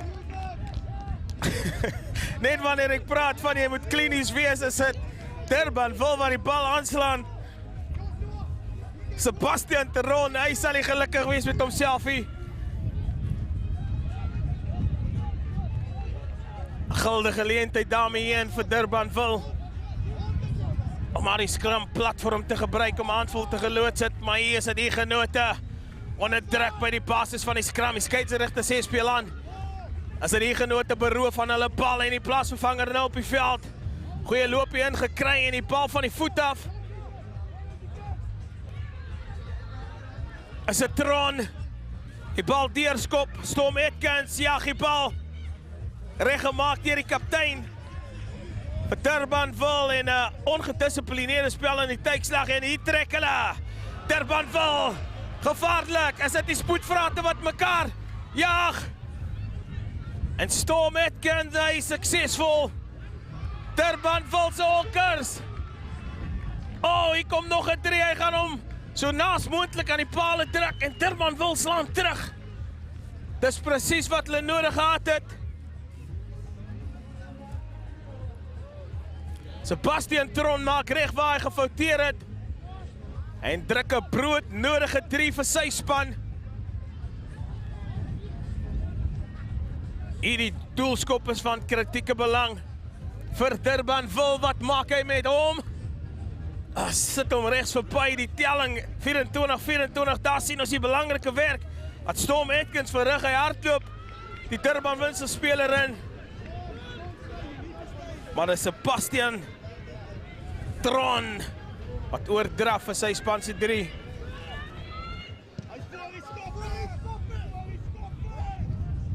Sy die genode wat die bal laat spring en nou moet hulle vinnig maak om die bal te beheer. Hulle is op die agtervoet nou, Durbanville. Ongelukkig het hulle die bal aangeslaan. Goeie vorentoe momentum daar gehad. Nadat die span van die genote nie die bal kon beheer nie. Die weersomstandighede wat dinge moeilik maak. Omdat die wind so sterk waai, moet die spelers baie nader aan mekaar staan. En as jy nie die bal misvang, is dit die wind wat hom ver agtertoe terugwaai. Groot skram van Durbanville opgetel. Ingesny deur Weed. Geonderskeep deur Durbanville. Ja, op 'n skinkbord. En hy gaan nie sommer so daai geskenk feier nie. Die nommer 14, die blitsige vleuel van Durbanville.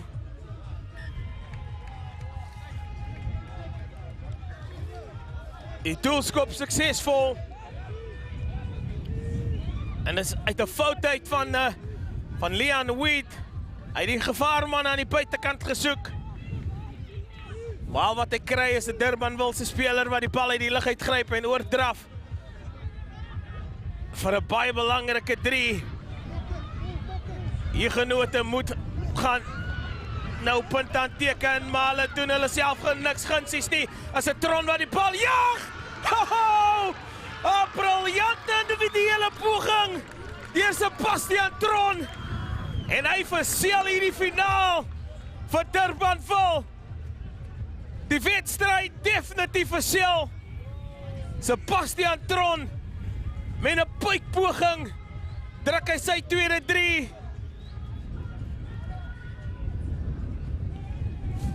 En die doelskop wat kom in 'n paar sekondes wat oor is. Durbanville, alles die wenners van die poolfinaal 2022 Marius Schoeman 7's toernooi. Daar kan hy sien die man het baie vaart.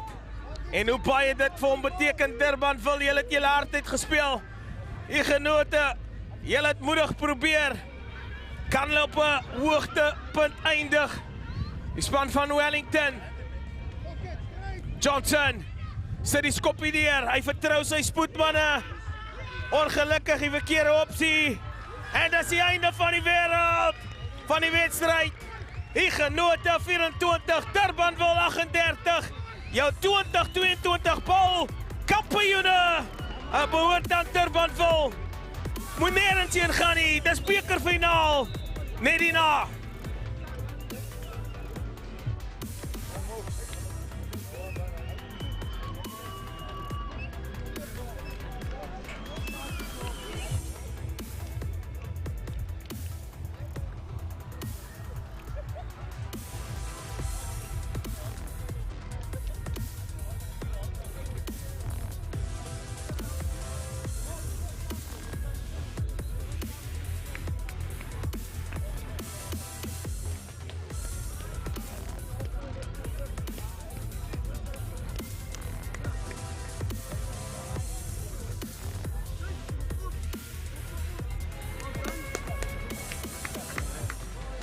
Welcome back, folks. It's Jan Creel Field in Paul Gymnasium, of course, Marius Schoeman 7's Rugby Festival.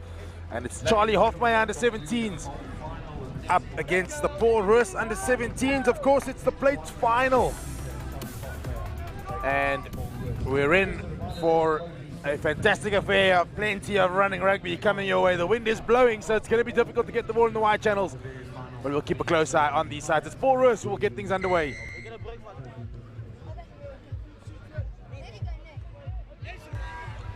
It's well gathered here by Paul Roos from the kickoff. Charlie Hofmeyer look to regather. They play up the short side this time, finding some space at the short side, but with some solid defense. And ball goes into touch. And opportunity here to settle things down for Paul Roos. And a launch and attack. It's a short line out this time. Charlie Hofmeyer are aware of it and defended really well. Ball goes out to Paul Roos this time. Steps in midfield, steps again. They hold into possession, need some support. Support arrives. This time they play up the left-hand side, finding some space once again. Offloading the tackle, fend off. Great intensity being displayed here by Paul Roos. Carrying in the wide channels, creating the offsides. Referee says high tackle, advantage. He'll come back for the high tackle.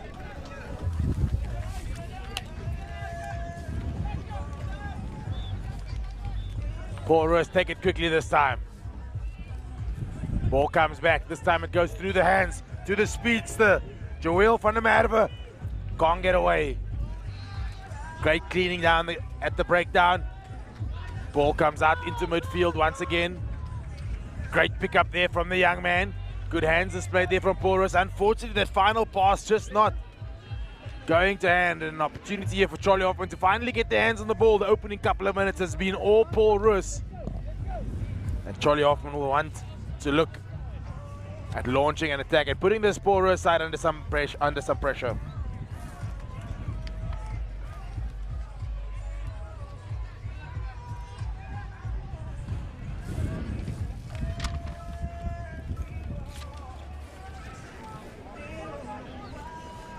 Ball comes out, slightly scrappy from Charlie Hofmeyer, but Lawrence Yankees cleans up.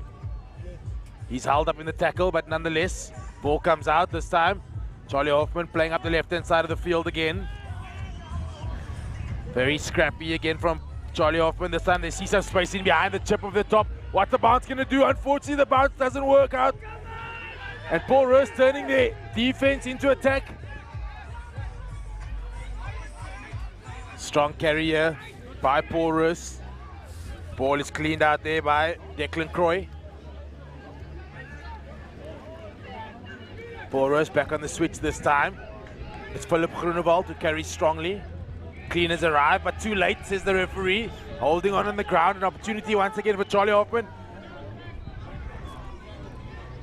Hit with some solid defense there from Paul Roos. Flick inside, ball stays alive. This time it's step of the left, step of the right. He needs support. Can he offload? Yes, he can. The big man steps off the right foot. Zeke, not Zeke January, it's Philip du Plessis. Steps off the right, beats the defender, scores the opening try for Charlie Hofmeyer. And it's 5-0. Opening couple of minutes was all Paul Roos. only for Charlie Hoffmeyer to score the opening try within 3 minutes of it. And it's 5-0. Can he add the extra 2? We've seen the importance of kicking for poles as we head into the playoffs. And there we see it. Just a flick. And then a step off the right foot there by Philip du Plessis. And he waits for Paul Roos defenders to arrive, dots it down. 7-0 in favor of Charlie Hoffmeyer after 3.5 minutes. Charlie Hoffmeyer once again, they restart, this time well gathered by Paul Roos. Plays up the left, then up the right is Brent Haynes. Ball gets cleared from the rack there, from the breakdown. This time Paul Roos looking to give the ball into the wide channel, playing into space. It's Declan Croy who loses the ball in contact. Referee says advantage. Forward pass, no advantage. Referee comes back with the scrum. As mentioned, the wind is probably slightly at the back of Charlie Hoffmeyer. But I'd say probably more coming across the field, so not really assisting either side too much.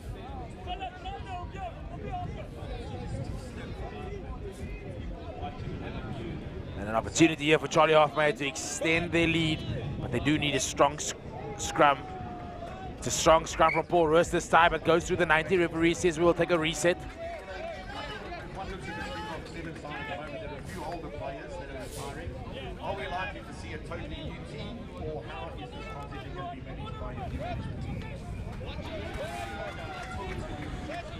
This time the ball is fed by Izan van Wyk. Ball comes out for Paul Roos. Fantastic angle there by Paul Roos. Strong run this time by Declan Croy. He offloads to Myburg Low. Carries strong up the right hand side. Offloads just before contact. Cover defense comes and steals the ball for Charlie Hoffmeyer this time. Good support at the breakdown. Slowing things down slightly. Strong carry, the cleaners arrive. Referee says play on. It's all Charlie Hoffmeyer, 2-on-1 this time. Puts the ball in the boot. Space in behind. All about the bounce this time. It bounces for him. Perfect bounce. Lawrence Yankees. He's going to add the extra 5. 12-0 in favor of Charlie Hoffmeyer.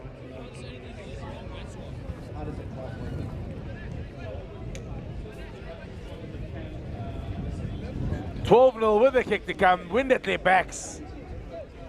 Almost guaranteed to make it 14. Yes, you can. And after 6.5 minutes, there we see it. Sees the space, nobody in behind. The bounce of the ball is good. Celebrations from the coaches in behind. And Lawrence Yankees scores another 5 points for Charlie Hoffmeyer. Charlie Hoffmeyer once again look to get things started. Joel van der Merwe, who kicks off, decides to go deep this time. Step of the right. Big inside ball there. Interception unsuccessful.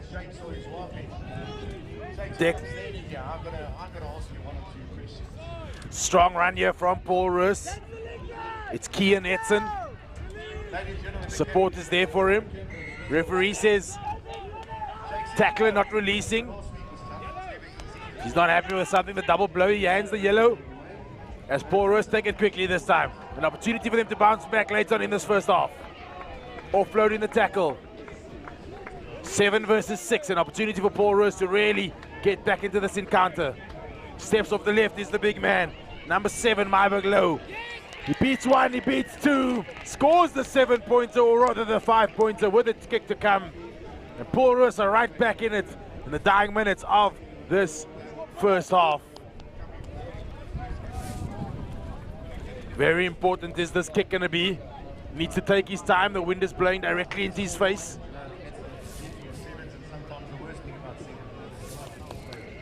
Zeki January adds the extra 2. 14-7 at halftime. Don't go anywhere. We'll be back in just a second for the second half of this fantastic encounter, which has been all Charlie Hoffmeyer for the opening couple of minutes before Paul Roos scored that fantastic try to get back in it.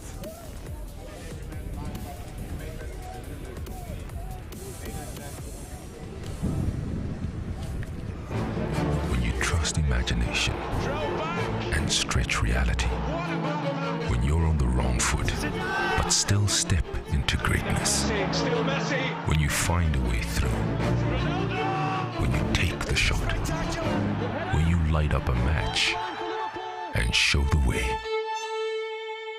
That's when you remind us that we're made of stars. And when a champion is needed, we shine. The UEFA Champions League. Every game, every glittering moment. Enjoy football's greatest season live on SuperSport. Football's greatest stadium on DSTV.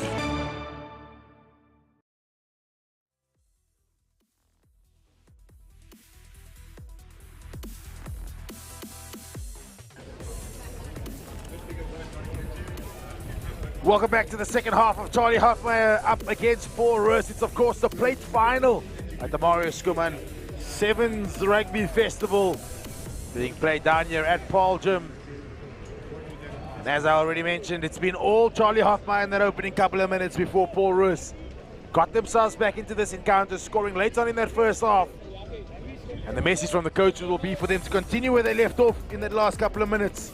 Really started to hold on to the ball through a couple of phases. They do, however, have the wind at their backs in the second half. And I think they may just come out and try and look to use that to great effect. It's Charlie Hofmeyer who will look to get things underway for us in the second half.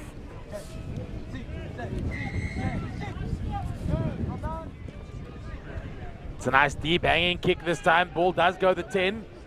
Let's play, let's play, let's play!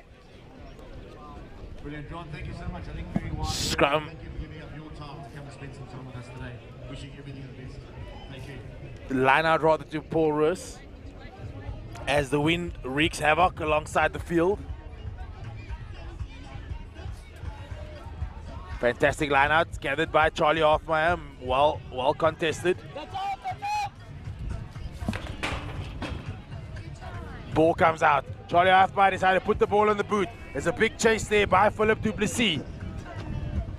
Ball bounces for Johan Kutsia, who carries strongly in the wide channel. Very important announcement. Please see us, Portgieter. Ball comes out. Please come to the DJ box. Strong carry there by Lawrence Yankees. Sees the space alongside the ruck.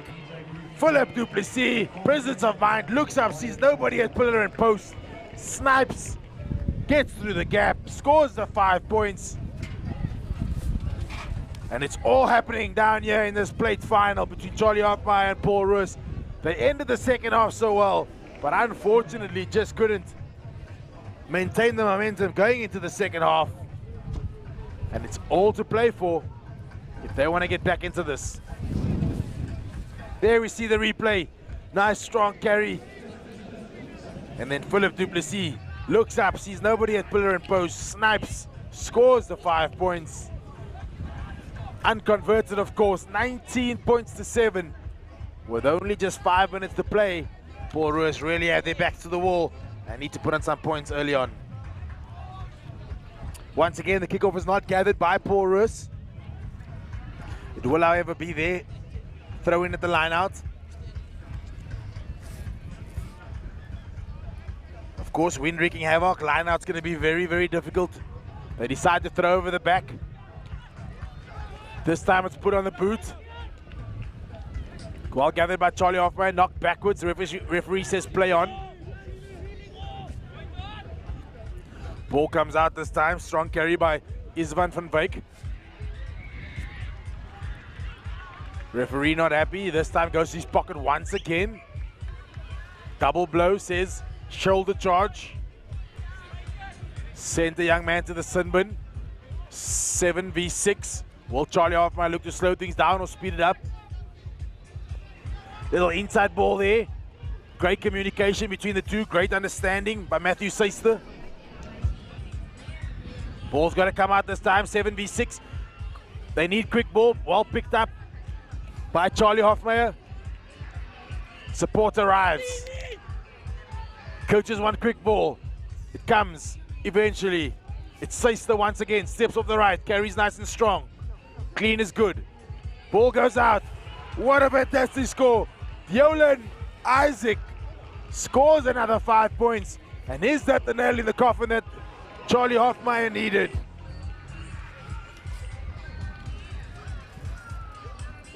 Just when it looked like Paul Roos were getting back into it.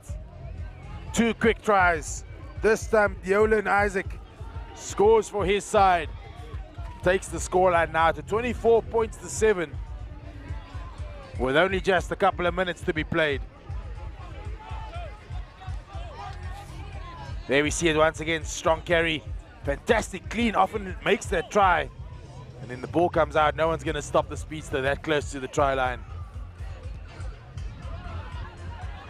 Charlie Hoffmeyer this time go deep, hanging. Ball's knocked back, play on, says the referee.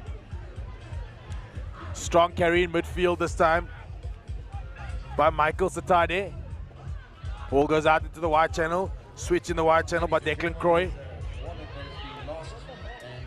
Gets his hands through the tackle. Fantastic play there, Philip Groenewald.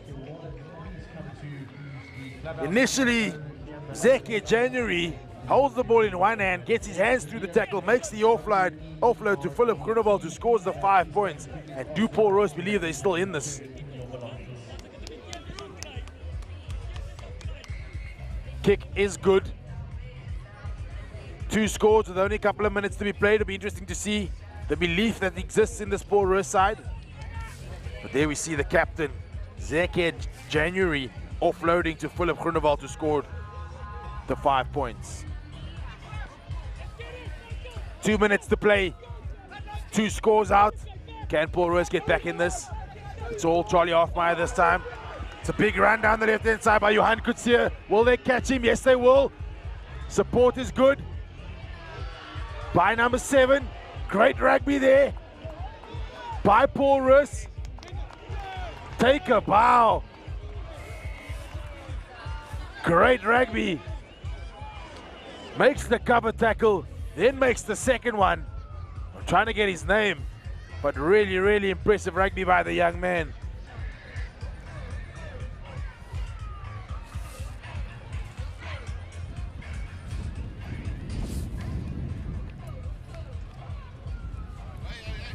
Just a reminder to all the teams to please make sure that you stay in your technical areas and free from the side of the field. Really just appreciate that. Charlie Hoffmeyer just winding down the clock. Bit of an injury on the sidelines. We hope he's going to be okay.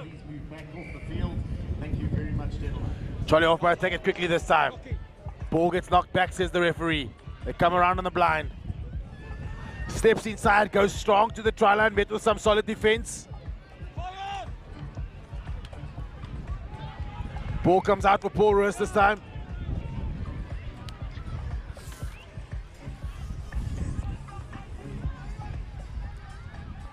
It's all Charlie Hoffmeyer in the dying minutes of this encounter. It's the plate final, of course. Under 17 plate final between Paul Roos and Charlie Hoffmeyer.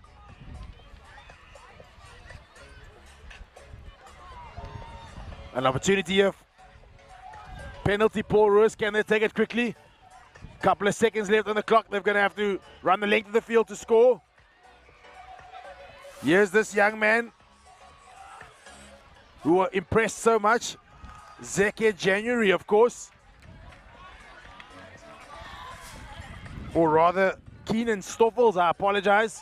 He was the young man who made such an impressive defensive tackle. 2 defensive tackles to bounce back. And showing what he can do with ball in hand as well. It's a tight head penalty to Paul Roos. They got to play quickly. Only a couple of seconds left on the clock. Yes, they do. Ball comes out. Schoeman go up midfield. Strong run. Plenty of space on the right-hand side. They can get the ball there. Good feet by Kian Edson. Still Kian Edson. Carries strong. 3 defenders to take him down. Ball held up in the air, says the referee. It's a maul, says the referee. Ball taken in by Charlie Hoffmeyer. It's all Charlie Hoffmeyer. They celebrate. They are the plate winners of the under-17 division. Charlie Hoffmeyer victorious, 26 points to 14 against a very disappointed Paul Roos. under 17 side. Don't go anywhere, because coming up next, it's the 3rd and 4th place playoffs. And if this plate final was anything to go by, then we're in for a real treat.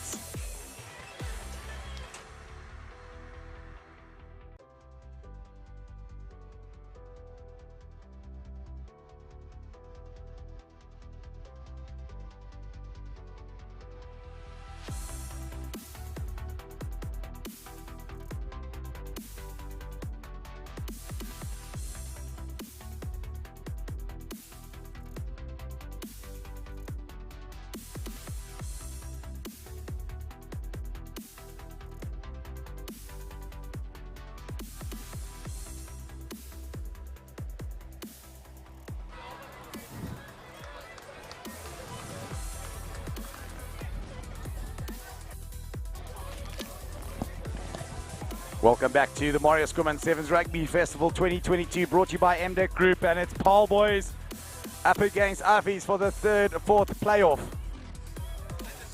Okay. And it is that man who's had an outstanding game who gets it underway, or understanding tournament, who doesn't actually make anything a little bit short. And Affies give away a short arm right off the bat, and it's Juan Lutz who come back, and Jamil de Jong, the pace man. But it's Affies who somehow come away with it. And it's Schoeman now who will take it quickly, and this is where Affies can be dangerous. Schoeman with Lutz on the defense, and De Lange gets the pass, but unfortunately just slightly forward goes the ball. Paul Boys losing out to the home side in a really close battle, and Affies up against Bullet Landbou in their semi-final. It was all to play right up until the end. 2 wonderful semi-finals, but it's all about 3rd, 4th playoff now, and Lutz puts the ball directly under the foot. Brilliant from Schoeman, who takes it quickly once again. Big to the number 6. Human on the way. Just seeing 1 or 2 little spaces as De Lange, with his long, lanky legs, takes it up once again. There goes De Lange with a good pass. Graham on the inside to the captain. Inside, outside goes Van Wyk. But De Jong absolutely creams him from behind. Back goes Graham to De Lange. He was being really good, but held in the tackle and should have released the ball. But it'll come back for no advantage, says the referee. The penalty, as Graham comes back the same way. The big man, Leipold. Lutz, excellent work from the young man. And Boys High finally gets a ball in hand, and it's a chip through the middle. Wonderful work from the youngsters. As it's the number 9. Van der Merwe, can he go all the way? Yes, he can. What an individual effort from the young man. The quick tap, nobody else touched the ball, and he goes over for a 5-pointer. Brilliant from Van der Merwe. And you can see it's taken the air out of him. Boys High get right there, and fortunately just a little bit under from De Jong. As we see it once again, Van der Merwe, the soccer skills absolutely silky, and just the patience to get over.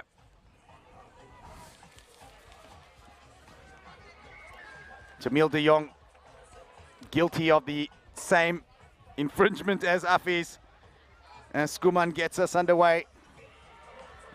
Van Wyk, the captain, does really well. and runs over one of the boys, high boy, Schoeman. Collins. He's had an outstanding tournament as Collins. Schoeman has a little sneak down the blind side, but the boys high kids are very aware of what this young man can do. Keegan Smith will get us underway. Really difficult conditions. Wind blowing from left to right. Tristan Fransman gives the call to Smith. And it's a tap back, and Van Wyk, the captain, comes away with it. Good work again from Graham. Out to his backline partner, Collins. Big long pass, and Leipold with a big run up. A real enforcer is Leipold. Schoeman thinks about going left and then decides the opposite direction might be better. Counter-rucking, really intense from boys high. Van Wyk up against some resolute defense, and that man again, De Lange, but holding on, said the referee. You can't give boys high any space whatsoever. They will be on you like a flash. And boys high once again, Leipold, Demil a little bit overrunning, I think. And De Jong did so well just to hold on to it. But Huffy's come away with it. And it's De Lange who gives it out wide. Oh, big tackles coming in from Fransman. De Lange with that little lanky run again. Can he make it all the way? He does have some speedsters after him. But Shane Lee Simonsen won't be able to get there. And Michael De Lange puts another try to his name. Very close to the top try scorer here today. Brilliant work from the young man.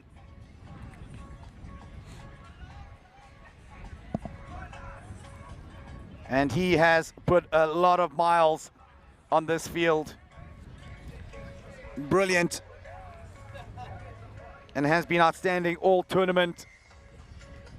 Graham adds the extra 2. And it's 7 apiece, long, lanky legs. Brilliant from the Uffies boy. Such young men. All of these guys will be able to play in Uffies' first team next year. Graham not able to get that, and when I tell you this wind is strong, it's blowing over a few chairs around us. And yesterday it blew over a whole stand on top of me. De Jong has a little look back on the inside. And a brilliant little run. Magnificent from Scott Nell. Can he make it all the way? Yes, he can. And boys high hits straight back. Brilliant from boys high.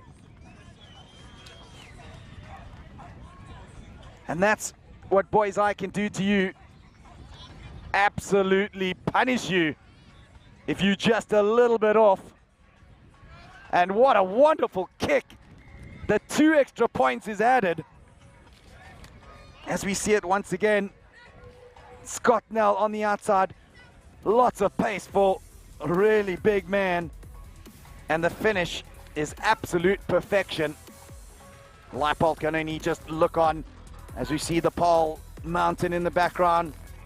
Pole boys who go up 14 points to 7 in this 3rd, 4th playoff in the cup competition at the Marius Schoeman 7s, brought to you by the MDEV Group. We'll be right back for the second half. I've been here a few times in the past as a football player manager, and this one always is the most difficult one to win. Premier League is a crazy league. The chase, the attack, the wild struggle for survival. Premier League is the biggest league. They've got some really good players here. You know, he's pretty unplayable, to be fair. Yeah, we've had a few of them lately. I like to play in this intensity. That's exciting. That's what the Premier League is all about. I didn't expect anything else, I must say. A manic fight to the finish. It's happening again! Can the champions make it 3 in a row? It's gonna be good. The hype is real. The Premier League. Live it all. Live on SuperSport. Stay connected to DSTV Compact for football's greatest season. Broadcast brought to you by Discovery.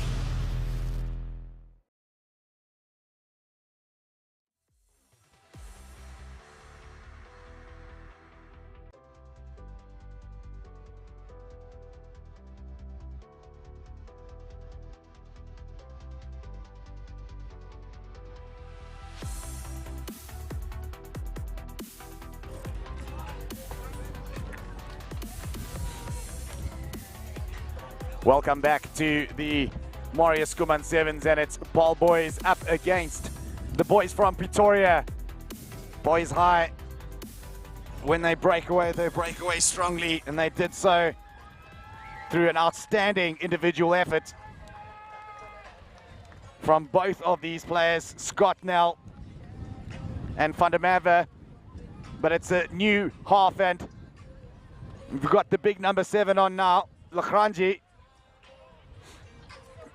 who does really well, and the ball does come out finally for Graham Schoeman. He's been a real workhorse for this Affie's team. Great presentation, but not coming in. It is that big number 5, Foster. And a small little knock-on. We'll come back for the original knock-on.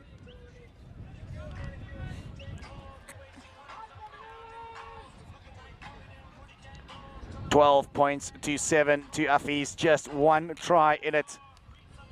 Sorry, 12 points to 7 to Boys High, just 1 try in it. And we know how dangerous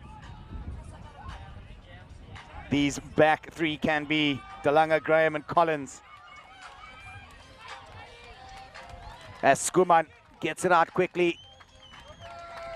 A big long pass out to DeLange, who has a look on the outside, pass back inside. The captain, Van Wyk, picks it up, and Human makes the pass. Schoeman gives it back onto Human, and that rhymes beautifully, just the way they're playing. Schoeman once again. He must be careful, he's getting absolutely hunted down by Aiden Jacobs.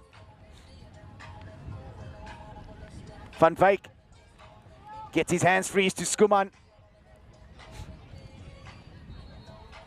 Oh, good ball presentation once again. And unfortunately the ball just rolling out and forward, says the referee. And so we'll actually come back for the scrum.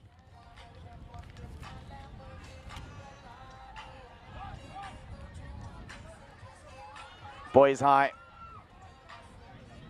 obviously just from down the road, would know these fields really well, and this area, this wind, something a bit different for Affie's.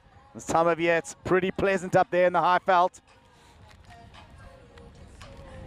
Boys High have a good little step back on the inside. They're just so silky with their passes, our Boys High. And some pace, but DeLange is there. Comes back on the inside, does Jacobs. Good passing from Martin Pretorius.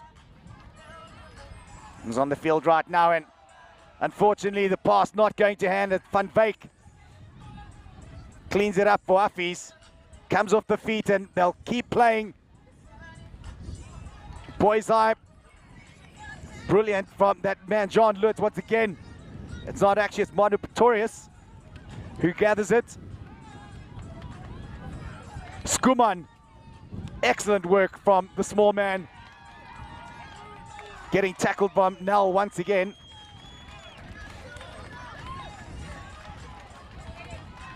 And it's Affie's who knock it on, and a little bit untidy at the moment. We'll come back for the scrum.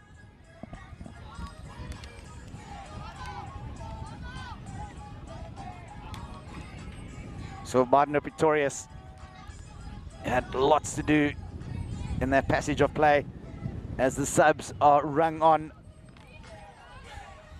with a slight injury.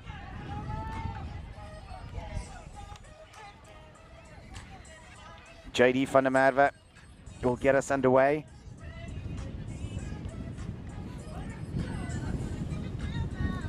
The bronze medal match, Boys High would very much like to finish off their sevens tournament.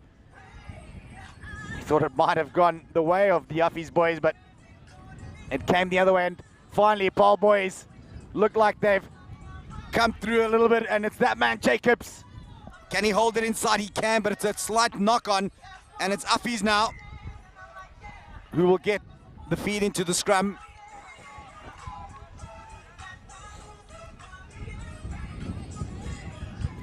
Keegan Smith also on the field with Daniel van der Merwe. And Martin Pretorius, the number 3, the large man, will come back onto the loose head side.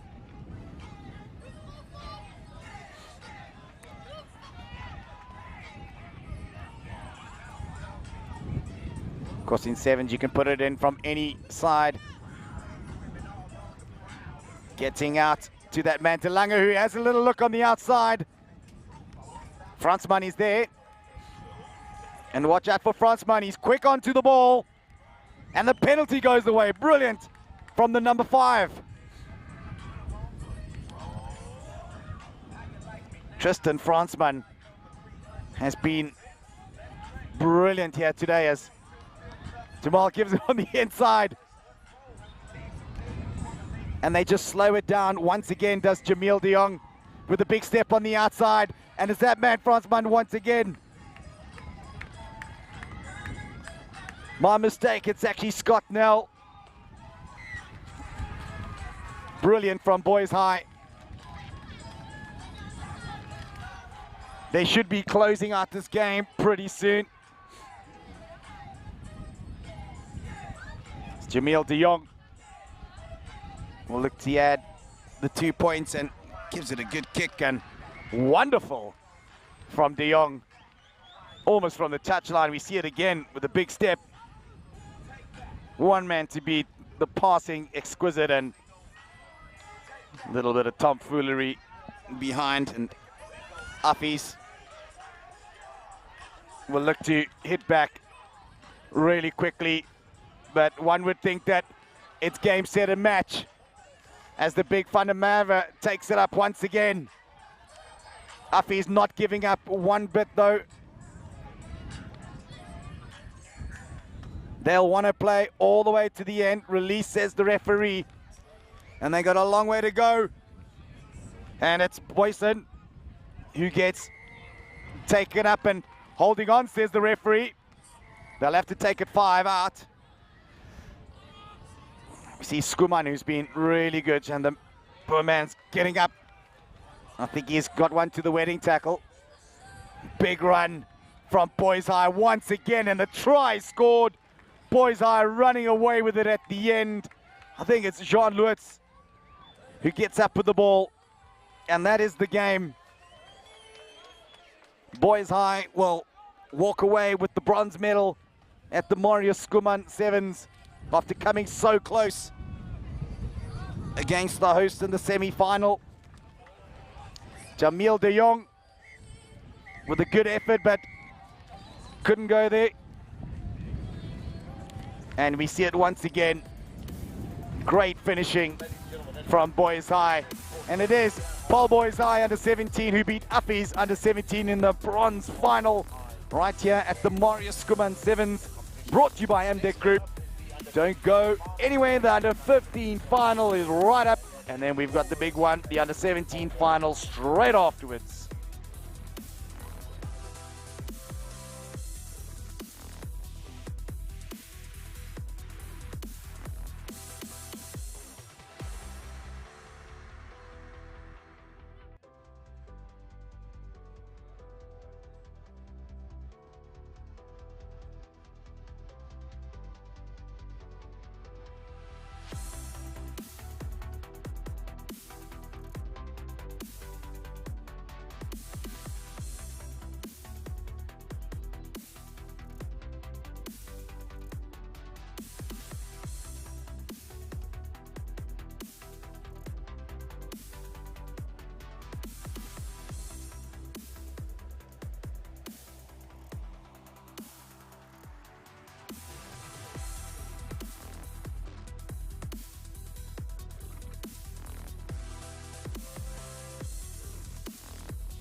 Paul Boys High taking forward.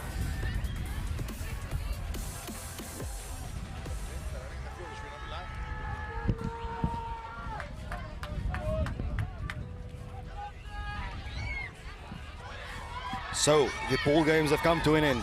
The playoff matches have been decided, and now it is time to crown the under-15 champions of the Marius Schoeman 7's Rugby Festival out here at Paul Gymnasium. And we are in for an absolute humdinger as Paul Boys High on the old foes ground take on the rivals all the way from Stellenbosch, Paul Roos Gymnasium.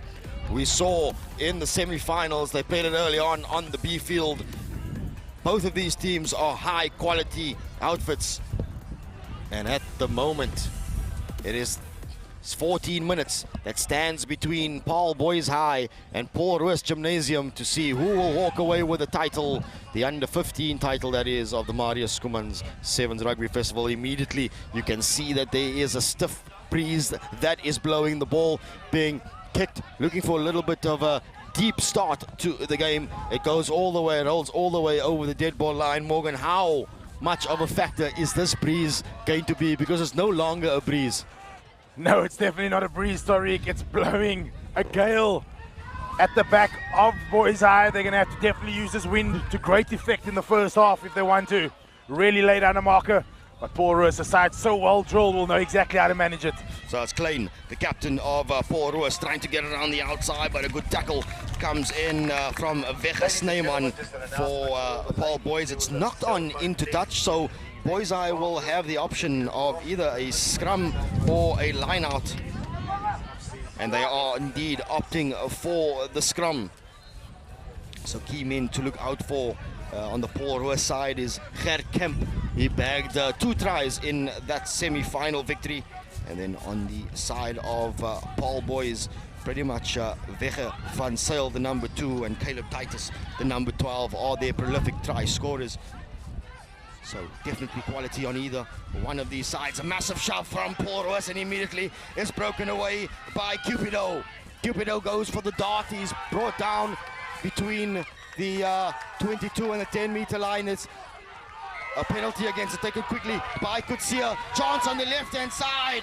Try time for Paul Roos Gymnasium. Altus Rabi, the man credited with the points, but well done to Teves Cupido and Junaid Kutsia to get that one going. Yeah, Teves Cupido there, presence of mind, seeing this scrum start to wheel, steps of the left again, takes the ball in field. And then, of course, playing up the blind side, the short side, which is so often vulnerable in 7s. To the young man who scores a try, the big man, that close to the try lines, was never going to be stopped. And Paul Roos is just the start you want. Only a couple of minutes played. There we see the replay.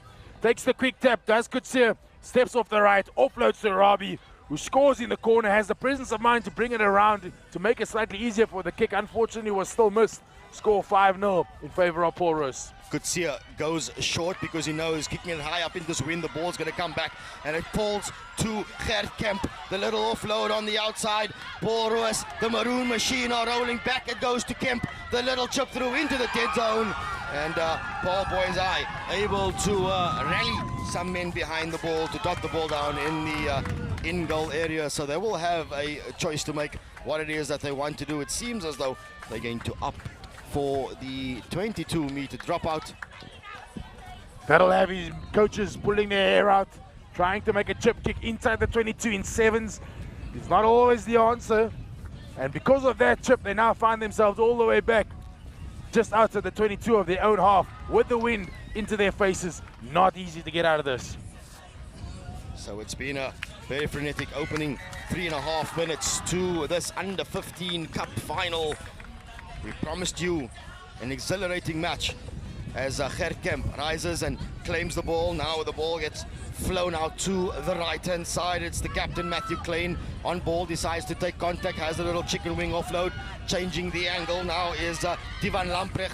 At least he is taken down in midfield, and the first assistant is there to claim the ball. Taken quickly by Wege van Zyl. To the left-hand side goes Boys High, a little show and go. And the tackle made, but come back we do for the penalty as Paul Ruiz not back 10. So discipline is going to be important in this final as well.